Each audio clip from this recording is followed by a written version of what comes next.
Good afternoon. As it is 1 p.m., I will call this City Council workshop of March 25th, 2025 to order. This will be both a physical meeting and a virtual meeting. Some members of city staff or consultants may be participating via teleconference. Today's meeting may be viewed on YouTube, Facebook, and following the meeting on cable channel 10 HD 1090. Public comment is not normally taken at workshop meetings, although the council may allow or request public participation on action items.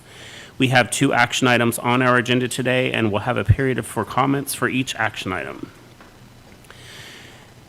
As I noted at last week's council meeting, City Administrator Combs, Deputy City Administrator Goldman, and Grants Administrator Horn and I had a productive trip to Washington, D.C., where we presented the city's legislative priorities to our elected officials and were joined at the Pentagon by representatives of the Whidbey Task Force.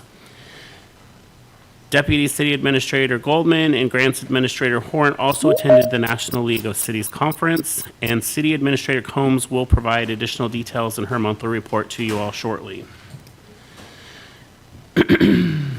I will move on now to City Council comments. I know we have a full agenda today, but I'd like to take a few minutes to invite council members to provide any updates on the city's boards, commissions, or committees on which they serve. Councilmember Stuckey reported last month on the Island County Tourism Board, and I would now welcome anyone else to present on the boards that they oversee at this time, or just have comments in general. Councilmember Wiesner. Thank you, Mayor. We're actually going to be getting a report from the Planning Commission today, so I'll defer that report. I know the Planning Commission has been working on it for a couple of months, so I'll not steal any of their thunder. Super, thanks. Yes, Councilmember Romero. With regard to the Island Transit, it's generally known, but just to make certain that it gets out, that with regard to any tax changes is not anticipated on this current cycle, although the discussion's been ongoing. Great, thank you so much. Yes, Mayor Pro Tem. Thank you. We've had a couple of interesting things going on with the Northwest Clean Air Agency. I've been on that board for several years, and I'm the incoming chair this year, which is a little intimidating. But we recently welcomed San Juan County back to the agency. It used to be involved in its inception, and then for whatever reason, they dropped off about 25 years ago. So it was just Island, Skagit, and Whatcom. But San Juan County recently rejoined us, so that's exciting. And we're also currently going through the process of reviewing proposals for a $3.5 million community client resiliency and greenhouse gas emission reduction grant. The agency had some money sitting in an account. We decided to put that towards a big community project of some kind, and we got lots of really interesting proposals. And so right now we're in the process of deciding how to distribute that, and I'll let you know when we make a decision. Thank you, Mayor Pro Tem. Anybody else want to present? Yes, I'm not going to steal any thunder either, because we have it it looks like it's in our agenda today for the art plan, so that's what's been going on with the Art Commission. Enjoy the presentation today for sure. Thank you. Councilmember Stuckey, did you want to add anything, or Councilmember Marshall? No? Okay. Oh, sorry, Councilmember Arms. Nothing too much on the marina. We're still in the process of releasing the salmon on the 3rd of May, and they were very busy today. They were jumping everywhere, so it was kind of interesting to watch them. They were getting ready. They're thinking about getting ready to leave.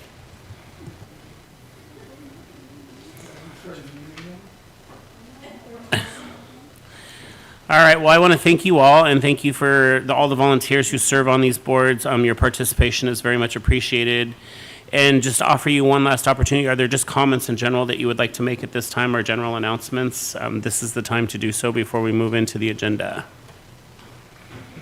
All right, hearing none, we're going to move on to our monthly departmental report from our City Administrator, Sabrina Combs.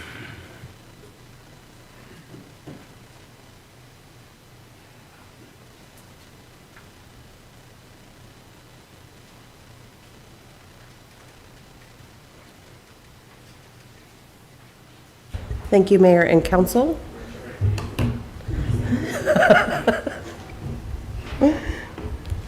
I'm going to switch it up today and just do a quick update on Washington DC and our trip back east. We will provide a more detailed report in the next departmental report, but I wanted to give you an overview since the community's been asking for a little more detail. I figured this was a good time to do that. Thank you, Tim.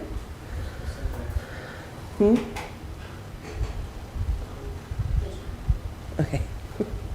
All right. So there's a couple of reasons we go to Washington, D.C. One, we like to lobby and meet with our legislators at the federal level, as well as we use this as an opportunity to participate in the National League of Cities Convention. So at the National League of Cities Conference, they actually talked about, there was an opportunity for us to network with other cities. There were over 3,000 cities, 3,000 people representing different cities there. We took some classes. We also heard from Vice President Vance. We learned about other Western states and what was going on in their local governments. What were the impacts that they were seeing related to taxes, different movement of community members, their housing requirements. A lot of people are struggling with affordable housing. And so it was a really great opportunity to hear from them and see how many similarities we had with some of the things that we're working on. We also participated in Hill Day. So another item was we had a message from the CEO, and he really talked about the importance of representing our communities and sharing stories. So not just talking about the data that we have to represent, but also talking about those individual community members and what they can tell us about what's happening to them in our communities. So we really utilized that as we went forward with our lobbying. The other thing is we talked about the priorities that are coming from the National League of Cities. So they have some priorities around housing, infrastructure, public safety, streamlining regulations, and fighting for community resilience. Sounds pretty familiar. It's all the things that we're talking about as well. But what's really great is it was another way that we could talk about this from a national level. And then addressing local priorities around immigration, taxation, and freezing of bonds. So that was a topic that we also brought up.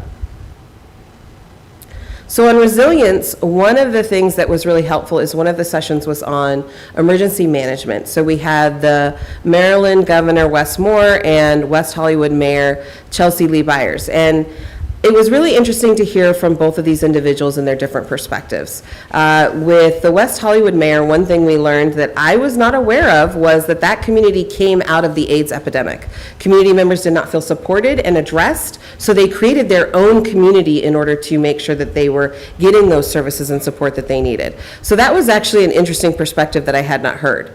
The other piece is the governor of Maryland talked about the bridge failure. I don't know if you remember it, but the bridge went out. They had no services. It affected their port. It affected several things. So they really talked about what that did to their community and how they addressed it. In addition, from West Hollywood, we heard about the recent fires and how that impacted their community. So some of the key lessons we learned was one source of messaging, making sure that you have one point of communication coming out of your city and making sure, or your state, but making sure that that message is being disseminated from that one point of communication. Also planning and training and being ready for that. And I really appreciate some recent conversations we've had with our fire chief about doing that with our staff. And then another thing that was a really great point was being out in the community. One of the conversations was on, you get stuck in the emergency operations center and you think, I need to be here, I need to be addressing this, but get out and talk to your community members. We need to get out of that space and hear the stories of what they're dealing with. So that was a really helpful piece of advice that came out of those two incidents. Then we also participated in the Association of Washington Cities Night, and they hosted a really great event for us to network with our Washington cities. Some of the things that also happened was they had Amazon there who was sponsoring the event, and what they talked about is some of the services and programs that they're creating. So some of their programs are housing, food security work that they're doing. They recently launched a new program in Tukwila. They're also talking about high-speed internet, and they're doing some piloting of that project in Redmond, Everett, and Kirkland. And then they're planning on launching some satellites to serve unserved or underserved populations. So we made sure to make some connections there about what might the potential be here on Whidbey Island. Then for lobbying, we had several meetings to speak on behalf of the city. So we heard as a group for AWC, we heard about from Senator Cantwell. We also met individually as a city with Representative Larson, and we met with staff from Senator Cantwell and Senator Murray's office. Then we also had our meeting at the Pentagon, And we met with the Department of Transportation Marine Division, or MARAD. We're all thinking we're saying that correctly. So with Senator Cantwell, as you can see from this group photo, we heard a lot of great information from her. She is fighting for our state. She's working on things around infrastructure, low-income housing tax credits, challenges to rural communities, Medicaid and the needs that we have there and making sure that we're funding it, and then the growth in our state, which we all know we're talking about. We have the comp plan on the schedule tonight, or this afternoon. U.S. Representative Rick Larson, we had a great conversation, and we really talked with him and his staff about the growth in our area, our partnership with the Navy, that we were headed to the Pentagon to have more conversations around that, and then our plans to create a port, and then some updates on some grants and federal changes. So one of the things that happened while we were there is Wendy actually was checking in on some of our grants, and one of the websites disappeared. It's a website we go to report information, and it was gone. It just wasn't available. So we really talked with these folks about this concern, and it really led to a conversation about how we need to alert them, make them aware, and they want to stay engaged with us about those challenges. Again, with Cantwell and Murray, we talked about the list of items that we had in our packet. We talked about the different programs and planning that we're doing as a city and how they could assist us with these challenges that we're facing from the federal government. Then we went to the Pentagon. The Pentagon, you know, you make it through security, you get into the meeting room. We were extremely impressed with this conversation. It was really nice to have a group discussion about, you know, upcoming growth, our new Parks and Recs program, and how we want to support different ages of young people and them having activities in our community for their military families. We also talked about hospital services and the impact of when they close facilities on the base and how that impacts our local hospitals. We also talked about daycare needs. They had some concerns about that, and we talked about the potential of some partnerships around that. And then we did a tour of the Pentagon, so it was actually really interesting to see some of those things. This picture specifically I shared because it is a photo of the memorial. One of the things they shared with us is some of the information about 9/11, and it was really impactful to us to hear that, because I think even as the years go on, we sometimes need those reminders about what happened and really hearing the details of how they've rebuilt at the Pentagon facility and what they've been addressing around that. So we got to see their chapel and their memorial wall, and it was really a wonderful moment to just pause and reflect on that as a country. And then we went to MARAD, and this was one of those meetings where you're kind of curious how it's going to go. You have some great ideas, and you want to sit down with a group and talk about it. And it was extreme. Oh, sorry, my slide just on this screen went a little bad. So I got a little wonky slide. So what we did at this meeting is we really sat down and wanted to talk about what were the options or programs that they had available.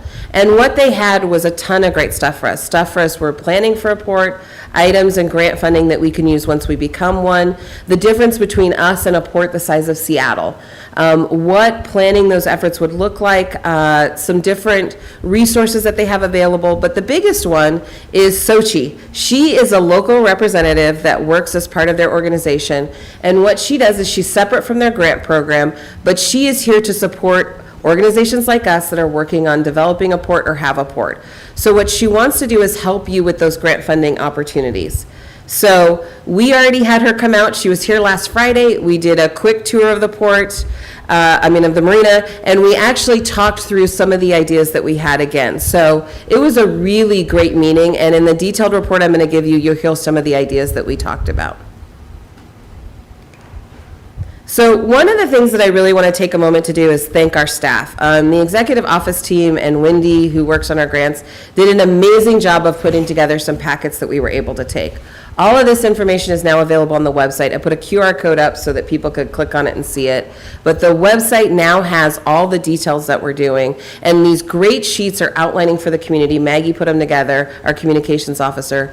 But what they do is they really tell the story of what we're trying to do as a community about these specific projects.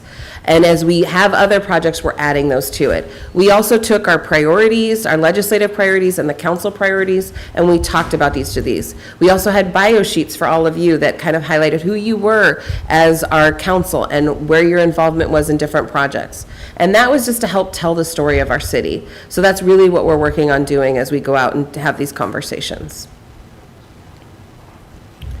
So with that, do you have any questions? Can you just touch upon when we met with Mara, and they were very pleased with the amount of planning that we've already done and the direction that we're going with the planning? Yeah, sorry, with my slide getting Yeah, a no little worries. bit. So one of the really great things was, as we brought these packets out, one of the gentlemen took them opened it up, and he started pulling them out. And you're always curious what they're thinking. And he actually stopped for a minute and he said, "This is the best planning I've seen. I can tell that you're doing the planning as a city. I appreciate that you're doing the planning. Sometimes this is the struggle that we have, is that we're missing that information from a community or a city. And I am seeing all of the work that you're doing in different areas to plan for the future of your community." And so that was a really nice compliment, because we know our staff is doing a lot of work around that. And so it was excellent to see that that was reflected in this information, that they were understanding the efforts that we were taking for the future of Oak Harbor. Yes, Councilmember Romero. I'm impressed too with the need for proper preparation, because there's countless interest groups trying to press the federal administration for resources of one type or another. And it's definitely the case that the people who are, the cities that are organized and squared away like we are, will get first pick, or at least not the bottom of the stack. Thank you. Anybody else for the good of the order? Mayor Pro Tem. Just wanted to share a quick thank you for making all of the handouts and the materials available. It's nice to see what it is that you're actually handing to people when you're in DC, and thank you for making that available to everyone. That was a great idea. Thank you, Mayor Pro Tem. Anybody else? All right, is that it? Thanks, Sabrina. That's it, thank you. We are going to move on to the Police Department, and this is an action item, Resolution Number 25-11, Police Vehicle Purchase. And here to introduce this topic is our Chief of Police, Tony Slowick.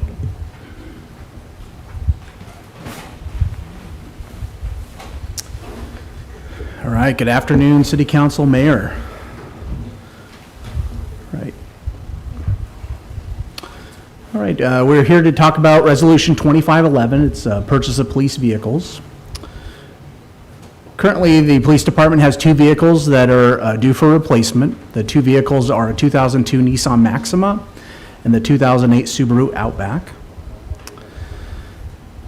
So a little history with these purchases is that the biennial budget 2025-2026 funds our police department fleet. The replacement costs for these vehicles are in that 502 fund. The 2002 Nissan Maxima was acquired as a drug seizure. Currently, doesn't meet it meets our replacement criteria, but it doesn't meet our serviceability of use. We did try to use it as a vehicle that was used by our cadets that are going to and from the police academy, but just driving on I-5 it's pretty sketchy. So we downed the vehicle, and it's not being used at all. The 2008 vehicle was purchased used and had been used as a detective vehicle up until last year. Part of our co-responder interlocal agreement requires that we provide a vehicle, and we took that vehicle out of our police use and have assigned it to the co-responder. So by even replacing this vehicle, the co-responder would still use the Subaru. There is no replacement cost for the Subaru. If we had to do repairs on that, that would be out of the police budget. And then we followed the standard replacement process. So what we're looking to do is purchase two police command vehicles. Command vehicles allows command staff to travel between the department, crime scenes, the community events, and other agency needs. Provides activities for call response. We do put emergency lights in the vehicle. Respond after hours when we have a large-scale incident or command call-out. And it allows us to travel between different functions for business. So some of the criteria when we're evaluating vehicles, the Department of Commerce does have a requirement for municipalities or jurisdictions to go to electric or biofuel vehicles. So we were looking for hybrids. That's typically what we would prefer to purchase. A sport utility vehicle, all-wheel drive or four-wheel drive. You can see the remainder of the criteria. I think the biggest piece was the maintenance part. Often that we take our vehicles to the dealership to get maintained, since they have different requirements that our mechanics maybe can't perform. So we just wanted to make sure that the maintenance was done in Island or Skagit counties. And then this is the requirement that everybody's familiar with. We've talked about many times on making sure that that we try to meet this. There are exemptions, however, we are trying to provide, we have a large fleet for the city, so we're trying to provide alternative fueled vehicles. And so as we did the evaluation, we did identify that the Toyota Land Cruiser Hybrid met our criteria. It's a vehicle that we believe is a 12-year useful life. We are looking to purchase 2 of them. The base price is listed there from the dealership. And then we believe that the hybrid vehicle from Toyota has a proven track record, and we know that from other uses, me personally, I have a Toyota hybrid. I know that I've gone 100,000 miles without doing brakes on the vehicle and those type of things. So the reliability is very high. So currently our funding is in the 502 fund. Outfitting for the equipment will come out of the police budget, which I do have allocation for. And then I see that I do have an error on this screen. It's not sole source, it's just a special market condition. It is just special market condition in the resolution. So, and then these are the justifications for that. So the one is that we've been trying to purchase hybrid SUVs since 2022 and haven't been able to purchase anything. That Ford has not provided them for a long time. They actually provided an allocation for 2025, and that allocation's already been distributed. So we've already received information that they're not available. We did buy vehicles. We bought 4 gas vehicles last year, which I really appreciate, and they are in service and being used currently. And these vehicles are cheaper than the gas vehicles that we purchased back in September. So the hybrid police vehicle of similar size, we couldn't find anything else available in the state, on the state contract. And then we also know that the price that was offered to us is under $6,000 each vehicle, or $12,000 total under MSRP. And the dealership did notify us that they're only available for a short period of time. So this is the motion, and I'm happy to answer any questions. Thank you, Chief. Before we get into questions, I'm going to confirm with Julie that we've received no public comment on this issue. That's correct, Mayor. We received no public comment. All right, and I would like to invite those that are here with us this afternoon to step forward and make public comment on this issue if you would like to do so. All right, hearing none, I will call upon council for their questions and comments at this time. Councilmember Romero. I understand about the acquisition of vehicles for law enforcement. It's not an easy matter because I had to get 12 over 11 years, and I had to pull teeth to get second rate. So I'm very positive about this replacement, especially with Toyotas, which are outstanding quality, and you should be able to get more than 12 years and maybe over 250,000 miles out of them if they're properly maintained and used. So I would just state that as a matter of support, because we have to move forward to increase our positive law enforcement presence in the community. Thank you, sir. Anybody else for the good of the order on this issue? Hearing nothing. Oh, yes, Councilmember Stuckey. It's a shame to lose that sweet, sweet Nissan Maxima. It's available to purchase. I was going to say, I'm looking for a new vehicle.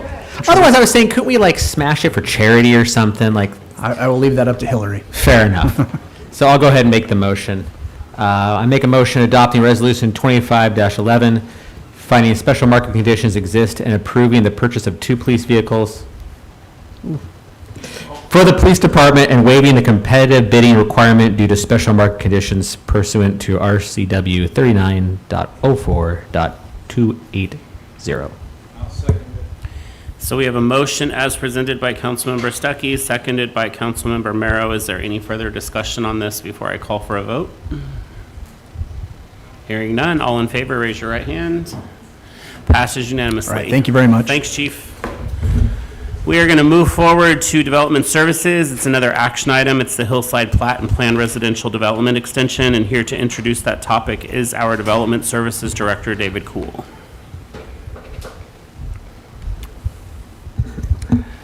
Thank you, Mayor and Council. This is the extension of the Hillside Development Project, the PRD and Development Agreement. This development agreement that was with this project was known as Hillside Planned Residential Development, and it's with Pacific North Group and the City of Oak Harbor. The representative for Pacific North Group is here today, and I understand this is a workshop, but since this is an action item, you probably want to let him speak. The Hillside PRD was a 20-acre project, and it's the one right behind Walmart, as you all know. It was approved by the hearing examiner on March 31st, 2020, and the PRD is 192 single-family lots. It's broken up into 70 lots in the first phase and 122 lots in the second phase. So these particular phases consist of segments, and these segments were created with the development agreement. So segment 1 consists of 10 lots, and segments 2, 3, and 4 all consist of 20 lots, for a total of 70. The terms of the subdivision. So this was a subdivision that went through the hearing examiner process. In the zoning ordinance, it allows under section 2140.020, it allows for 5 years to get to a final plat. It also requires all improvements to be installed or bonded in order to get a final subdivision plat. With the code, it allows a 1-year extension under the code that says, upon a showing that the applicant has attempted in good faith to submit the final plat within the 5-year period. So that's the subdivision portion of it. The development agreement itself allows for a possible code amendment later to create an additional 1-year extension. So what we did when we developed the development agreement, we included language that says, as it now reads or as it hereinafter may be amended. So as you remember, in the last year or two, we created a code change that went ahead and did that. It allows 2 years for an extension on a subdivision plat. So there are options to extend. Process a 30-day extension of the development agreement and the subdivision while waiting for documentation to be provided by the developer. Or you could process an extension of the development agreement subdivision for 1 year. You could process an extension for 2 years, or you could go ahead and let the development expire. So we have some conditions we'd like to establish if you decide to go forward and do an extension. To date, the developer has not provided any of the 3 items listed below to consider as part of the extension request. And we've sent letters and had conversations with the developer. A construction schedule is something we need to see. We need to know where he's building and when, so we can staff up and be ready for that. We need an engineer's cost estimate of the project and where he intends to work next. Whether he intends to build public improvements or retaining walls or what, we need to know what that is and have an estimate for that. We also need bonds. We need bonds for that development to be contemplated in phase 1. So again, phase 1 is the 70 lots, and there are 4 segments within there. So what we look for is we need to find out what they intend to do with site improvements, which includes grading, it includes roads, it includes frontage improvements, storm system, sewer system, water system, site access, and site retaining walls. So a lot of different work needs to be done up on that hillside, and we are just waiting to see how they want to go about it. So in the future, since this project could expire in a week, and if you do go ahead and grant an extension, and let's say it goes for a year, during that year, obviously, he's not going to be able to build enough infrastructure and houses to finish it up. He's not going to be able to build enough infrastructure to build those 70 lots. So what we're recommending happen is that he process a new preliminary plat and a new planned residential development with that. And we've had conversations, and he has agreed to pursue that. but we'll let him speak to exactly what he wants to do. In addition to that, we would process a new development agreement to implement that preliminary plat and PRD. Now, one thing we found from this last process was that we were very innovative in the way we processed our development agreement. It allows for all the infrastructure to be built at the same time as the houses, and that's unusual. Normally, you go through and you process all the preliminary plat, all the final plat work, you do all the improvements, you get the final plat recorded, then you have legal lots. And once you finally have a legal lot that's totally improved, then you get building permits after that. And so one of the challenges we've had with this project is nothing has moved at any particular pace. So we think if we go back to the conventional way of processing subdivisions and building permits, we think we'll be more successful. So this is a recommended motion, and we recommend you go ahead and approve an extension, and there's a blank there for whatever time frame that you want, relating to the development agreement and subdivision PRD between the City of Oak Harbor and Pacific North Group Incorporated for the Hillside Planned Residential Development, with the conditions that a construction schedule, engineer's estimate, and bonds be submitted to the city within 30 days. And so what we'll have, if you go forward with this kind of a motion, the city engineer will need to sit down and work with the developer to find out what the construction schedule is and where they intend to develop and how they want to do that, and what the bond should be. And the building official will also be involved, as he is the official who takes care of building permits. So this is our presentation, and we are available for any questions you may have. Great. So before I call on anyone for questions, and also check with Julie, I just want to make sure that we're offering all of the information on this, because we had a conversation ahead of time. The developer had bonds on this project originally, and those bonds expired when? So the developer was required to get two different kinds of bonds. One bond was a model home bond, and he has 8 permits for structures for homes, with one application for a total of 9. The 10th lot is a hub communication that he has an application for, but that has not been issued either. He does have a permit for the construction trailer along with plumbing. So those model home bonds were there to secure the house. If for some reason the development were to have failed, then that would allow us to come in and either finish the house or tear it down, depending upon the situation.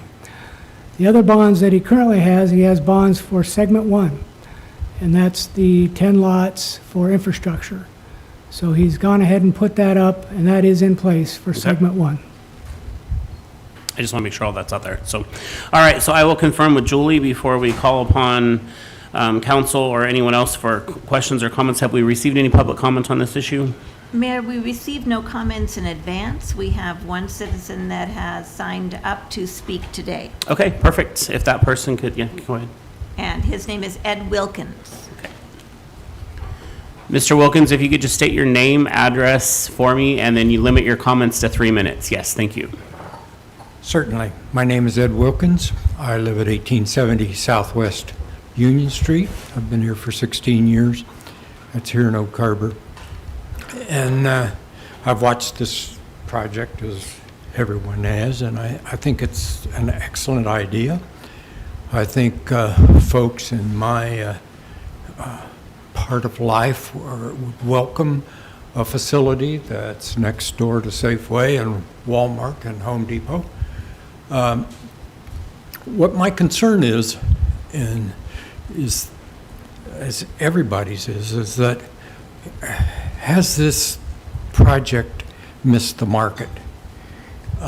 We're headed into what appears to be a kind of a decline in the real estate markets, and I'm not sure what all was done. I'm sure it was done, but I haven't seen it as the absorption rate and some of the things that would need to be completed to make this a successful project. In other words, the man that's doing it needs to make money, the project needs to make money, all the bondholders, all the people need to make some money. And that's my major concern is, can the project move along fast enough, be completed soon enough to meet the demand? And there's fairly sizable demand from us seniors anyway, on a project like this, it might be very useful. That's it. Anything else? Thank you, sir. We appreciate your comment. Is there anybody else here with us this afternoon that would like to step forward and make comment on this matter at this time? All right, hearing or seeing no one, I will call upon council for their questions and comments at this time. Mayor Pro Tem. I would be interested in hearing from the developer if he has anything to contribute before we just start hitting Mr. Cool with questions. Yeah. Mr. Thompson, do you have any desire to chime in?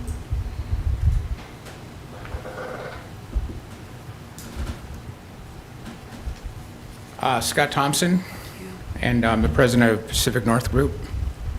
I really don't know why I'm here. So, I mean, I have a hearing examiner documentation that basically says that the project 5 years starts on November 20th of 2021. And I also have all the binding agreements and the hearing examiner's requirement that I've been following since the year 2000. So technically, I'm not supposed to be here until November of 26. So I don't exactly know what's going on. And I think there's a little bit of confusion as to what we're really doing here. Because there's a preliminary plat approval that was taking place that in lieu of a developer's agreement that took place. So technically, the date the developer agreement was signed was the date that the plat 5-year period took place. So unless you can come up with a preliminary plat approval, the hearing examiner basically said the preliminary plat approval is the date that the 5-year commencement starts. Does anybody have the hearing examiner's 35-page report? It also explains that we have a seasonal development period. We've heard rumors that the city is saying we're stalling. I don't quite understand that. I can't work in dirt through the winter period as per Department of Ecology. That's my surface water permit. So I'm working daily with your surface water people in Public Works Department, and they know that. We prepared the site for the winter in October, and we've been maintaining the site through the winter until May. So I don't really understand what you guys would like me to do other than to violate a permit. And the other issue is I can't build houses because I was told I have to have a combustible permit. So I don't really understand how I can do a combustible permit when I don't have the water to the site, so I can't build the houses that I bonded for. So I think somebody needs to go back to the original 2000 hearing examiner requirement and look at the conditions the city put on this project, and then maybe we can have a fruitful discussion. So does anybody have any questions for me? Because this is a pretty frustrating situation. Plus, in addition to that, we have missed the window.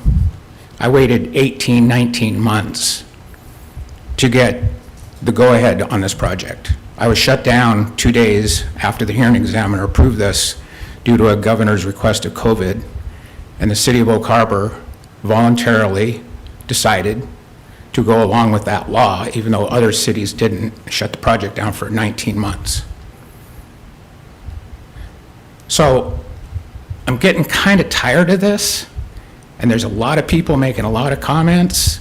There's been a lot of people who have made comments from within the city that aren't true, and I think we really need to sit down and have an examination as to what's really going on here, because we did miss the window, and that's really unfortunate. So the price of real estate cost in Oak Harbor has gone up 88% in the last 36 months. It's hard to sell an 1,800 square foot home for $1.1 million. Unless all of you would like to come and purchase one.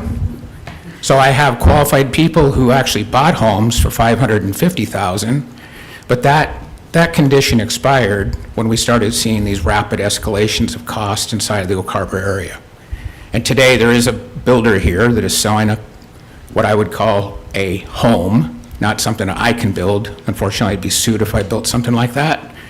But those houses are $800,000. So there's not a lot of people that can qualify for something like that.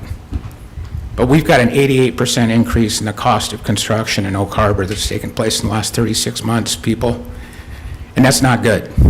And I'm trying to do the best I can.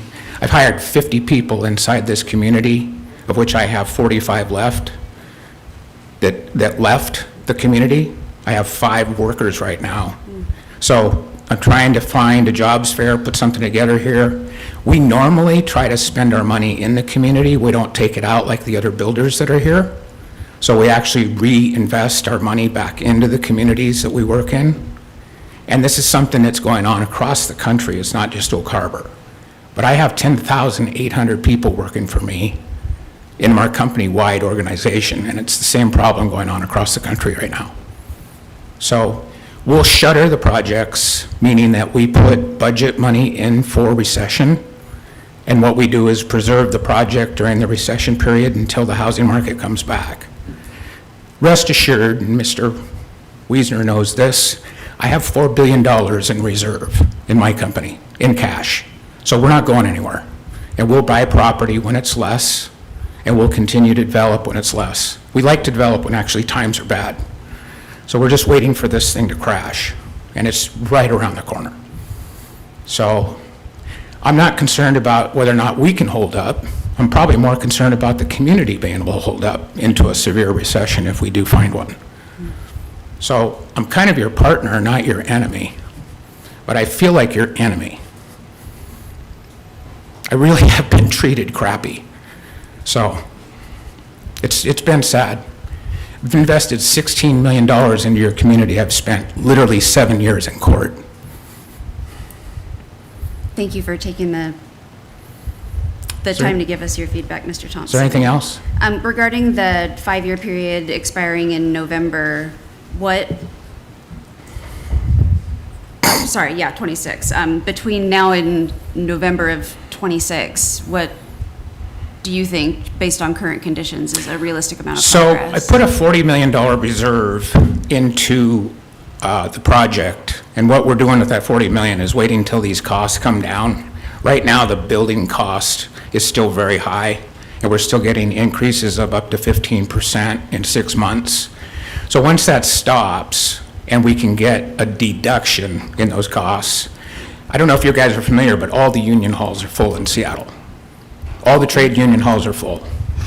So they're not moving out of the union yet, they're still on a stipend, but once those people start realizing that there's no work, they'll start to free up, and we'll start getting a labor pool back where we can hire them. But normally in 2000, I can only give you an example of 2007. I can't predict the future. Tara, I just can't predict it. But in 2007, when we got hit, we actually built more homes in 2008 and 2009 than we had in record years, the 50 years that my company exists right now. So we actually built during those downtimes, and we created basically what you would call a economic safety net within our communities. So we were in Pearland, Texas, Denver, Colorado with Oakwood Homes, and American West Homes in Las Vegas. And ultimately, we had about 28,000 people that we hired that were unemployed, and we built about 12,000 homes during the period, during the economic recession. And we kept those homes for up to 2011, started selling them out slowly as we kind of brought it all back. So we already had our act together, we already had our game together. So if I can get these prices to where they finally, the home price itself, in case you guys haven't noticed, we haven't been able to sell a home on the Hillside above us for some time. Those houses have been listed and they haven't sold. There's about 36 rental homes available now that have not been able to rent out over $2,500 a month, which is unprecedented for Oak Harbor. So the inventories are growing rapidly. In fact, they're doubling monthly right now in unsold homes and vacant homes. So we've got to watch what's going to happen. We don't exactly know what's happening. This is not just a residential problem, it's a commercial and multifamily problem, especially in Washington State.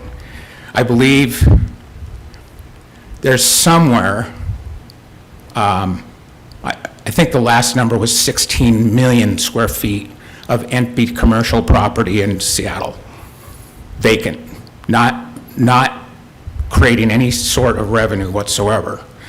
So the commercial real estate is really in bad shape. There's 79 million square feet in New York that's vacant.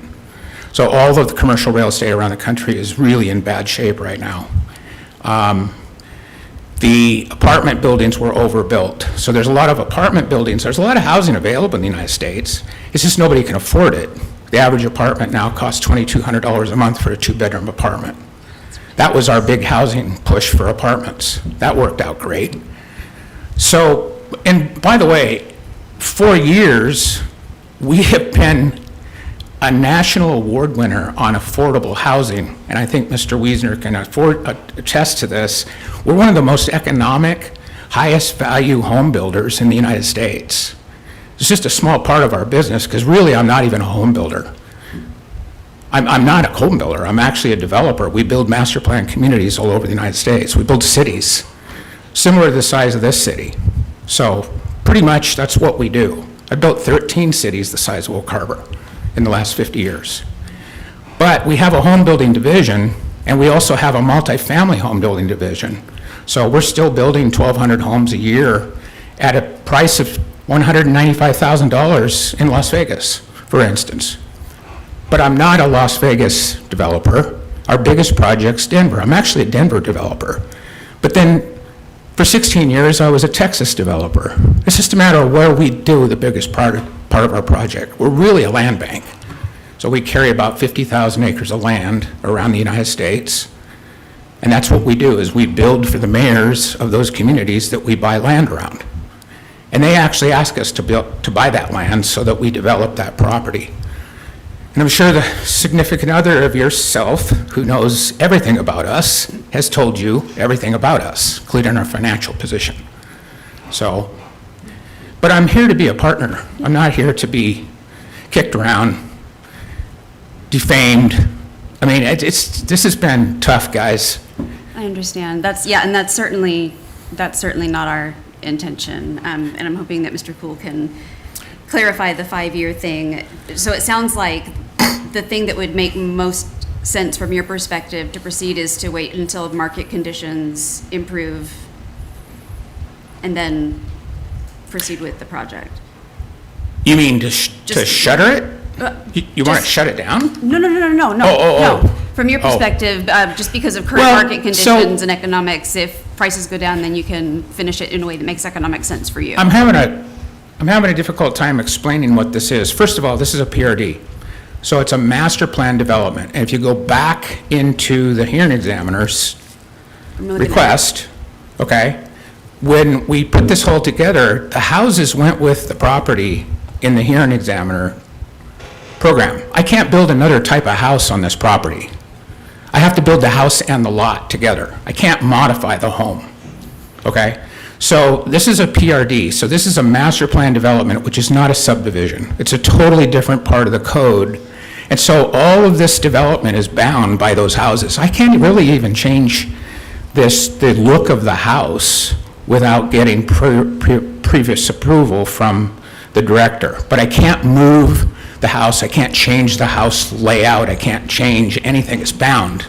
So they call it palletization. So this is like a super pad. So in Denver, we have 22,000 acres that I'm doing. 9,000 is open right now. The project is finished in 2064. So we're bonded to 2064, and we have 5 recessions that are budgeted into that project of 3 years of each recession, because we know we're going to have an economic cycle. So what will happen in this case is we'll go through our maximum time. We'll do everything we can. Believe me, we try to do everything we can because we're spending an inordinate amount of money in the situation that it's in. And we hope that we have the financial reserves in profitability, and that's what I'm trying to say, in profitability, that we'll be able to get through the project and still remain profitable. But guys, this is a high-risk business. Let's face it, it's a long-term, high-risk business. You have to be adequately cash flowed. You have to have an adequate amount of reserves in order to survive these things. Or what ends up happening is a developer gets in trouble and they end up losing the project. This is 1/10 of 1% of my annual work a year on this hillside. It's a $200 million project. I go through about $50 million a week. I do about 500 transactions a month, and I'm the president of the company that does it. So, although this is big for you, it's really important to me because the scale. This is a small town, and that's a big project in a small town, even though it's a small project for me. I really have been up here an inordinate amount of time in comparison to all the other rounds that I have to make. And I'm working on the job with my boots on, guys. I mean, you can come out and see me because there's a staff problem here. So what we do is our executives go out and work in the trade. So I'm actually working with these guys pouring concrete. I run an excavator, right? I've been doing this for my whole life. So the answer to the question is I can't predict the future. But if there's an opportunity for me to build a house, which I talked to the fire marshal 2 months ago, he indicated to me he was leaving. We were trying to work out the combustion permit because we don't have a third party up there to protect. We couldn't make the decision in year 2020 to decide whether or not we were going to let a builder build the houses and we were just going to do the lots. So he was going to build the houses we designed in the binding plat, which is the hearing examiner plat. That's a binding plat, so it explains what the house is going to look like in the hearing examiner. So we would have to find a builder that would build our house on that project. But just recently I came to talk to David and I told him we're not going to hire a builder. We're going to build it in-house, called self-perform. And the reason why we're building it in-house, because I can't afford a builder to build these homes. A custom home today on Whidbey Island is $400? $500 a square foot. So if we go $500 a square foot just for the house, I'm building what was an affordable home of 1,800 square feet. If you run that at, what do you think it is? I know. What do you think Larry's building a custom home for? If you have to, add in an entirely separate party with. Let's just say $750 a square foot, including lot, and I'm building an 1,800 square foot product. Can you guys maybe help me out? It's 1.4 million. Could somebody help me out? Come on, I'll sell you a house today for 1.4 million. It's 1,800 square feet. It's a great view. Let me tell you, we got a great view. It is a great view. I don't think anyone questions your ability to get the project finished. We just want to. It's frustrating. I understand, but we have a community to answer to as well, and that's when is the development on the hill going to be done is probably the #1 question. So my goal this last year was to build those 10 houses and put the models up. What happened is we got into a situation with a new Department of Ecology field person. That field person came up and wrote us up and explained to us that we didn't have adequate stormwater runoff barriers for the project and sent me going south to build her a wall to keep the water from running down the hill rather than going north to put the entryway in. And then we asked for some sort of consideration from the fire marshal in order to be able to, I'm not calling it avoid a combustible permit, but to realize there wasn't a third party that we were trying to protect on the houses, right? Because we don't have another owner up there where if a house burned down, the next door neighbor's house would burn down. It would just be our stuff burning down, which would be like a test permit, right? So we put adequate fire suppression into the homes, we put hydrants on every single lot, thinking that we could do that because we do that in other jurisdictions. But to date, I haven't heard back from him, but he did warn me that he was leaving, right? So I think he's just preparing himself to retire next month. So I can come back and check in with you. Right now, I was just getting ready to open the site back up May 15th when this started coming on to me. And now I'm not sure if I'm going to build this year. I mean, this is my letter said we plan on suspending the agreement. That was February 11th. And it's like, okay, if you guys want me to go away, then let's work together on that, and let's go ahead and let's jackhammer up the foundations and get on with it. I'll sell you the property for the development rights, and we'll be happy. I don't think that's anybody's preference. Well, it's not mine either. Thank you for your time. Okay, Thank you for your thank time. you. Mr. Cool, can you clarify the 5-year thing? Certainly, Councilmember Heisen, the 5-year that Mr. Thompson's talking about is in the actual development agreement.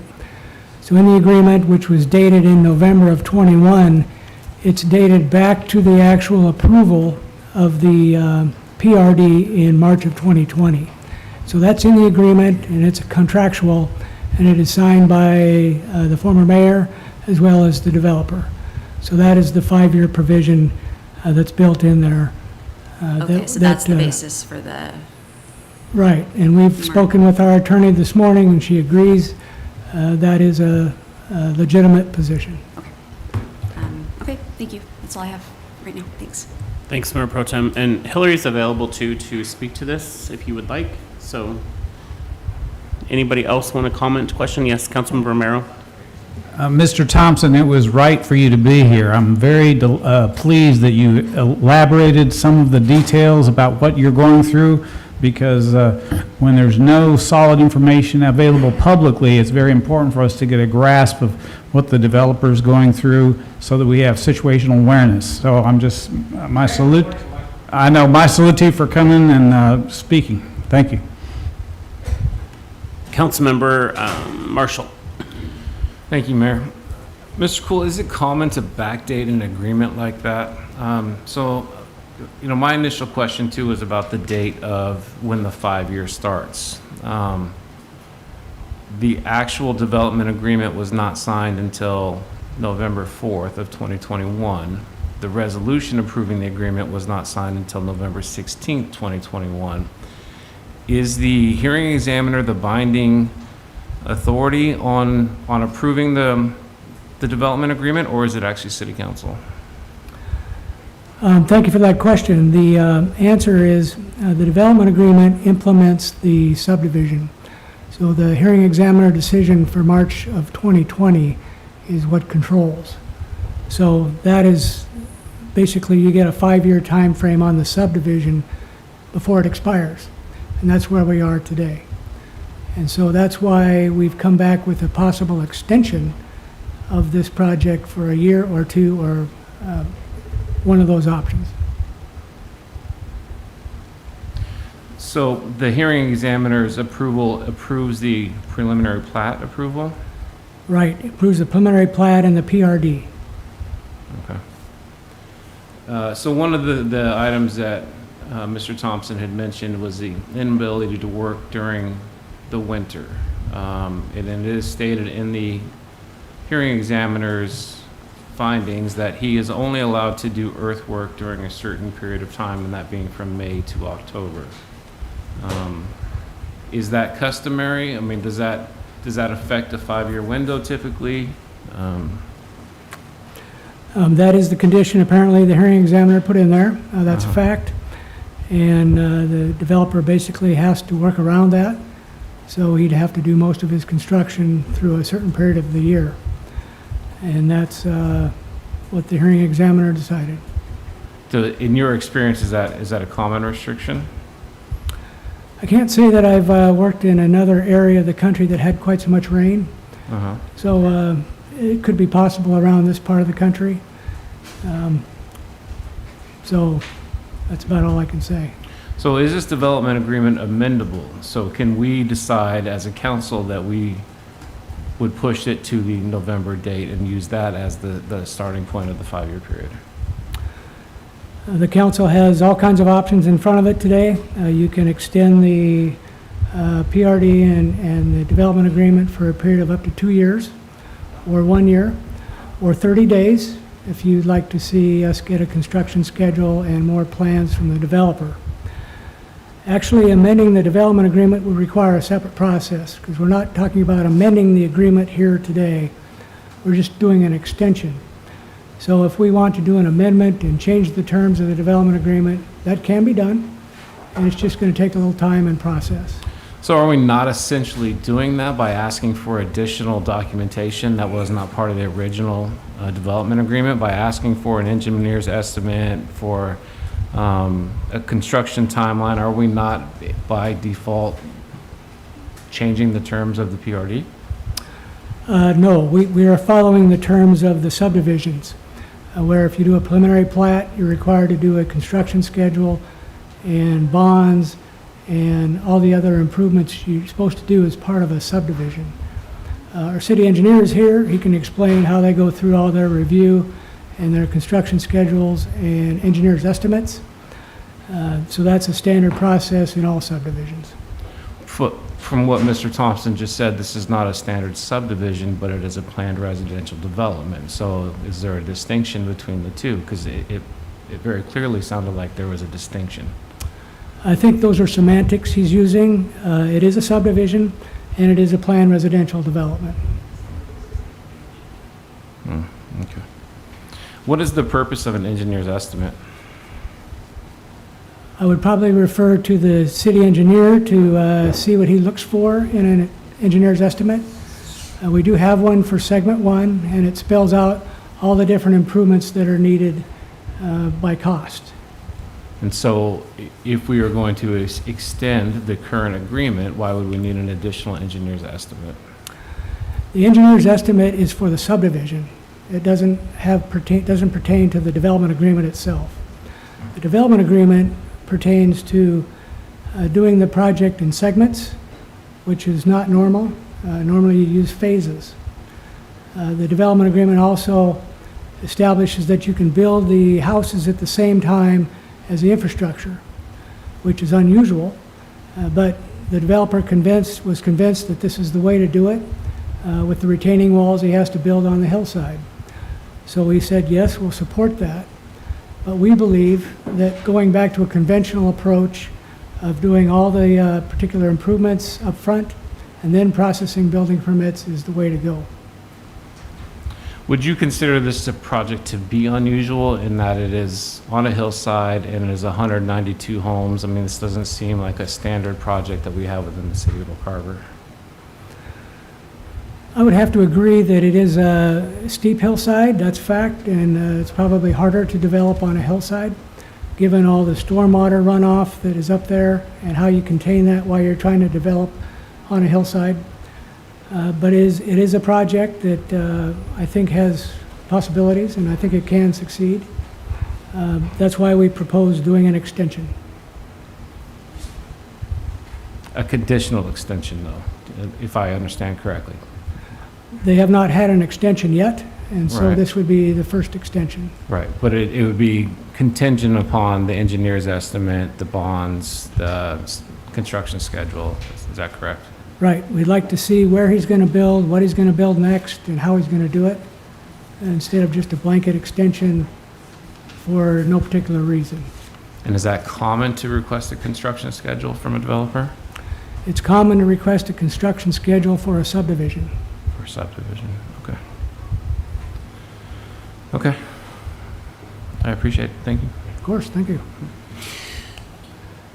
Anybody else for the good of the order with questions or comments? Mr. Mayor, if I may, Yes. if I can answer some questions that came up during the testimony. Yep. Mr. Thompson mentioned a combustible permit, and that is a fact. He's correct. What was required is a requirement to put in a fire hydrant with the first particular segment. And that fire hydrant's there to protect houses when wood goes up in the air.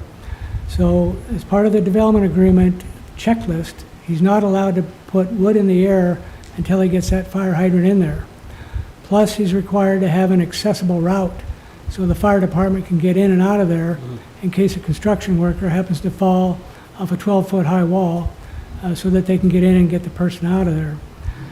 Those are the two stipulations, and those are on the checklist that's attached to the development agreement. That's a fact, that does exist.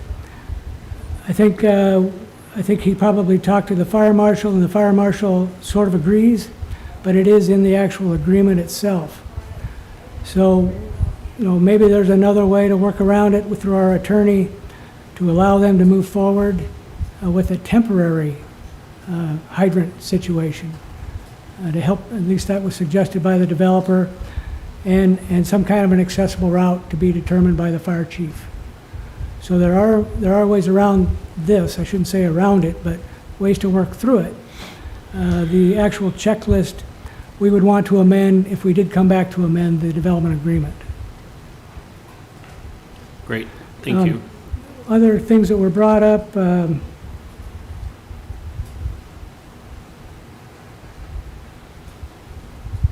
I think that was it. Okay. Is there anyone else with questions? Yes, Councilmember Romero? Being mindful of major construction programs and developments, there are always delays. I did not say it should be that way. It is just the nature of the beast. So especially in the circumstances that we're in, I would generally favor a substantial extension because I'm mindful of the fact that on the scale for Oak Harbor, relatively huge projects like this in a difficult setting, along with all the conditions, regulations, all the administrative hurdles. And again, as a retired chief warrant officer, I'm all about getting things done. But I think it would be premature to shut this down because I'm just aware of how detailed and all of the hurdles that you end up having to go through. Some of them are unpredictable and some of them are predictable. That's all. Thank you, Councilmember Romero. Hillary, did you want to weigh in on the date conversation when we were looking at that piece and what our position on that was? Only if that's useful to you, and I apologize, I may be flashing on and off the screen. I can't get my camera to work. I think it's useful to look at the agenda packets. Page 71 is where the development agreement starts. And if you scroll down to section 7, which is the term of the agreement on page 77 of your packet, that's really where the city is bound. It says, from the date adopting the resolution of this agreement shall continue in force for a period of 5 years. So that's why we are here today. This agreement supersedes hearing examiner decisions or the initial plat documents. This was executed by both the city and the developer. So this is what governs, which is why we're here today as opposed to November of next year. I'm happy to answer specific questions about it, but for better or for worse, we are sort of trapped with this agreement that we've executed. Thank you. I think that's all we needed. Thank you. Are there any additional questions or comments or discussion? Yes, Councilmember Stuckey. So curious, because, whether people wanted those homes there, didn't want those homes there, wanted the trees there, didn't want the trees there. I mean, here we are now. And I think most people would agree having homes there is better than just hunks of concrete. I am curious. So the developer did ask, if I remember correctly in the packet, over email, asked for a 1-year extension. Was that the case? That's correct. What would happen then if it's not completed in the 1 year? That is it another year? So for a maximum of 2, you can do it in 1 year and then 1 year? Strategically, what we're asking is for him to come back and redo the subdivision, which would give him 5 more years. And he could ask for phases, different phases than he had originally. So the first phase is 70 lots and the second phase is 122 lots. Those are too big for what he can do. So he can come back and ask for phases that might be 20 lots. And so he can go through, finish a phase, final plat that, be ready to move on to the next phase.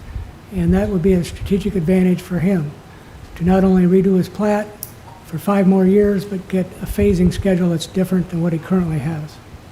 Because I'm looking at phase 1 being 70 homes and I'm doing the math in my head, even at 2 years, that's putting them pretty darn quick. Yep. Did our city engineer, I saw a couple times looking to chime in. Did you have anything you wanted to add? I think all the questions were handled well by Mr. Cool, so nothing at this time. Okay, thank you. Thank you, Councilmember Stuckey. Councilmember Wiesner.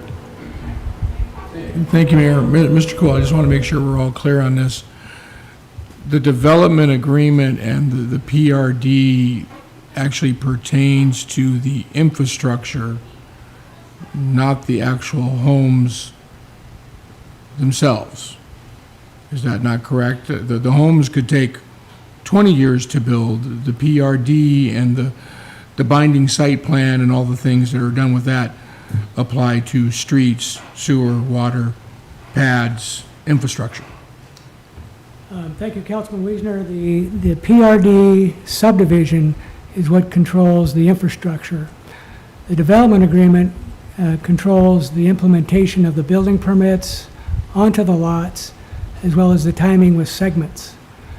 Segments that are not following the phasing plan that was approved by the PRD. So the PRD approved 70 lots in the first phase. The development agreement came along after and implements different segments, like sub-phases within the phasing of the PRD. But are those directly related to the construction of the homes or the construction of the infrastructure within those segments? Good question. It's unique. The development agreement allows both the infrastructure and the homes to be built at the same time, which is unusual. Normally you build all the infrastructure up front, get a final plat, and then you build the homes. Well, and why it allows for it, is it a requirement? I mean, I just want to make sure I understand, because again, this is unusual, right? And normally the PRD process, infrastructure first, construction of homes second, and I realize we entered into a development agreement allowing them to be simultaneous, but by allowing them to be simultaneous, are we saying that they must be congruent, that that's a requirement? No, we're not. We're not saying you have to do it that way. We're saying if you want, you can build all the infrastructure at the same time as the houses go up. If he wants to, he can build the infrastructure up front like a normal subdivision, and he can plat it the same way. In this case, if he doesn't come back and re-subdivide, he would have to build all 70 lots in the first phase. And he wouldn't have enough time to do all that. So that's why we're recommending that he come back, redo his subdivision, redo his PRD, whatever he wants to change, and change his phasing schedule so that it's something that's small enough in phases that he can actually accomplish it. And again, not to belittle, I just want to make sure, because we talk about building, and when I think about building, I'm thinking vertical, right? And so you're talking about building the 70 units, but again, the actual construction of the homes is, I mean, those are building permits, right? Which is separate from the PRD permit, right? Which is the creation of the lots. So in order to satisfy the PRD and the development agreement and do it within a whatever timeline, it's not that the homes have got to be constructed, it's just that infrastructure for those lots has to be installed. That's correct. He can build the houses anytime he wants. So if he chose to go forward with a couple of year agreement, it is practical to think that maybe all that groundwork could be completed. I mean, we see, a typical 6-8 month build out time for 30, 40, ground lots, right? Not going vertical. But does he have the option of, while the existing PRD is in place, working towards a modification or a start of a new PRD? Can those superimpose each other, or does this PRD have to be totally shut down before working towards, per se, refreshing a new PRD with a new phasing plan? I think if the developer were to get an extension of whatever time frame, he'd be allowed to continue with his PRD and his subdivision work and start a new process for something different, and they would go parallel to each other until the first one expires, and then he could implement his second one, PRD. I mean, overall, to me, I mean,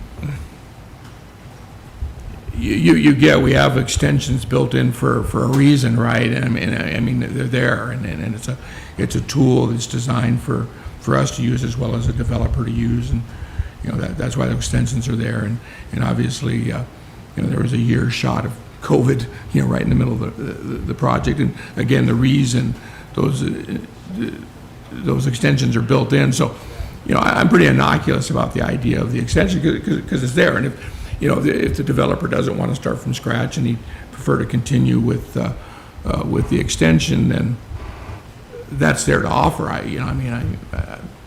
don't see an issue with that. I guess it comes down to, you know, just timing on the things that we're requiring. I mean, and I guess just my thought out loud is 30 days is pretty quick to pull that together. And so, you know, unless that was something originally in the actual development agreement as a requirement of the development agreement, it was something that we're requesting for the extension, and that subject is just coming up now.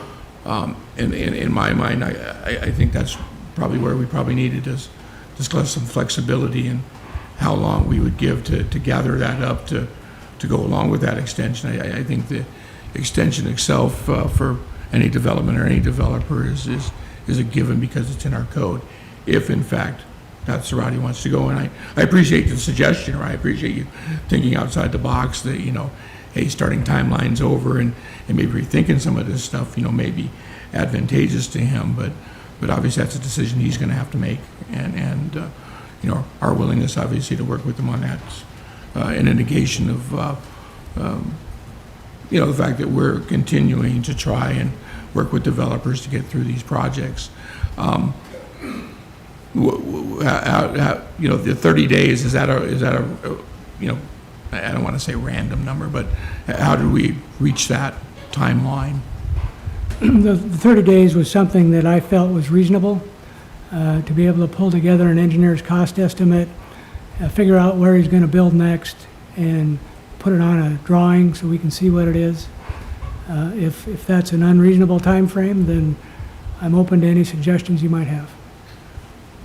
Yeah, and I'm certainly not saying it's an unreasonable time frame. I mean, I think that'd be if the developer felt that was unreasonable, that would be up to him to state. I'm just thinking internally, if I had a project and I had 30 days to toss that together, I'd be going, holy cow. That's a lot. But of course, I don't know how much of that he's already got assembled and, you know, prepared and et cetera. You know, if it's just a matter of gathering, or if it's a matter of starting from scratch. But yeah, I appreciate the clarification on the difference between the PRD and that vertical, because again, it gets that terminology, you know, PRD, subdivision, build, construct, you know, some of it's synonymous, some of it's not, but in clarity, this is about infrastructure, because that's what the PRD requires. The building permit is a building permit, and quite frankly, those could be taken out once the PRD plat is completed.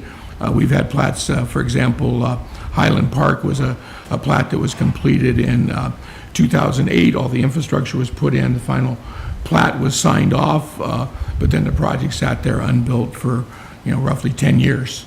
And then, you know, the vertical then happened after the fact, and obviously the infrastructure was already all in place and you had to prove PRD. So, you know, not a fair comparison, but certainly talks about the difference between infrastructure and that vertical, and how that affects our internal codes, and just kind of generally how things are done every place else too. I think that's a pretty common process.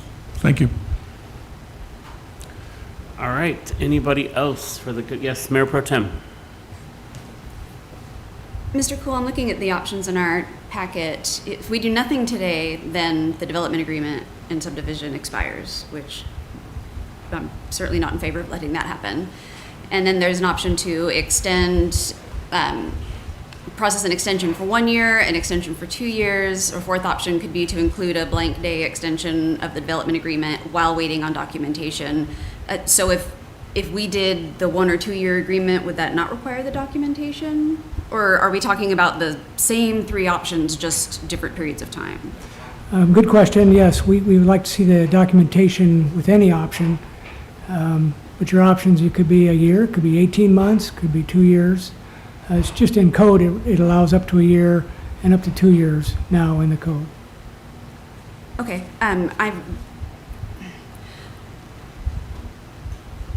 the path forward that I'm leaning towards is your suggestion of providing an extent, I mean, we could make it 90 days, we could make it 6 months, we could make it a year.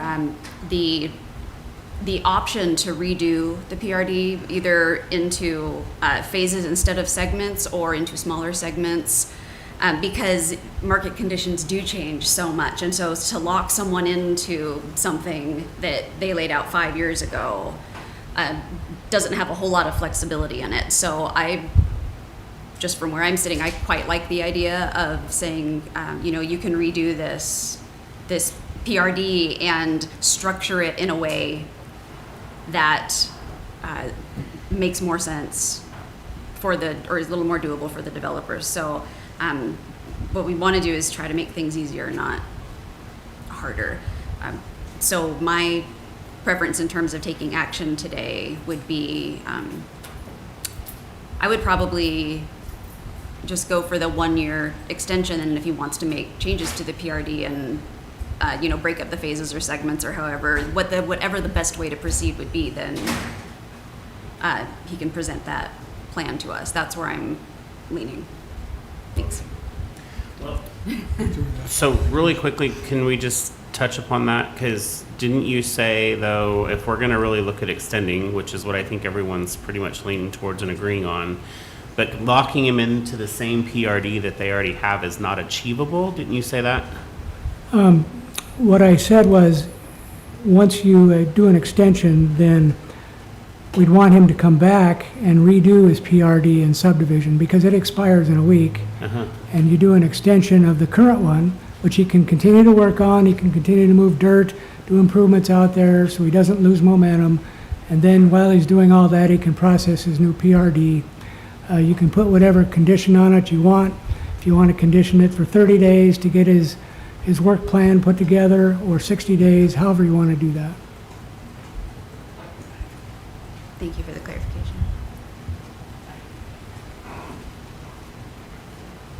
Yes, Councilmember Marshall. Thank you. Is the option to amend it already there? Because in looking through this development agreement, there isn't in section 22, there is the option, it looks like, to amend the agreement by mutual consent. So if this were the desire of the developer to amend it, to go with this suggested route, is that not already in place as part of our current agreement? I see the language you're talking about, but the PRD subdivision expires, so that's the one we're most concerned about. I'm just saying, if we were to extend the subdivision, if we were to extend the current PRD, and then if the developer Mr. Thompson wanted to exercise that option, it's within his rights to do that, to negotiate that with the city under the current agreement. Is that correct? That's correct. He can renegotiate the development agreement, but that won't change the phasing in his PRD. He's got 70 lots in the first phase and 122 in the second phase. And that's his burden to bear, right? I mean, this is the agreement. That's his choice. We're not forcing him into doing something else. He has a development agreement that he has that option, that if he wants to do that, if he wants to amend it, then that's his choice. But knowing that we're extending it for a period of time, that's his burden to bear at that point, correct? That's correct. Yep. Okay. I don't want to force somebody's hand. If we have an agreement in place and the option is to extend for 2 years or 1 year, whatever the option is, that's his choice then at that point, how he chooses to proceed, knowing what he's up against. Right. And then the other portion of this agreement that I noticed is there's an annual review. And so the city is required every 12 months to review the extent of good faith substantial compliance. Was that performed? And at any point, was there any concerns about the good faith compliance? This is the first time we've done a development agreement in the city, and so we did not do a yearly review. Okay. We just kept on top of it to figure out what's going on, and we talked to Mr. Thompson on the phone frequently to get updates, and that's where we left it. Okay. And then the responsibility of the bonds. You said that there are some bonds that have expired or some bonds that were not turned in. Whose responsibility is it to stay on top of that? Our city clerk does a good job of staying on top of the bonds, so she has the expiration dates that are actually in the bonds. Okay. So she would not be aware of the language that's in the development agreement, Uh-huh. which is specific to that development. And that's the language that says bonds are only good for 2 years. So she wouldn't know about that, and only staff, if they were looking at it closely, would have realized that. And I personally didn't realize that until I read it recently. Okay. So it's not necessarily the responsibility of the developer to make sure that these bonds are current, that it's supposed to be notified by staff then of the expiration date, is that correct? That's correct. We could Okay. work together and make sure the bonds are updated. Okay, appreciate it, thank you. All right, so everyone asked, yes, Councilmember Romero, go ahead. Thank you, Mayor, for letting me speak on this. In any development project, there are the known unknowns and the unknown unknowns, and then there's all the stuff that you can plan. And with regard to the cycles of the economy and countless other factors related to the project, I cannot envision 1 year being enough. I mean, I'm just facing the reality of projects of this nature, major capital projects. So I would be in favor of a 2-year extension. Of course, you know, with maybe staying on top of it one way or another, but the practical truth is that it's really going out on a limb anytime you bid or contract to do something like this. And so I think 2 years, and then also a phased approach. There's some value in that, in my opinion, but I'm not addressing that here. Thank you. Anybody else want to weigh in before I actually entertain a motion? And I just would like to say one last thing, that myself nor staff are trying to shut the project down. Again, this was all in an effort to bring this forward to you all in transparency. This is something that's going on. I think there was a misunderstanding between the developer and the city on contractual dates, and that's why we also revisited the language and that whole process with the city attorney to get that legal interpretation and opinion. So we're trying to do what's in the best interest of the city, as well as working with the developer, and we just want you to be a part of that, because we recognize that you get a lot of questions from constituents as you're out and about in the community. So with that, I'm open to a motion. Councilmember Merrill.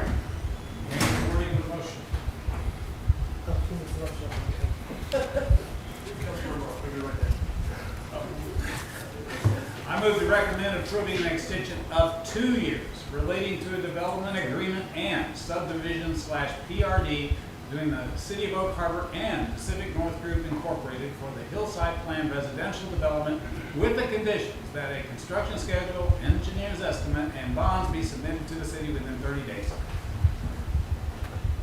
Okay. So we have a motion as presented. Do we have a second to that motion? Do we want to have a friendly amendment to that motion? Second. Okay, so we have a motion as presented by Councilmember Romero, seconded by Mayor Pro Tem. Now further discussion, or I'll entertain a friendly amendment to the motion as presented. Do you want to make it 60 days? Yeah, and you definitely should. Yeah, go ahead. You have the floor. Thank you. I propose a friendly amendment to the motion to change it to 60 days instead of 30 days. Okay, so we have a friendly amendment to all of the same language, with the exception of submitted to the city within 60 days instead of 30 days. Do I have a second on that? All right, seconded by Councilmember Romero. Is there any further discussion on this issue before I call for a vote? Councilmember Wiesner. Mr. Cool? All right. Any other discussion? All right, hearing none. All in favor, raise your right hand. Passes unanimously. Thank you. Yes, that was the amendment, yes. Thank you very much. Now we get to move on to the next fun topic. Comprehensive, oh, sorry. We still have the motion. Sorry. The motion as amended. What? So that was the friendly amendment. Now you Yeah. have to vote on the motion as amended. Thank you. So, I thought we voted on the motion as amended. Oh, got it. I got it. Okay. Now we are going to vote on the motion as amended. So is there any further discussion on that before I call for a vote? Hearing none. All in favor, raise your right hand. Are you voting again? No? Okay. All opposed? Okay. So we have 6 for and 1 against. Oh, 2. I'm sorry. I can't count. So. All right. Thank you very much. We are going to move on to the next thrilling topic of the comprehensive plan major update. And here to introduce that is our principal planner, Rajesh Kamak.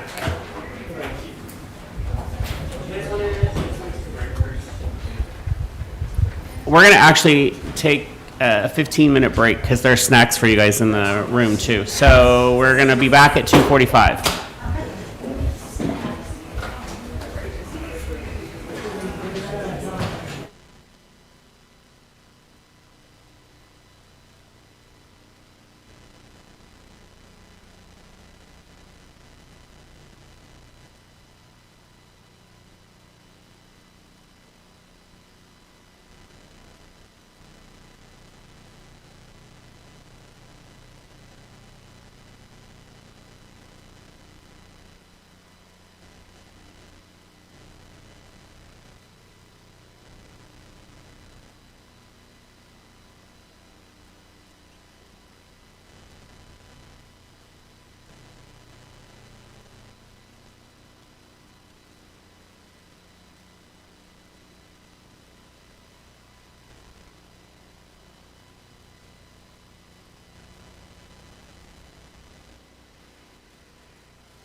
All right, as it is 2:45, we will call this meeting back into session, and we will move on with the comprehensive plan major update with our principal planner, Rajesh Kamak.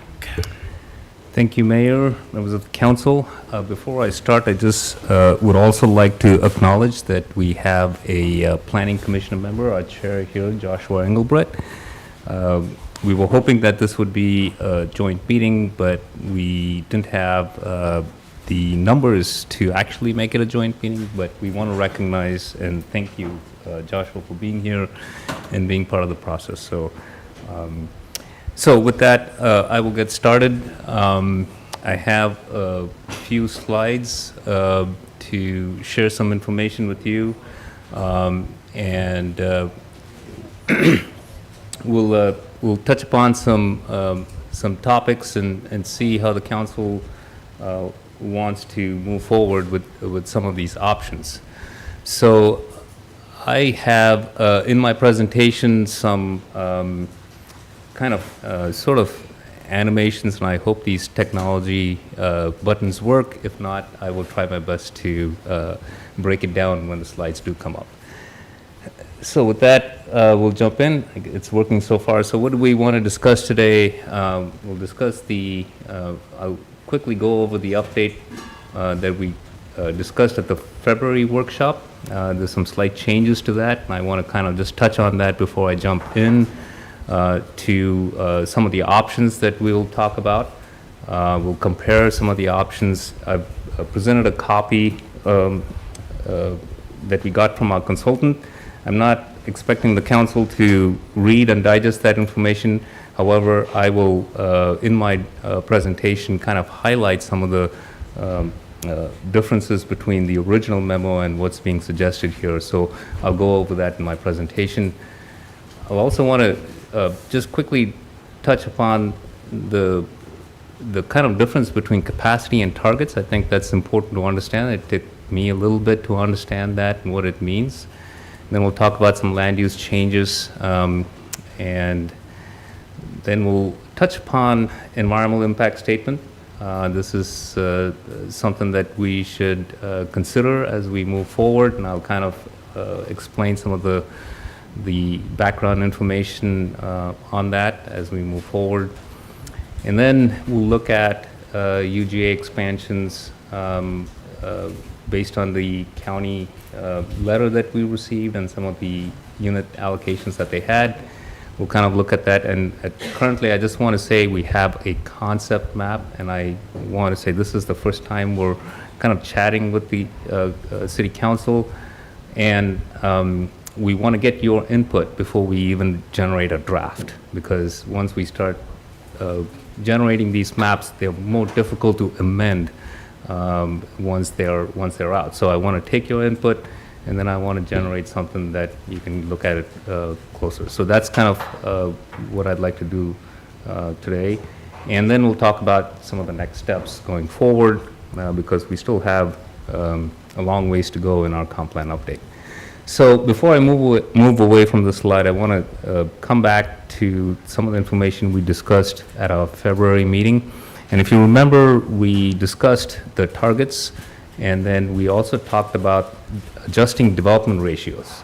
The consultant was here chatting about that, and I think the city council was favorable in looking at the market factors, so the ratios that Oak Harbor uses versus what the state recommended ratios were, and that could have provided for that additional capacity.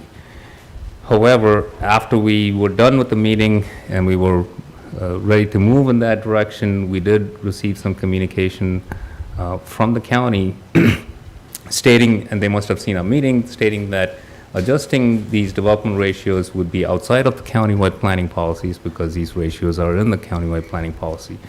And therefore, that would be a deviation, so they would rather see rezoning. And so that had us looking at trying to find different ways to address this target that we're now looking at. And so I'll go over some of that and talk through that with you and see what your choice is as we move forward. I want to say that because before we jump in, we're not looking at development ratio changes, we're looking at other options. So what are some of the things that we're looking at? So this is a slide. On the left side, you have a table which was in the original LCA. And then on the right side is the table that I shared a copy with you that has possible code changes. So this is kind of where we would start any sort of capacity, any type of analysis to see, you know. Are these handouts available to council? Yes, it is. Yeah, so, oh. I got it. Thanks, CAC. Sorry about that.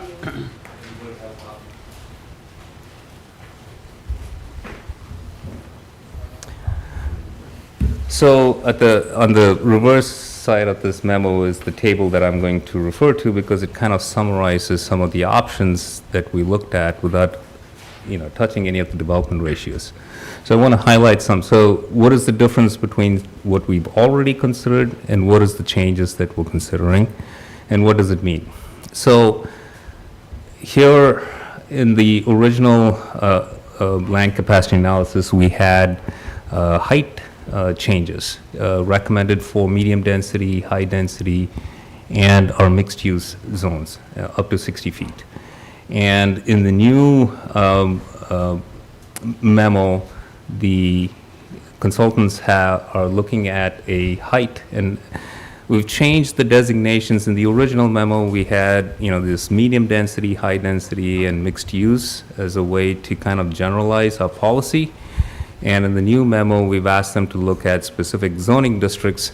So you look at R2, R3, and R4, and if you look at those heights, they are significantly more than what our current height allows, and it's also slightly above what the previous memo outlines. So with this new consideration, what the consultants are saying is we can look at more height in these districts to look at the density, because most of the 0 to 80 AMI will have to come in the high density range, and the capacity cannot be supported in the lower density. So how do we do that? We increase the height.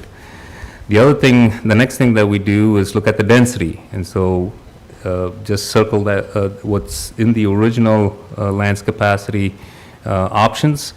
We had some density distribution there between all our mixed densities and high density. And here in this revised memo, we're looking at even raising the density there as well. So if you increase the height, you also increase the density, and that way we can try and accommodate more of the 0 to 80 AMI, because that range of housing is what the new distribution from the county is asking us to consider. So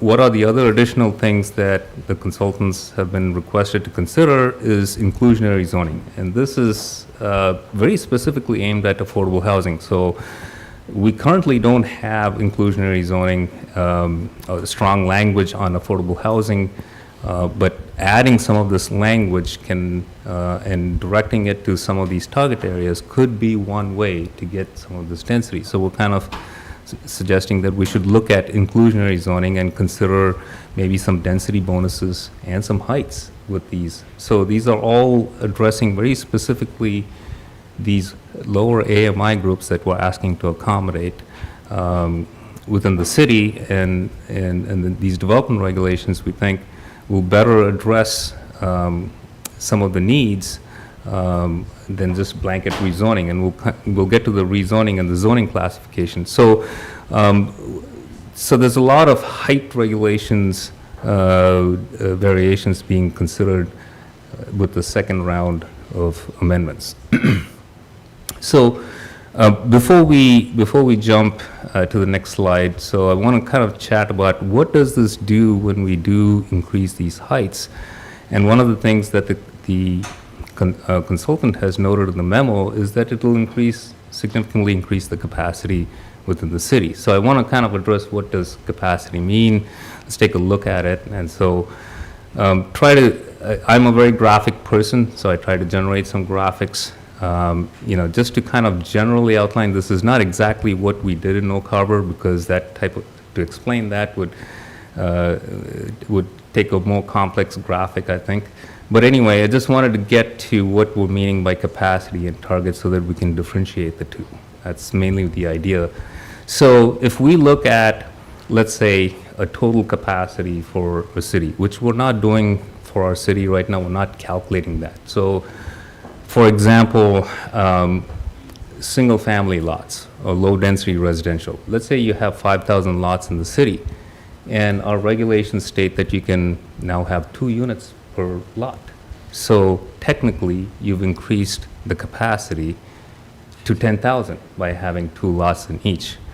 However, we know that that's not the total and actual capacity that could be realized, because we know that lots are of varied sizes, and that even though there are 5,000 lots, not all of these lots can have an additional unit. We know that that's the reality. So even though the total capacity says that you can have additional units, we have to look at what it is that we can attain during a planning period, 20 years, 30 years, 40 years, how much of that capacity can be realized? So that's where we kind of bring in some of these market factors. So the total capacity can go up or it can go down.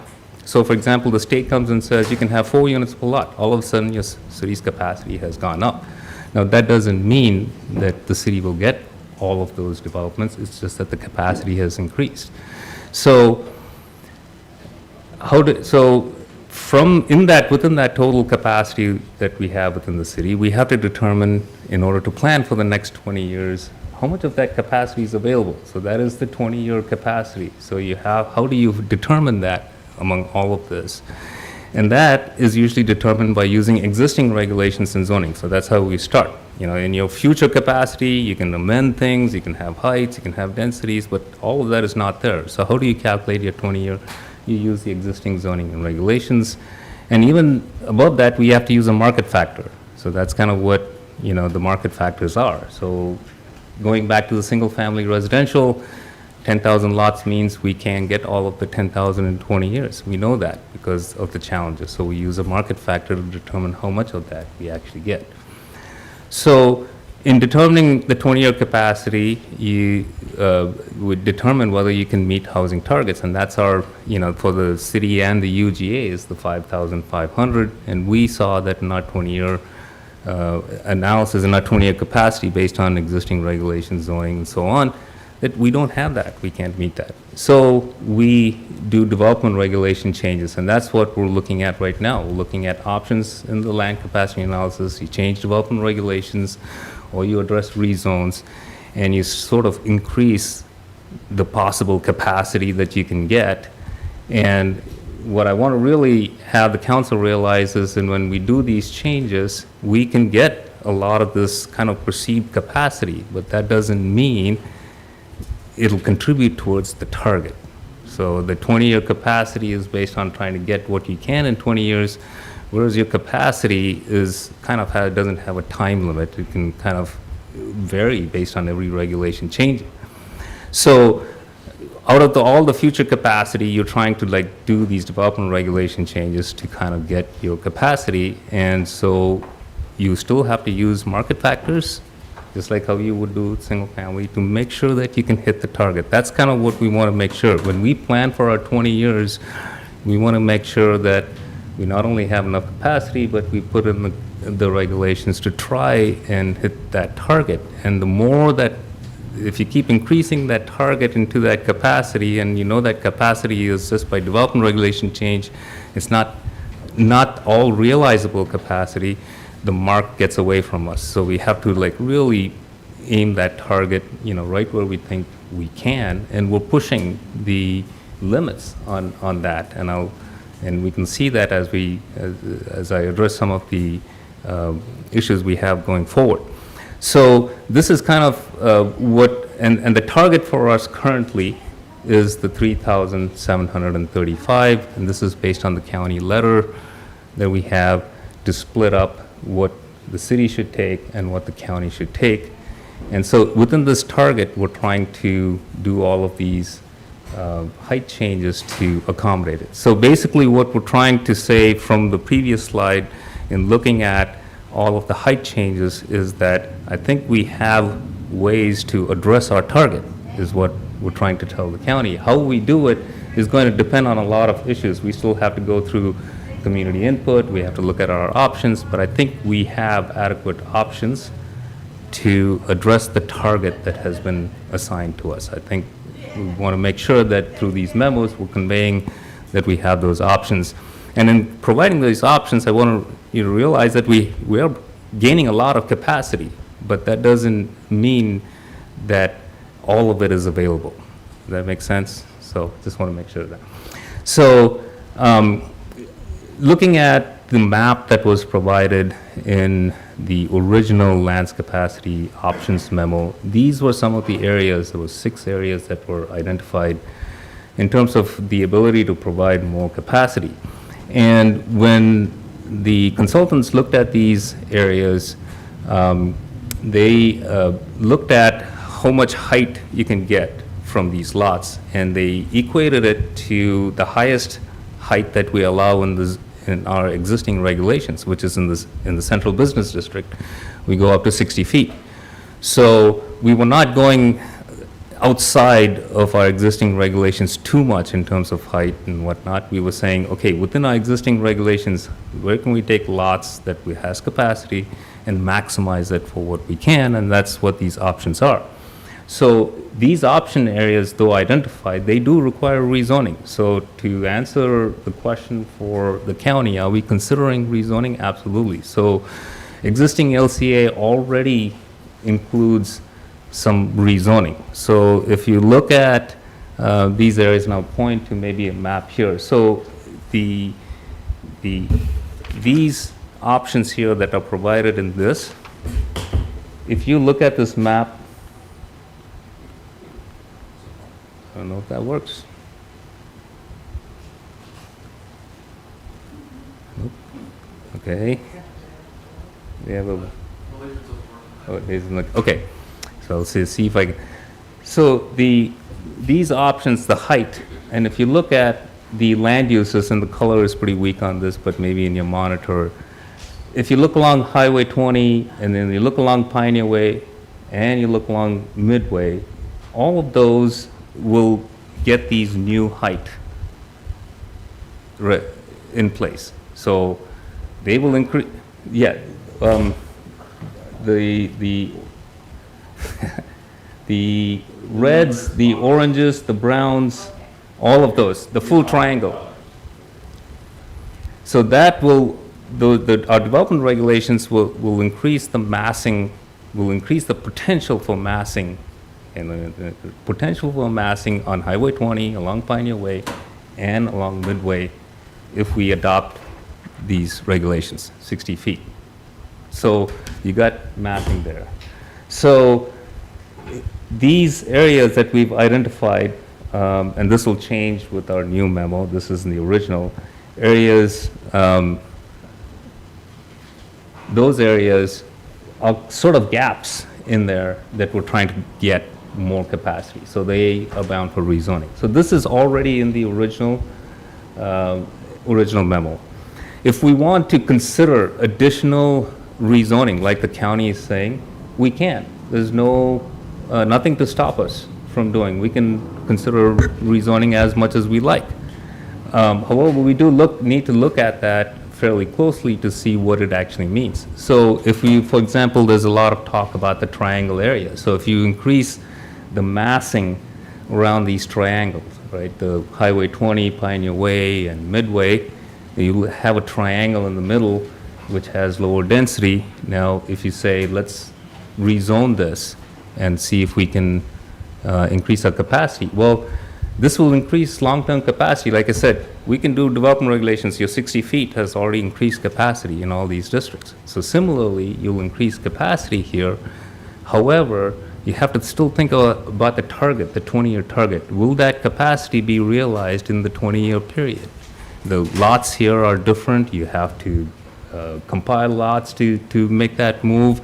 And you can see how development is so challenging that you can have capacity built here, but whether you realize it in the 20-year period is a question, and very little of it may be realized. Also, if you do these large-scale rezoning, what you're doing is also locking the existing uses in place from further development because you're expecting a higher development. So most of the existing uses will become non-conforming, and they won't be able to add units or extend units because you want all of these lots. So large-scale rezoning, though may add capacity, is not necessarily the best way to get your 20-year target capacity. So there's nothing wrong with considering it. If the council wants to do it, we can. And as a long-range planner, I like scenarios and more options for the council to consider and make choices. I think better. So if the council wants to go ahead and do that, we can absolutely continue on that and explore those options. But it will take, all these options do take time and do take different, and I'll go over that a little bit, because we're kind of pushing with all of these requirements into impacts, and that's where the environmental impact statement comes in, and I want to touch on that a little bit. So with all of these height changes and density pushes, we're starting to see some overall impacts that we have to consider in making these changes. So that's just something that I wanted to bring up. Nothing opposed to having these rezones done, but there are some pros and cons to having this done and whether we can actually get that 20-year capacity. So just something to bear in mind while we're looking at that. So with all of these, I think what we want to be clear is for the council to understand that we can accommodate the target and the different AMI distribution that the county has set. So we have, what we're saying through these memos are, these are all proposals, and consider all these different heights and possibilities, and that we can get to our target. That's what we want to let the county know, and the county should be assured that, okay, Oak Harbors can get 3,400, and they're going to do the regulations, and then they can focus on the 1,333 units that need to be in the UGA. So that's kind of where we want to get to. We want to establish these targets so that we can start moving forward. So with these targets hopefully established very soon, I want to touch a little bit upon the environmental impact statement. So with all of the changes that we are considering as we move forward, I think it's very prudent of the city to consider updating its environmental impact statement. So the existing environmental impact statement was adopted in 1995 and was done with the original comprehensive plan. It was done with the 20-year outlook and was planned for a population of 28,580. So it was in the 90s, they wanted to get to 28,000 in 20 years. That was the 20-year plan that they had put together. And the environmental impact statement was done based on that proposal. And EIS, what it basically does is it provides options for the community to consider. So if you look at the original EIS, they had a preferred option, and then they had a lower density version, they had a medium density version, and they had a high density version, and they chose this preferred option, which was to try and facilitate development and growth to 28,000 within 2013. And as you can see, since the adoption of this EIS, the rate at which we have developed, and we have gone through market ups and downs. There was the market boom of the 2000s, there's the recession, and through all of this, this is kind of where we have in 2024, we still haven't crossed the 28,000. However, with our 20-year planning and with all the 5,000 units that we're projecting to take in the city, we will get past that 28,000. So I think it would be good for us to look at that. And considering an EIS at this time would allow the city to weigh all these options, these heights and these rezonings, and all of these could come as options and alternatives that the city council can consider and choose an alternative and yet meet the target. The main idea is, can we meet the target that the county has? And I think we can by doing these options.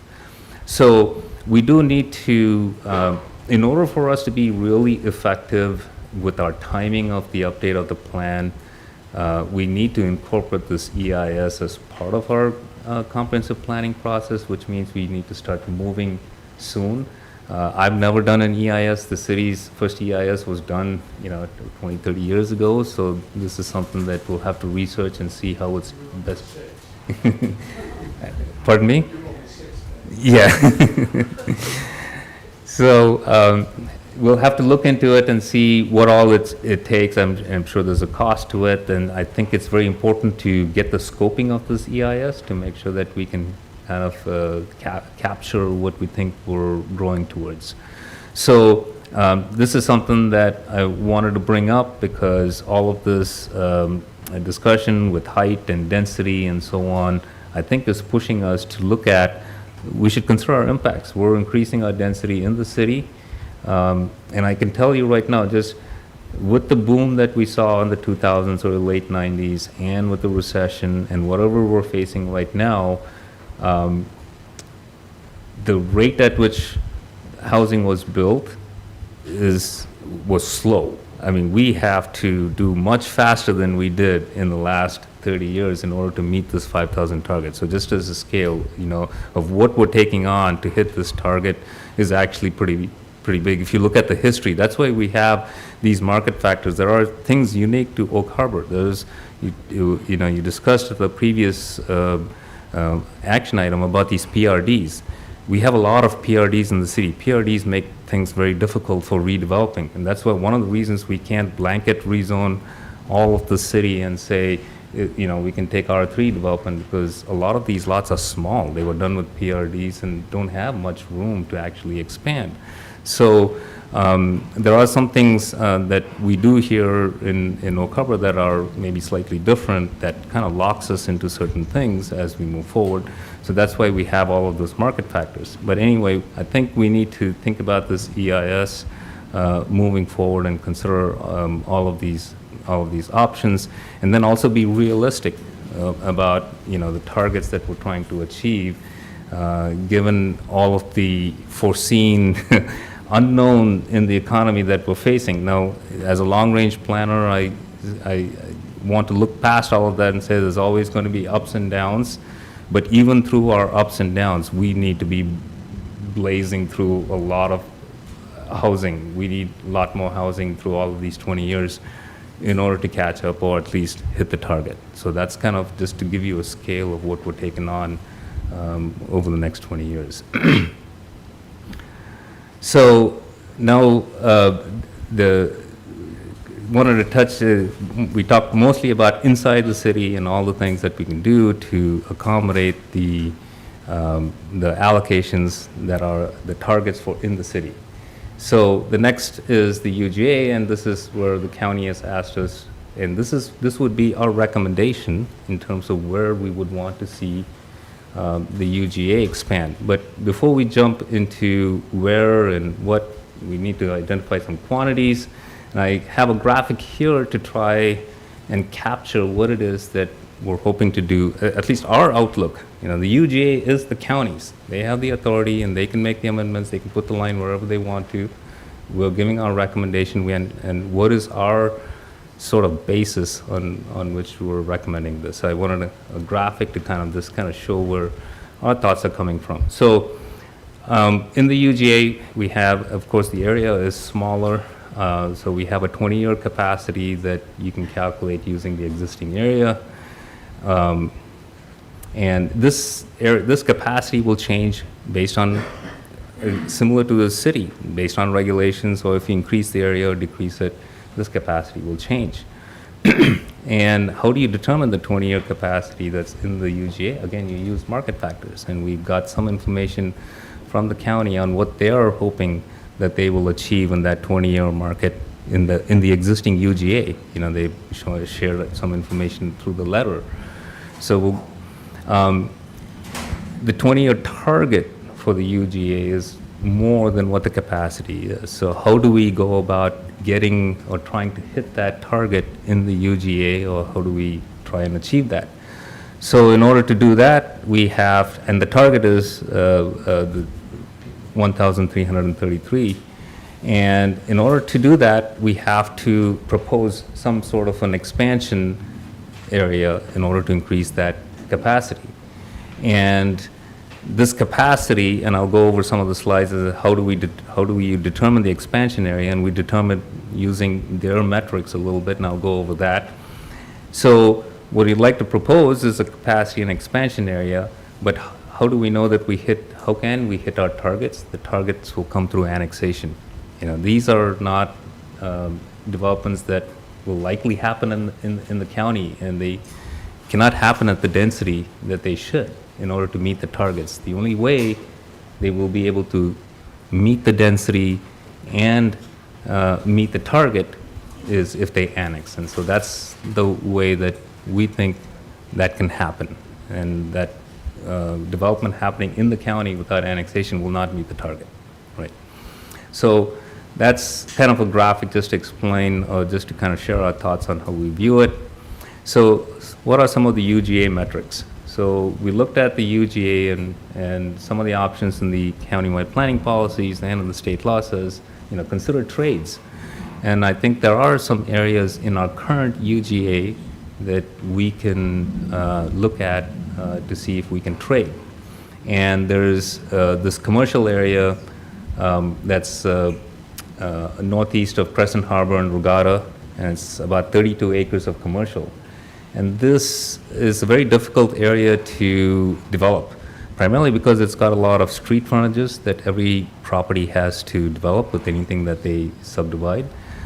And plus, it's in a high noise zone. So some of our commercial areas have chances of mixed use, but this doesn't because it's in a high noise zone. So a high noise zone controls some of the uses, and high density residential is not allowed there.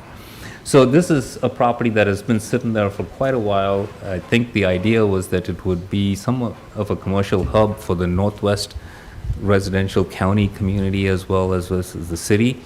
Just didn't pan out really well, and I think it's good to consider this as a trade. So this is something, again, if the council is favorable to, we can continue along those lines. But this is the discussion that we want to have with the commission now. So we can kind of target these commercial lands to be received in expansion areas. And then how do we go about calculating the expansion areas? The county letter gave us a little idea on what they think will happen from their density calculations in the existing UGA. They've calculated development at about 6 units per acre. And so we use that metric to determine how much area 1,333 units would take. And that equates to about 222 acres. So if you add the 222 acres to the acres that you want to trade, you're kind of looking at an area about 254 acres. So that's kind of the metrics we're using to move this proposal forward. So this is the map, and this is a very conceptual map. And I'll go over it briefly because it's just very conceptual, and I would like to hear from the council on what they think, and if there's anything different that you want us to consider or think along, please let us know, because this would be the time for us to make these changes so that we can come back to you with a map that makes sense to you. So what we have here, and I wish I had my pointer, so the Crescent Harbor, the green area to the northeast part of town, I've highlighted it with the green hash. That's where the 32 acres is. And the green stars identified in the 3 areas on the west side and southwest of town is where we're considering them as being receiving areas. So, if we have 32 acres of commercial, and we say we want to trade it, where do we want to put the 32 acres? So we're saying we can, along Highway 20 at the bottom, there's lots along the frontage, about 3 lots that equate to about 19 acres or so. So we think that could be a good receiving commercial area. And then the Fort Nugent and Boone area, we're calling it the Fort Boone area. And that area can receive about 5 to 6 acres of commercial there in that intersection. And then the Hillside and Crosby area is another area where we're indicating that you can receive about 5 to 7 acres. So these are areas, and we've kind of just shown it as very general because lot acreage and all of these are different, and when you add them up, you may have these numbers not be very exact. But we wanted to just start with the idea and then get your response, and then we'll kind of work on a more detailed map. So that's our idea, just in terms of looking at trades, and that's only just commercial. So that's just the trade commercial area. And then we looked at in the previous slide in terms of residential for the 1,333 units, the 222 acres is what we think is an approximate calculation. And that, as you can see, we kind of distributed a little bit along the Crosby and Heller Road. A lot of it actually in the Fort Nugent and Boone area, and then a couple lots behind the commercial frontage lots along Highway 20. And I'll kind of go over these a little bit. So the three areas for residential expansion that we looked at, some of the primary criteria that we looked at is mainly serviceability and the availability. The fact that it needed to be contiguous. So if you want these properties to come into the city and develop at urban density within this 20-year period, we wanted these properties to be able to be annexed, and they should be easily serviceable. So those are the criteria that we used to look at these. As opposed to willing property owners, for example. So you can have a willing property owner, they may be located not in a serviceable area, right? So we wanted to approach this by serviceability and the ability for us to realize some of these densities within the 20-year period. So if you look at the area by the highway on the south side of town, and I wish I had my pointer, but that area, if you look at it from the highway as you drive down, it slopes away from the highway. So it slopes west, right? So in order to service that, you'd have to build some sort of a force main to get all of your services across the highway, and all of those need to get to the Scenic Heights lift station. That's kind of what it is. So the further west you go along the highway, you're getting further and further away from serviceability, because that last property will now have to build a force main. So the closer you keep to Highway 20, the easier they are able to service.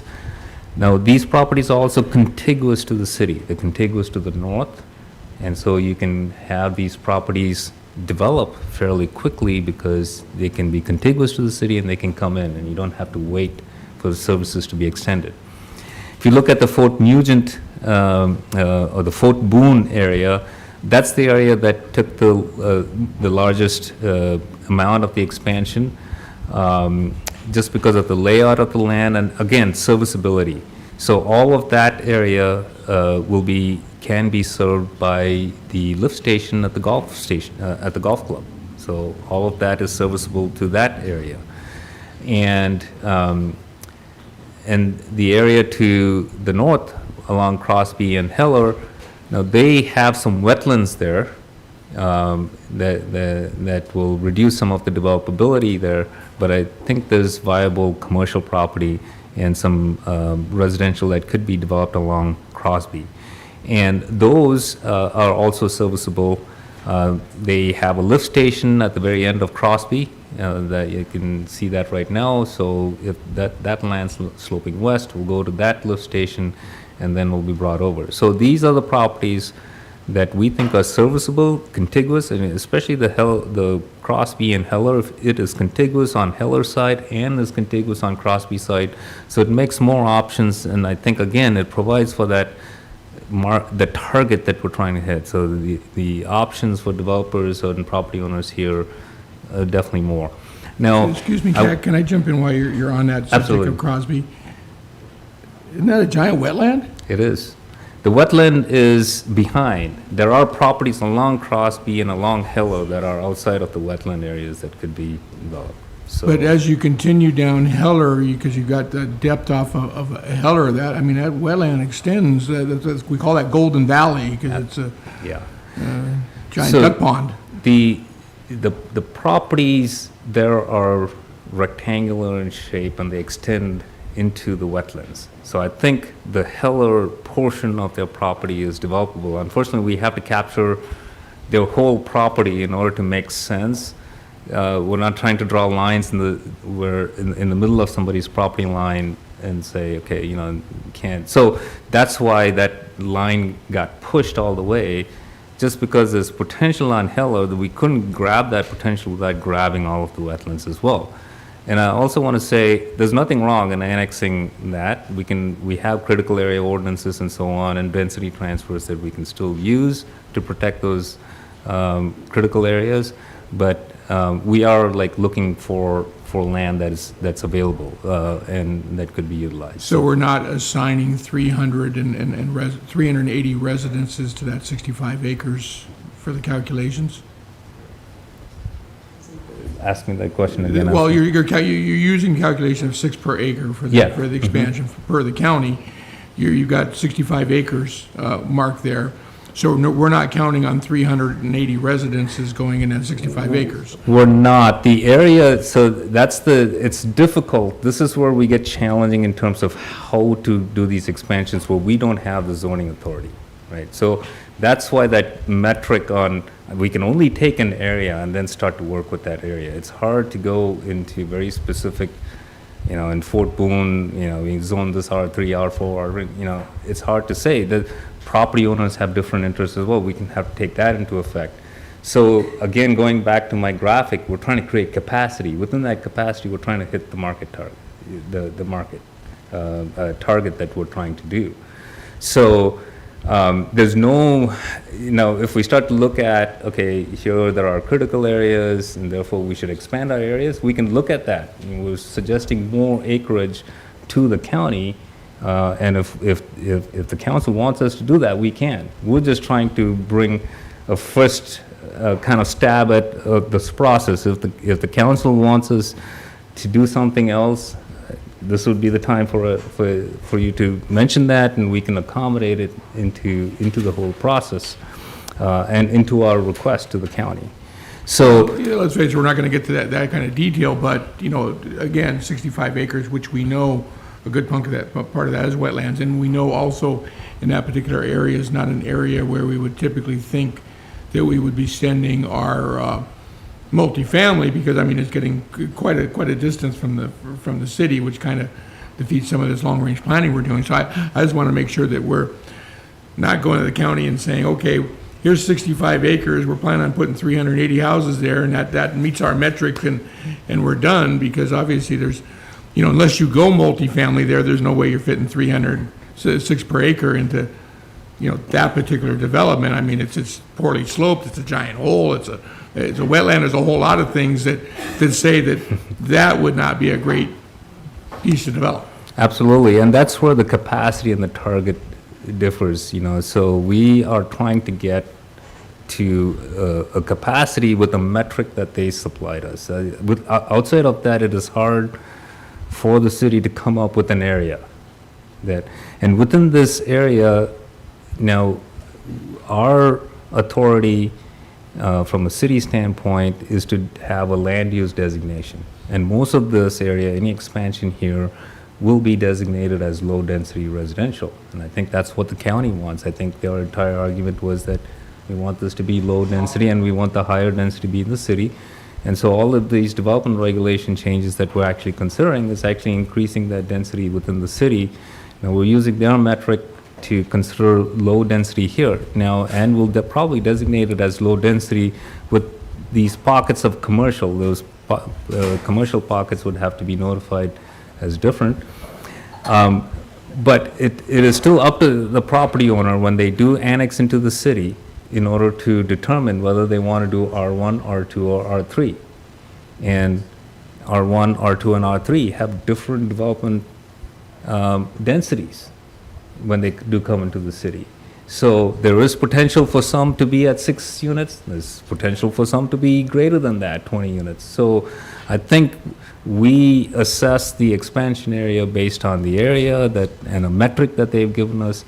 But in terms of targets that we want to achieve, we're hoping that annexation will lead to targets that we can achieve within that capacity area.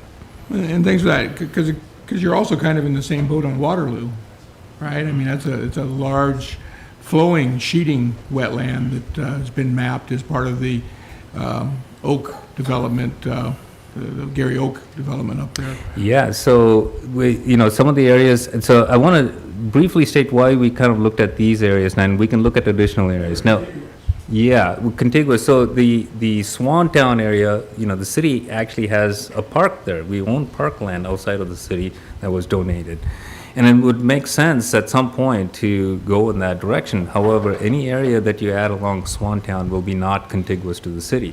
So you may add capacity, again, but you may not be able to meet that mark, but the target that you, so do we want to ask for capacity, or is the county willing to give us capacity there? We'll take it. It's just that what we're saying is that we may not realize that in that 20-year period, even though there's options. They're serviceable, by the way. You can service them to the golf club lift station. So that area is being left out, and I wanted to point that out. It's not that we didn't consider it, so based on our criteria, that kind of, and then you look at south of, on Scenic Heights, there's some area that falls off the map there, but there's some area there that you can bring in. Now, that has some stormwater issues. Once you bring lots in there, the stormwater flows, I think, at some point towards the outfall that is now, the road is blocked now, and that needs to be fixed.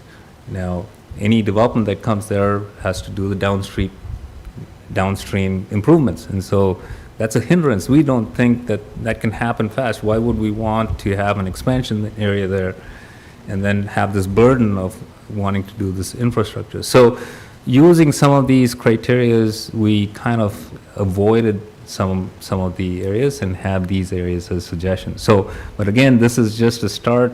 You bring up good points. We thought about it too in terms of including critical areas in here. However, we think we're using a density that is much lower than we think the target will bear with annexations. So we're using their metrics to give a kind of a reasonable solution for the expansion. So that's kind of where, go ahead. As far as the capacity target, it doesn't mean that we're going to be using it in that capacity. It means we're meeting a requirement by the county and maybe indirectly by the state, correct? I mean, I just want to make clear on the record that the fact that we match a capacity requirement for the county doesn't mean we're going to be using everything that we have that capacity for. Yes, like I said, we can have our capacity much greater than what our target is. Okay. Any other questions? Okay. All right, so before I move from this, any suggestions, any comments, any areas that could be considered a good comment? Do you want to see some modifications in the Crosby Heller area? We can look at additional areas along Fort Nugent. There's the Bonaparte Lane area is there. Again, there are more wetlands there as well, but there are some larger lots that we can consider. But we wanted to make a distribution, a good distribution, and the idea to provide that neighborhood commercial. I think that came out in our first survey interest. And there's actually some House bills, I think, moving at the state level to open up possibilities for neighborhood commercial, because in the past, the planning and the court system and the judicial world kind of looked down on these spot zonings, they were called, because they were inappropriately placed, or they seemed inappropriate at least. But I think now they're trying to open these venues up for neighborhood commercial, and we saw that interest in our survey. So we're trying to provide for those options as well as we grow. So that's kind of our shot at it. So, but we're happy to take any input before I move forward. Yes, Mayor Pro Tem. Okay, so and it's real small on our screen, so forgive me. The yellow or orange with the diagonal stripe, those are the properties that the city wants to receive and absorb into city limits, correct? Where is the property that the city owns that we are planning to swap and exchange? So the northeast corner green hash mark is the area, yep, that one with the mouse is proposed for trade. That has 32 acres. And the receiving area, so if the county agrees to that trade, where do we want to have that 32 acres distributed? The green stars are where we're proposing the approximate location for those receiving areas. So all we have to give away thus far is that corner on Kristen Harbor and Regatta. That's the one we're Thus far. thinking, we're proposing for trade at this time. No other property at this time, just that one for trade. I want to make sure I wasn't missing anything. The yellow hatched areas are the residential expansion areas. Residential expansion areas? Yes. Okay. I think that if we're gonna, the advantage of doing a one-for-one swap is that we don't have to, start making big adjustments and rewriting the UGA and all of that. It's less complicated than changing the UGA boundary. But I think that South Highway 20 there on the south of town, that frontage space is that's a no-brainer. I think that makes a ton of sense. It's, available, accessible, serviceable, all of the contiguous, all of the things that you listed. So if we're gonna do the one-for-one swap, it would be my preference to start with that little corner. That would be a commercial consideration though, and I don't quite understand how that helps us get to the housing target unless I'm conflating the two. The housing target is separate to commercial. So we have 32 acres of commercial we'd like to trade, about 20 or so acres on Highway 20, and then we have about 12 acres remaining. So recommend about 5 acres at Fort Boone and about 7 acres at Crosby and Heller. Or we could switch and say 7 acres at Fort Nugent and Boone and 5 acres at Crosby. So get to about 32 acres commercial. That's just the trade. And I think the areas that you've identified make a lot of sense. For residential, For long-term, yes. Yeah, those neighborhood commercial, as you put it. Okay, I just want to make sure I was on the same page. Thanks. Yes, Councilmember Wiesner. Thank you, Mayor. Well, CAC, because you asked if there was other areas, right? So, I'm always happy to help with the team and figure out a plan. And I'm just thinking ahead, that area to the east of Hillcrest, where, Crosby makes that bend. Yeah, a little bit further east, Yeah, east of Airline Way. My thought there is, number one, a lot of that is upland. There is some lowland there, right, when it dives down at the bottom of Airline Way, but there's quite a bit of upland there. If we were to include that in the UGA calculation, we'd be expanding UGA against existing UGA, right, because Hillcrest is in the UGA. But I'm wondering if that wouldn't be our pull-through for Hillcrest, right? We all understand there's going to be a huge challenge at some point in time bringing city infrastructure through Hillcrest and getting Hillcrest annexed into the city, which is currently in the UGA. We know since Hillcrest is already populated, we can't remove it from the UGA. That's part of the GMA rules, right? So we're really stuck with Hillcrest as a UGA component for the rest of the city's life. And I think we all envision it at some point in time, that it's going to have to come into the city. It's going to have to. It's just not going to sit there as a UGA the whole time. And I'm thinking if we had developable land on the back side of that, that gives us potential for major development to come in there in the future, right? Which brings in some of that infrastructure that we would need, because that, single lift station at the bottom of, Airline Way there at Golf Course, Crosby Road isn't going to handle all of that. But through future development, that could be our pull through. And if we make Hillcrest a dead end, how are we ever going to get that pulled in if it's always stuck as a dead end? I mean, we're going to have to wrap around Hillcrest, develop around it, I think, in order to bring that integration into the city. And we're going to need developers to do it. And if we don't have developable land there, I don't know how it's going to happen. So I just want to clarify, you're talking about where that bend where Crosby, turns to. Correct. And you're talking about the area west of there, right? Yeah, it says south and west, yeah, not east, south and west, you are correct. So south of the bend in Crosby Road, take that rectangle there that would integrate into Hillcrest.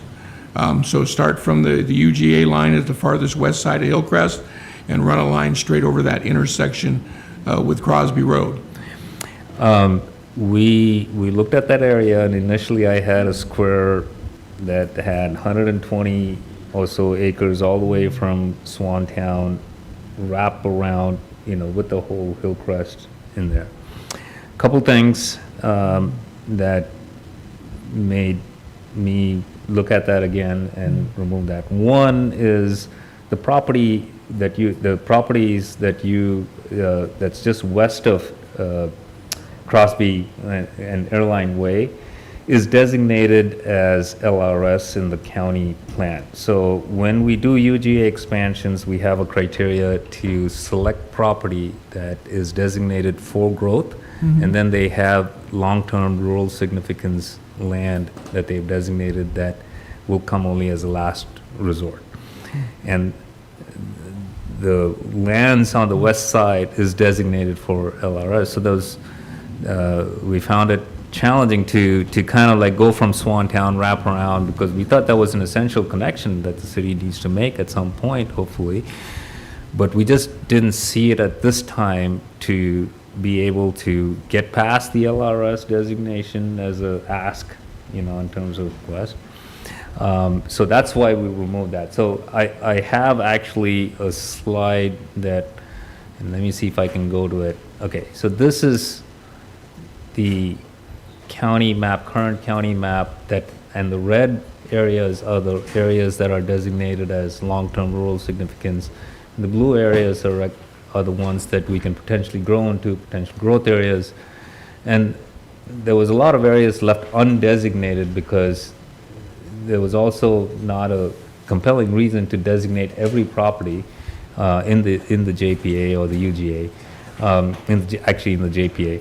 So some of these properties were left undesignated. So if you look at that area right by that, and that's the reason and I wanted to bring this map up, and you brought up a very good reason, and that's why we couldn't go south of Fort Nugent either. Those properties are also designated as LRS, and so, you would think like with the Gary Oak development, I don't know what it's called, Hillside, Oak Hill, or whatever that development is right now. Gary Oak said, the idea would be to just kind of go west of that, and that LRS kind of prevents us from going west as well. So these are some of the limitations that we took into account when we. It just seems like they're though, with the comp plan update happening at the county at the same time, it would seem at least the question to ask to them, right? Because the reality is Hillcrest is as much of a problem for the county as it is for us. And we've just been discussing it for years. How are we ever going to make that happen? And I think we owe it to the property owners in Hillcrest. There's a lot of them up there to be focused on the fact that at some point in time that development is going to need city services, and how can we mitigate the cost of all that infrastructure to those existing property owners when that time comes. Absolutely. Now, if the council wants to, and we can add back the area that I was just talking about, like I wanted to, have this discussion and let you know that we did think about it and we pulled it out. Now, if the council thinks that you want it back in when we send this to the county, happy to add it. It's, that's just what the council. Yeah, I don't think we need to make it a deal killer, but I think we need to at least ask the question whether the county considers that still as an LRS property, or whether the county visions that as that property that may eventually solve both of our problems. So if I'm hearing right, do you want to add area along Swantown as well, or do you want to just ask the question about the LRS I think now at the moment, just ask the question about the LRS, right? So they don't take it wrong that we're trying to grab way too much land, because that's a lot of acreage, right? Sorry, and But- should we add the Swantown acreage? Yeah, I think so. I think it's a question worth asking, and we may find that their answer surprises us, that they too feel as though that's a possible solution to a long-range problem that, let's face it, probably fits into this 25-year plan. We're seeing septic failures in Hillcrest starting to happen pretty regular. We just diagnosed another one on Olympic Drive. Those drain fields are approaching that 45-year lifespan. And, 25 years from now, if Hillcrest isn't absorbed into the city, I imagine we're probably going to see a lot of issues out there with septic systems. We do have to have a long-term plan for all of the areas that are completely surrounded by the city and in our UGA. So I think we don't. We can throw that area in. As a city planner and as a long-range planner, I don't mind planning for capacity. But we have to hit our targets. Now, in our ambition to plan for capacity and our suggestions, we can transmit that to the county, but I just want to make sure that it is above and beyond what our kind of target would be, which is fine. The county can choose to actually amend some of these areas or add these areas. The only stipulation that I see, and I'm not a big fan of it, is that it does say in our countywide planning policies that when an expansion is considered, that they have to consider it only to meet the target, not necessarily for planning.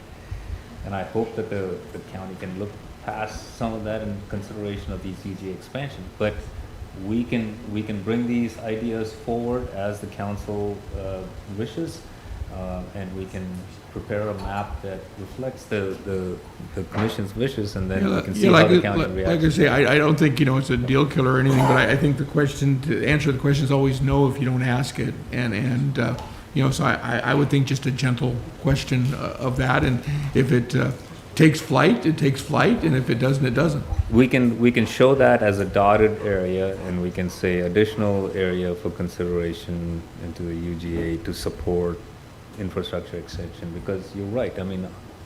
Hillcrest won't get the infrastructure unless there's a demand to pull the infrastructure towards that area. So whether this is the right time to think about something like that, again, we're adding capacity, and I don't think it's adding to the target necessarily, but it doesn't. I'm okay for planning for that. I'm just saying.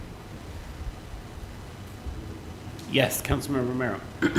I'm supportive of Councilmember Wiesner's observation with regard to what amounts to an island, right, and the city around it, and being able to bring it in. I think that's a no-brainer in my way of reckoning for proper planning, but that's just a statement of opinion.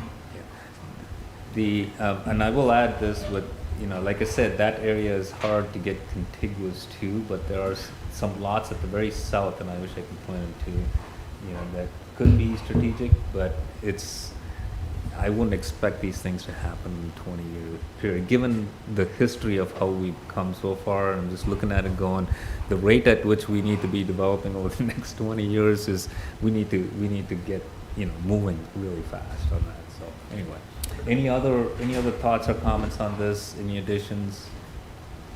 Okay, go to the next slide. So what are our next steps? So with your input, we'll prepare some revisions to the lands capacity memo. We'll generate a concept map, and I want to actually run it by the city council before we send it to the county. So I would like to kind of aim for a meeting in April where I can bring that to you so that you can take a look at it. It's such a conceptual map. I was working on it till this morning. So I don't have a printout. Now that I've got some input, I can take your input into that and actually prepare a map that you can see in a packet that we can send to the county. I'd also like to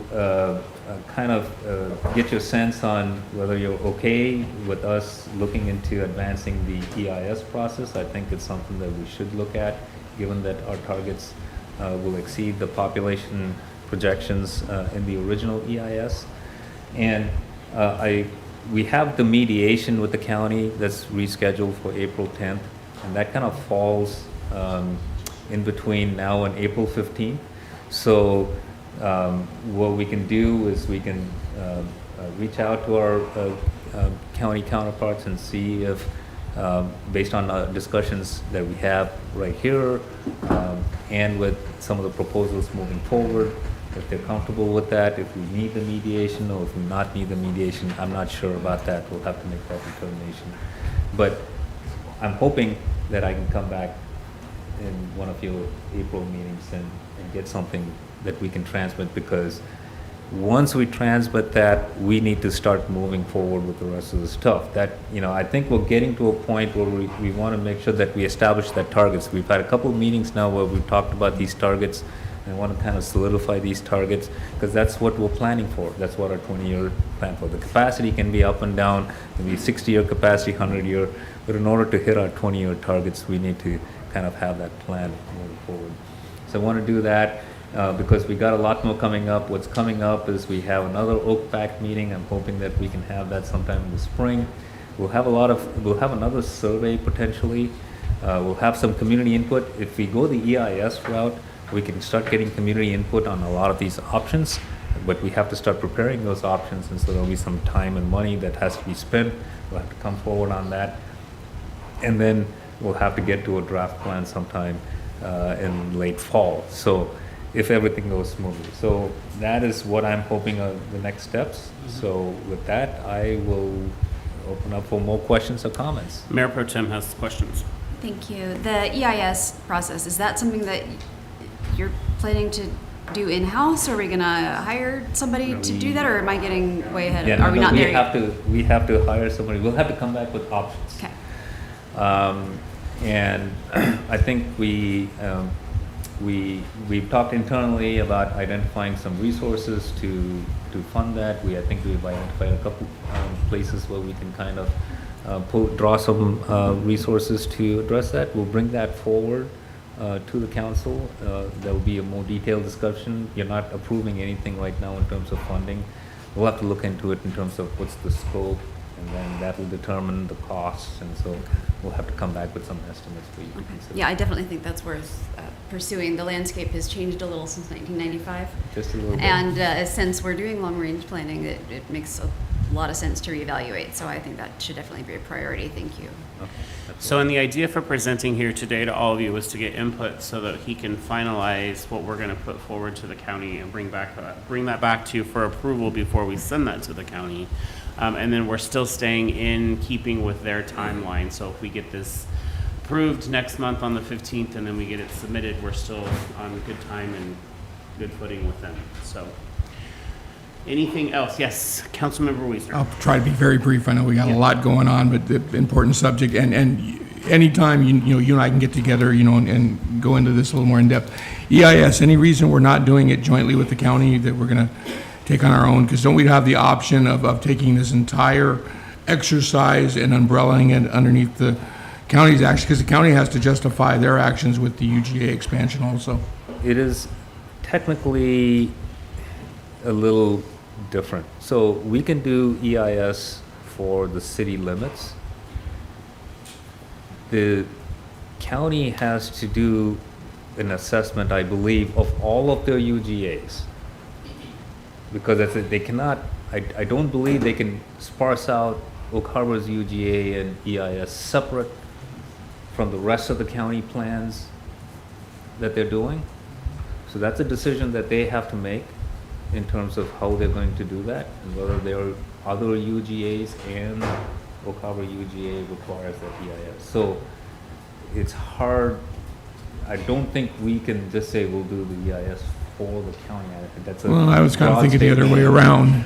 The county working with us to help us with our EIS. They obviously have a lot of experience at it, and for every EIS that we put out there is just one more EIS for somebody to dispute, right? And if we have multiple EISs out there, then, this could drag on forever versus if it was umbrellaed. And so is there any way for the county to step in and help us with our EIS as part of their EIS process. Well, we will be doing EIS for the city limits and all the development regulations, if we do this thing, and we do all the development regulations. Now, if the county is still wanting to see rezoning as part of the option, maybe they can contribute towards that. But all of our EIS, unfortunately, will be limited to only the city limits.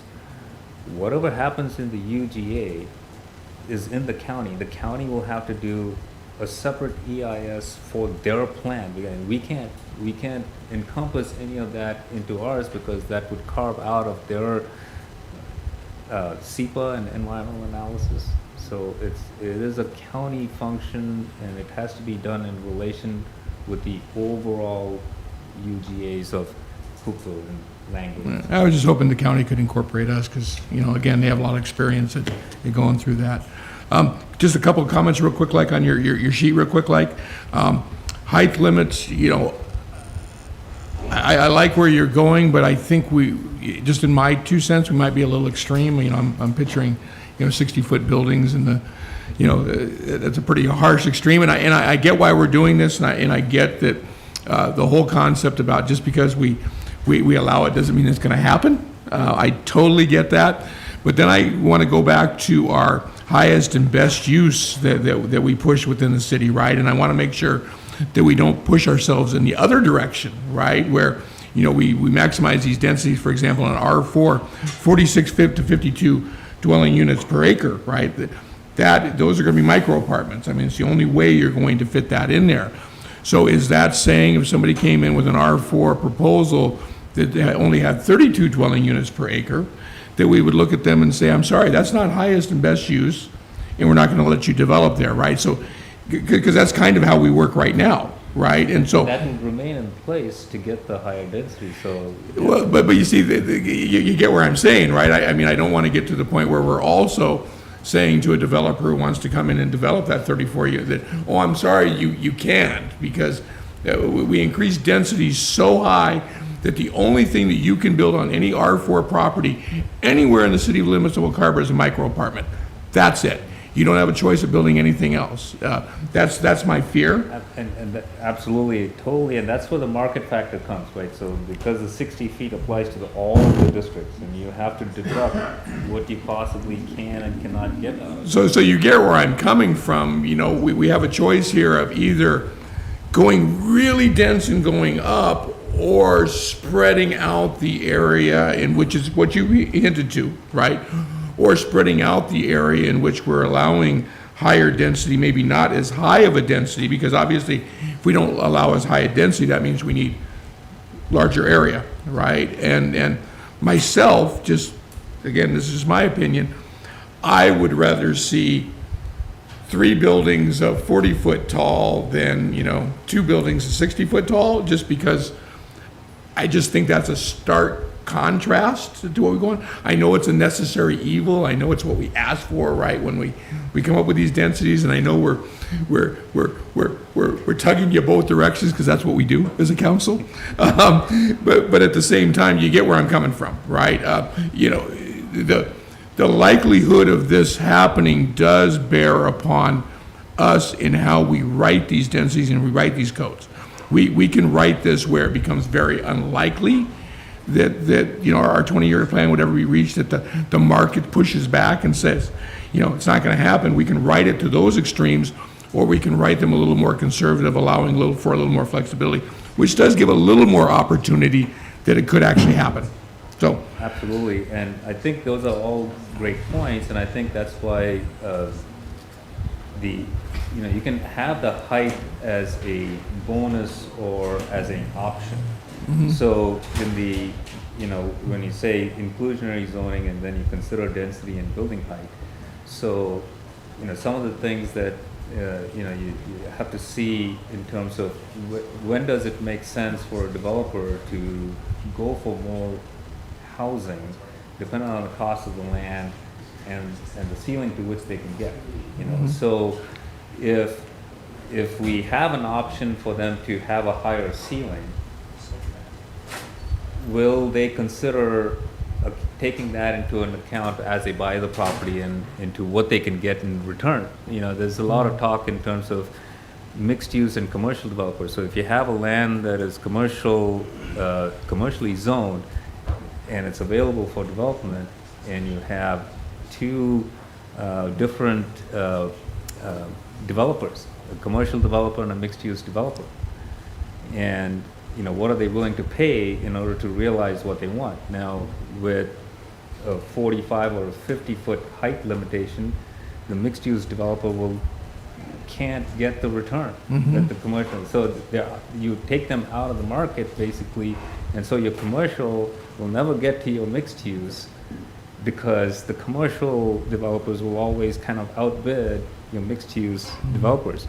Now, the way you would want to get the mixed-use developers interested is you give them an option of height, which the commercial developer may not be interested in.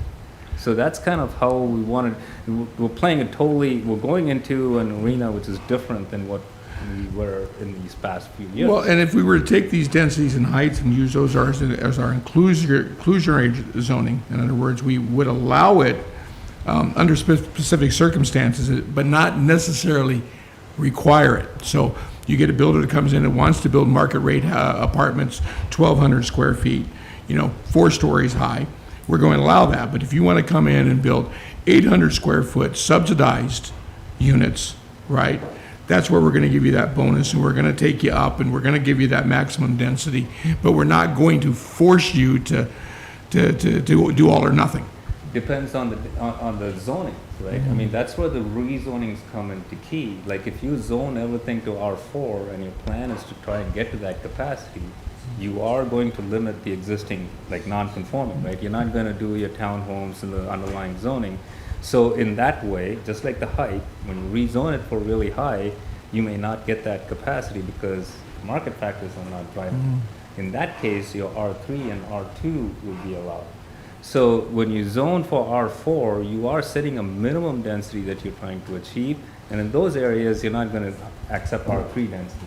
And you want to have R3 land, and you say, you want that density, go to the R3, which is available now if we do the expansion, could be available in our expansion areas. But you get my concern, right? Okay, and then when it comes to inclusionary zoning, I don't want to forget the ADUs. I think your maximum lot coverage helps the ADU idea.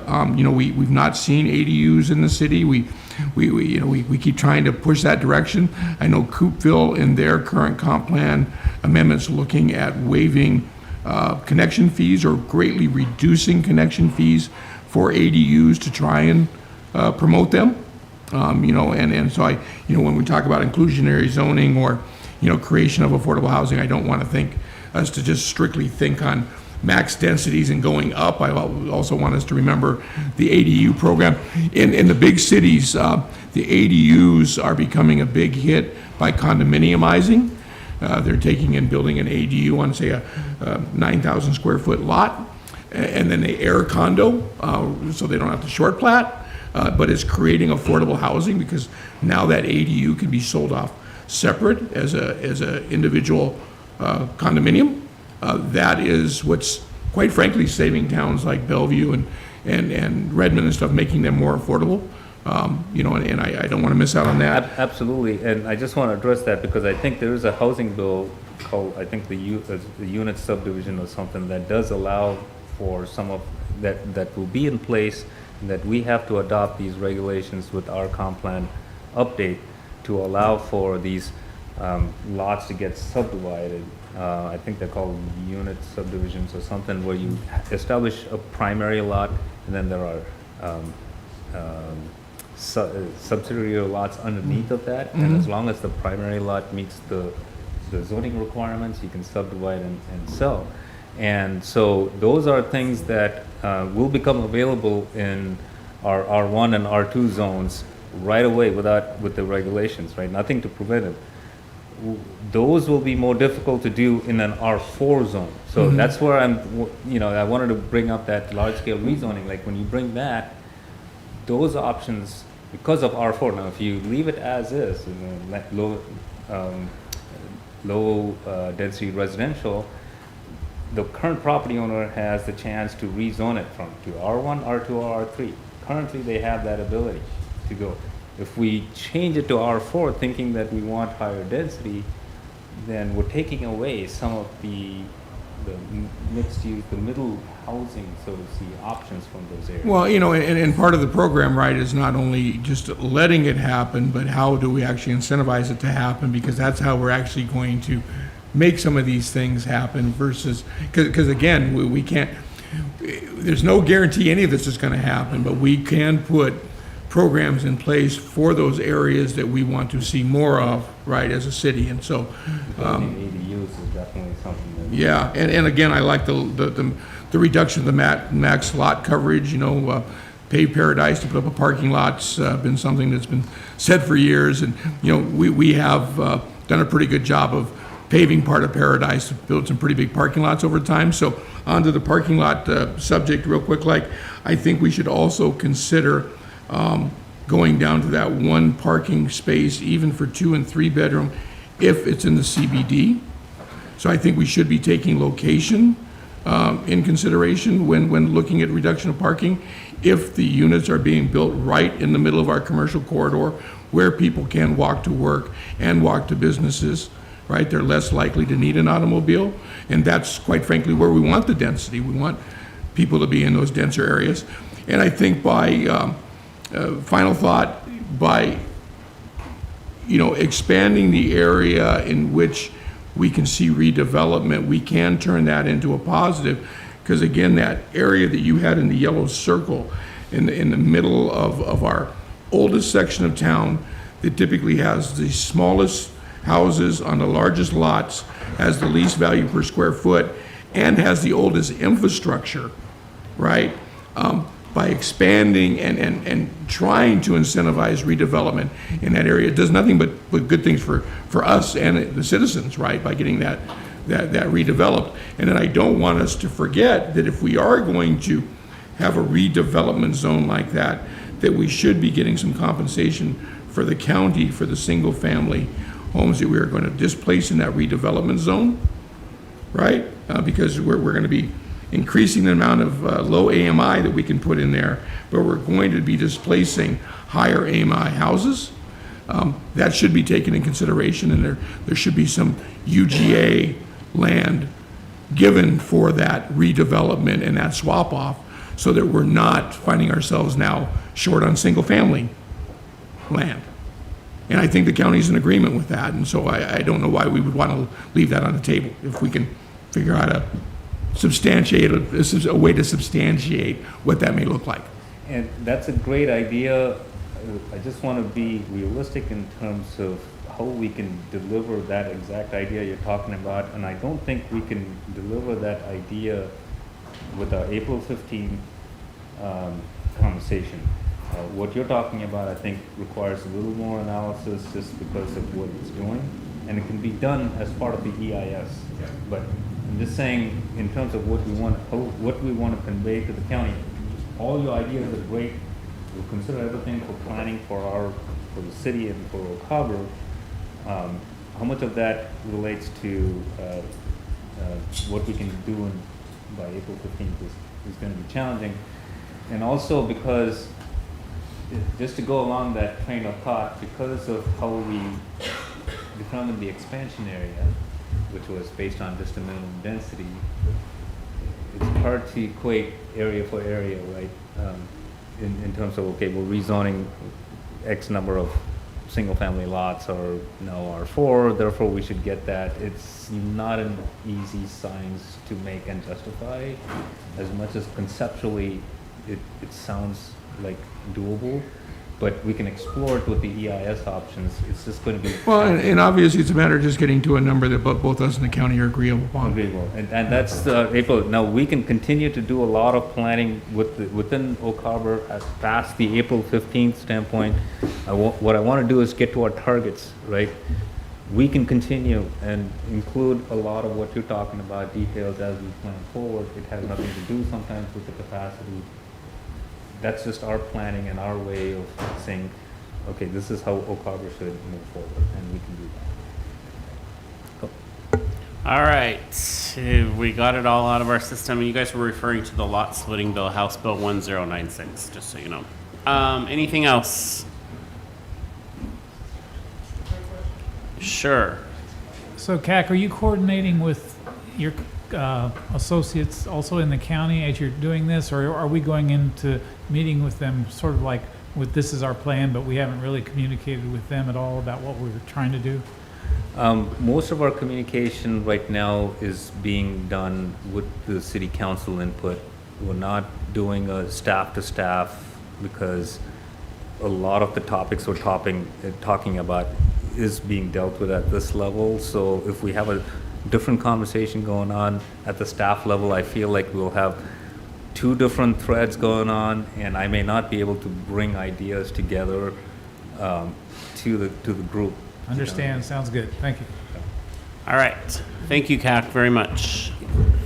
We are going to move on to Western Washington University Student Intern Parking Study, and here to talk about that is our Associate Planner, Nolan Grunska.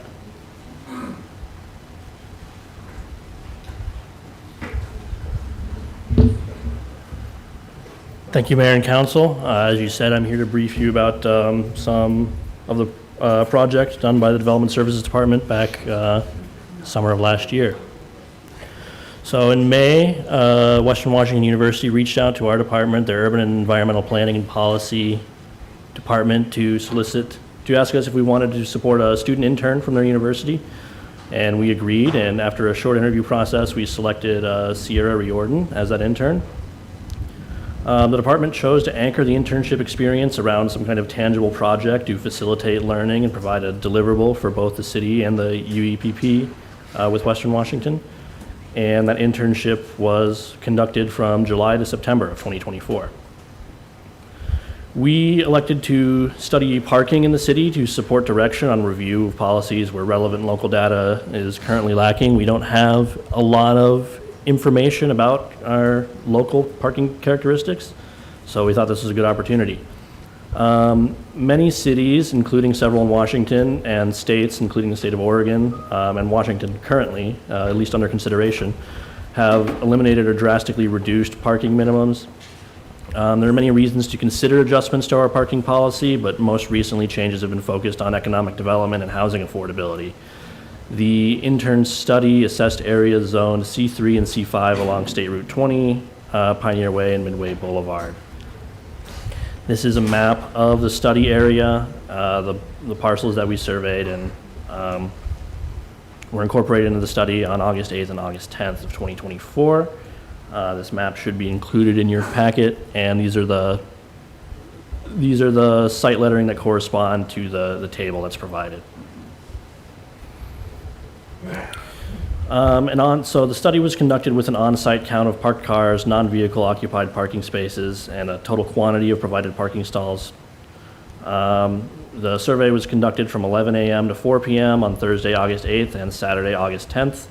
Those dates were chosen to be representative of peak commercial activity and parking usage conditions, accounting for season, time of day, and day of the week.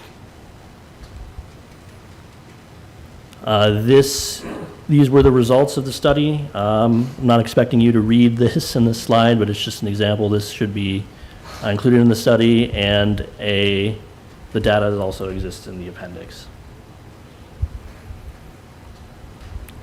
So the result of the study is that,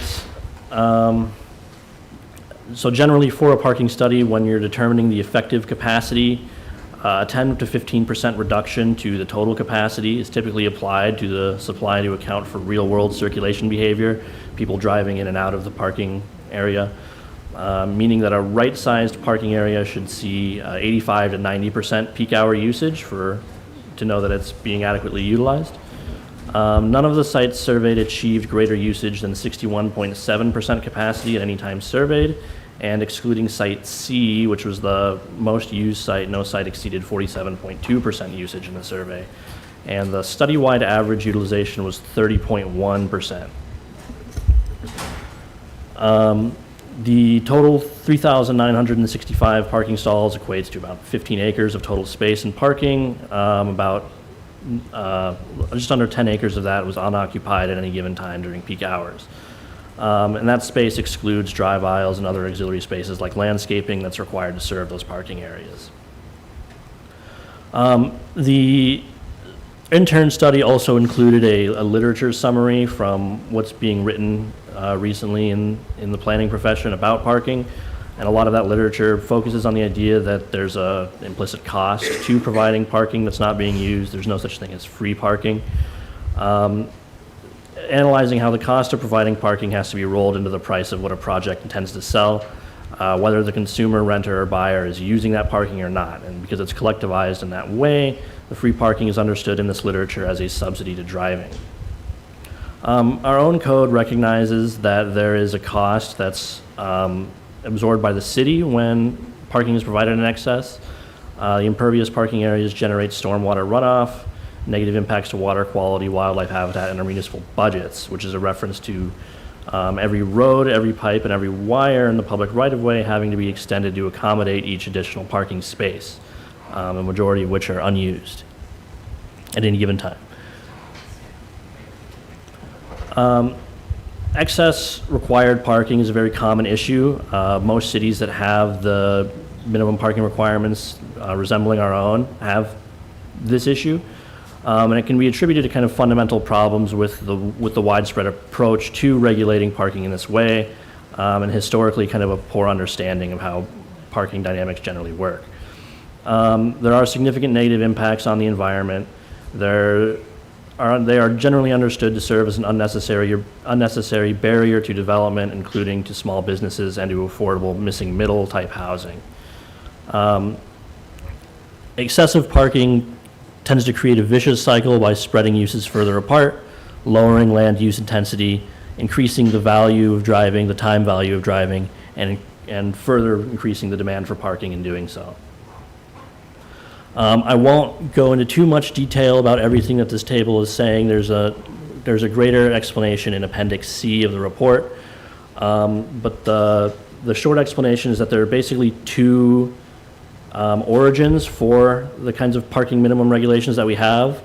And those origins are either somebody made a good guess at some point and they've been proliferated throughout codes in that way, or the Institute of Traffic Engineers creates an empirical model like this to try and map the relationship between the size of a use and how much parking it generates.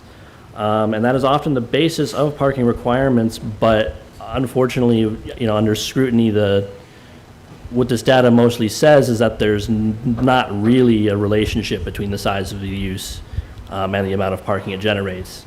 The low R squared value means that the size of a use only accounts for 3.8% of all of the factors that determine how much parking a use actually needs.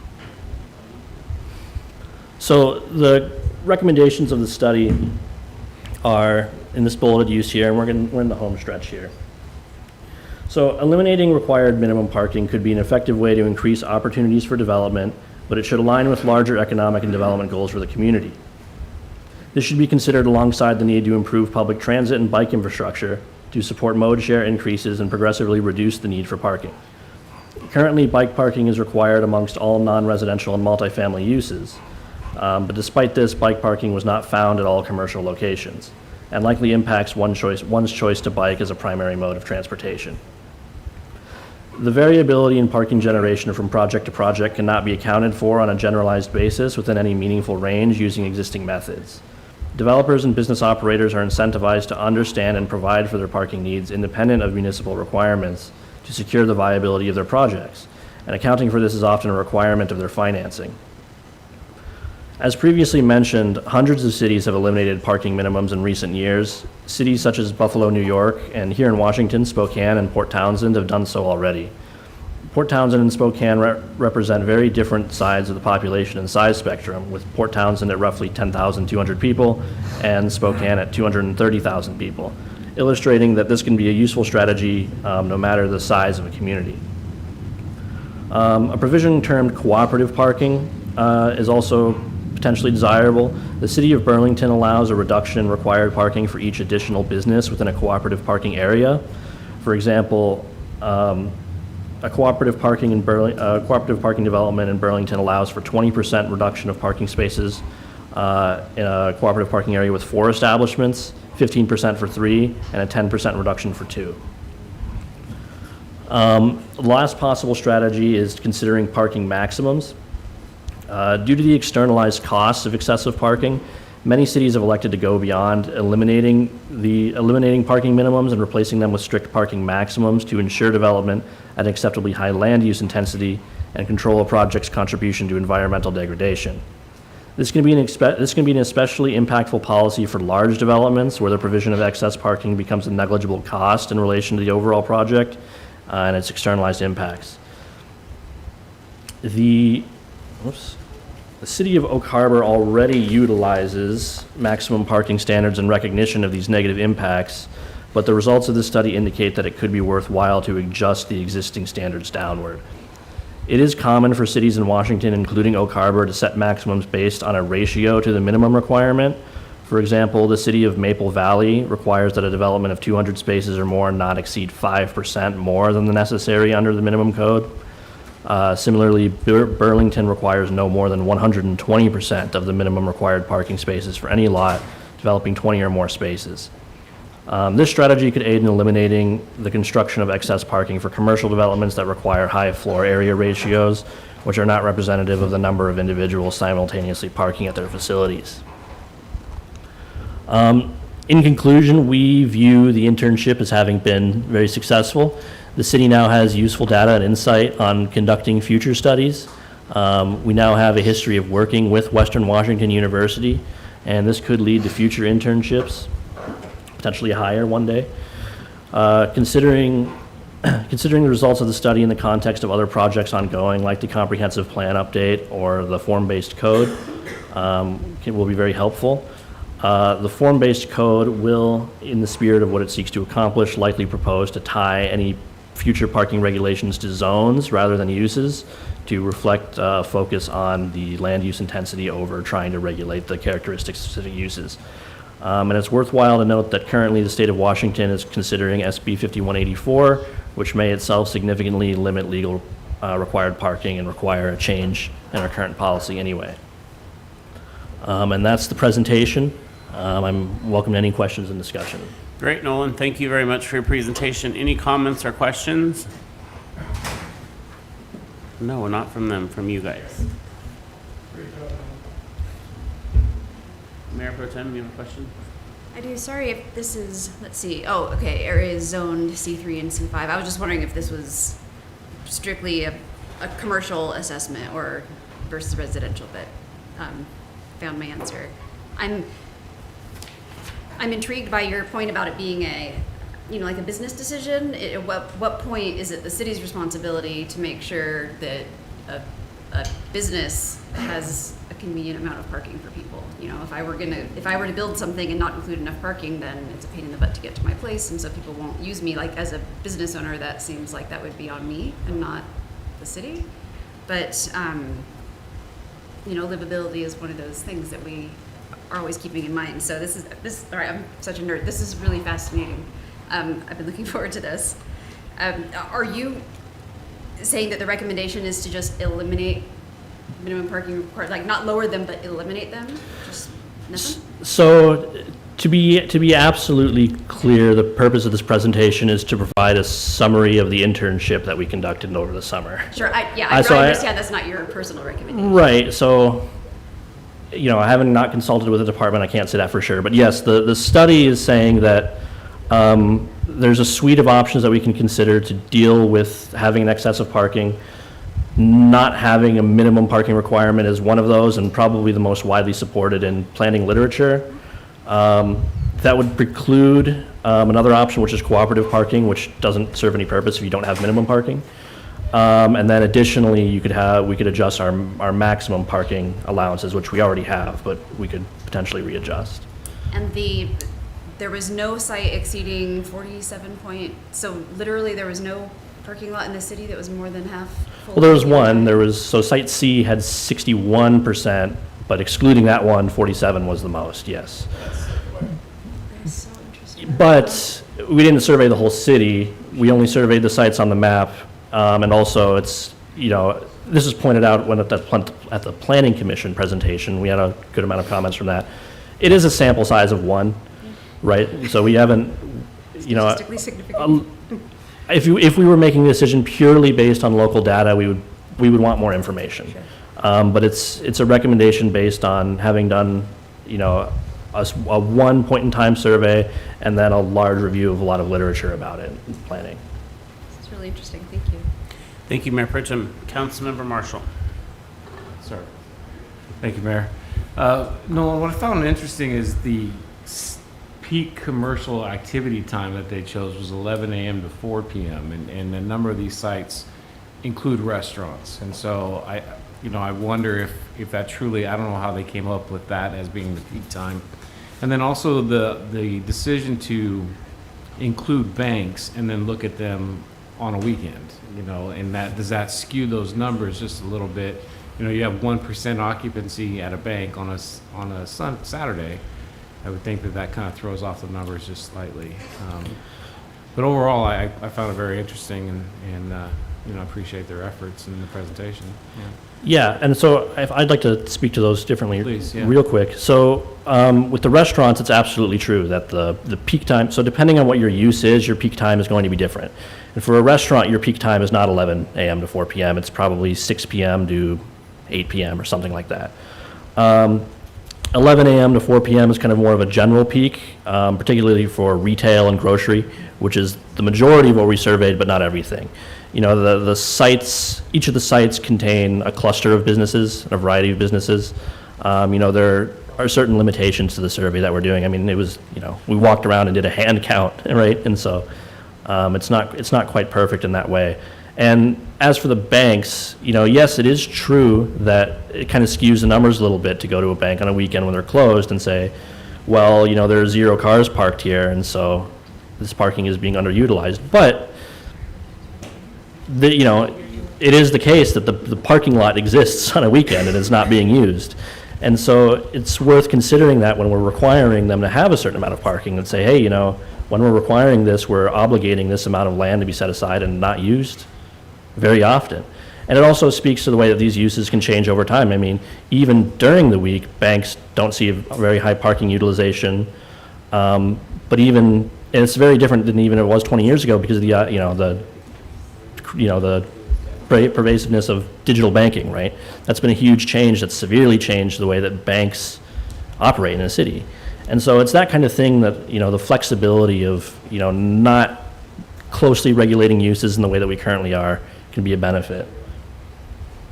No, that makes sense. And it certainly makes sense to kind of leave some of that decision-making up to the businesses themselves to know what their needs are going to be and allow them to figure out what works best for them, as opposed to mandating, particularly when it comes to so many spots per square foot and that, so I can certainly see the logic behind eliminating that. So thank you for the presentation.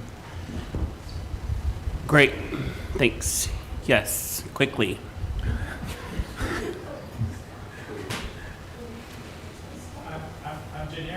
I'm generically opposed to a sweeping solution because really you can optimize or you can minimize or you can minimize, maximize, or optimize. And really the optimization piece, as Councilmember Marshall would be stating, is really based on the individual business owner's needs. So I'm generically opposed to setting these standards because behind the people who want to eliminate all cars, I mean, they're very much in favor of electric bicycles and, things that replace cars, and the developers get more money out of it. So I'm just stating that as a matter of the record. Thank you.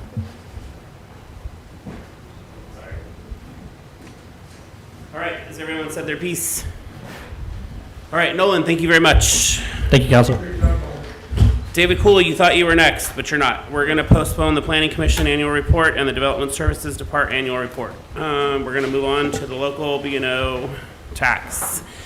Deputy City Administrator, Finance Director David Goldman is going to present.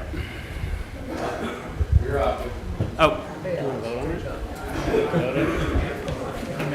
It's just a workshop. It's a workshop.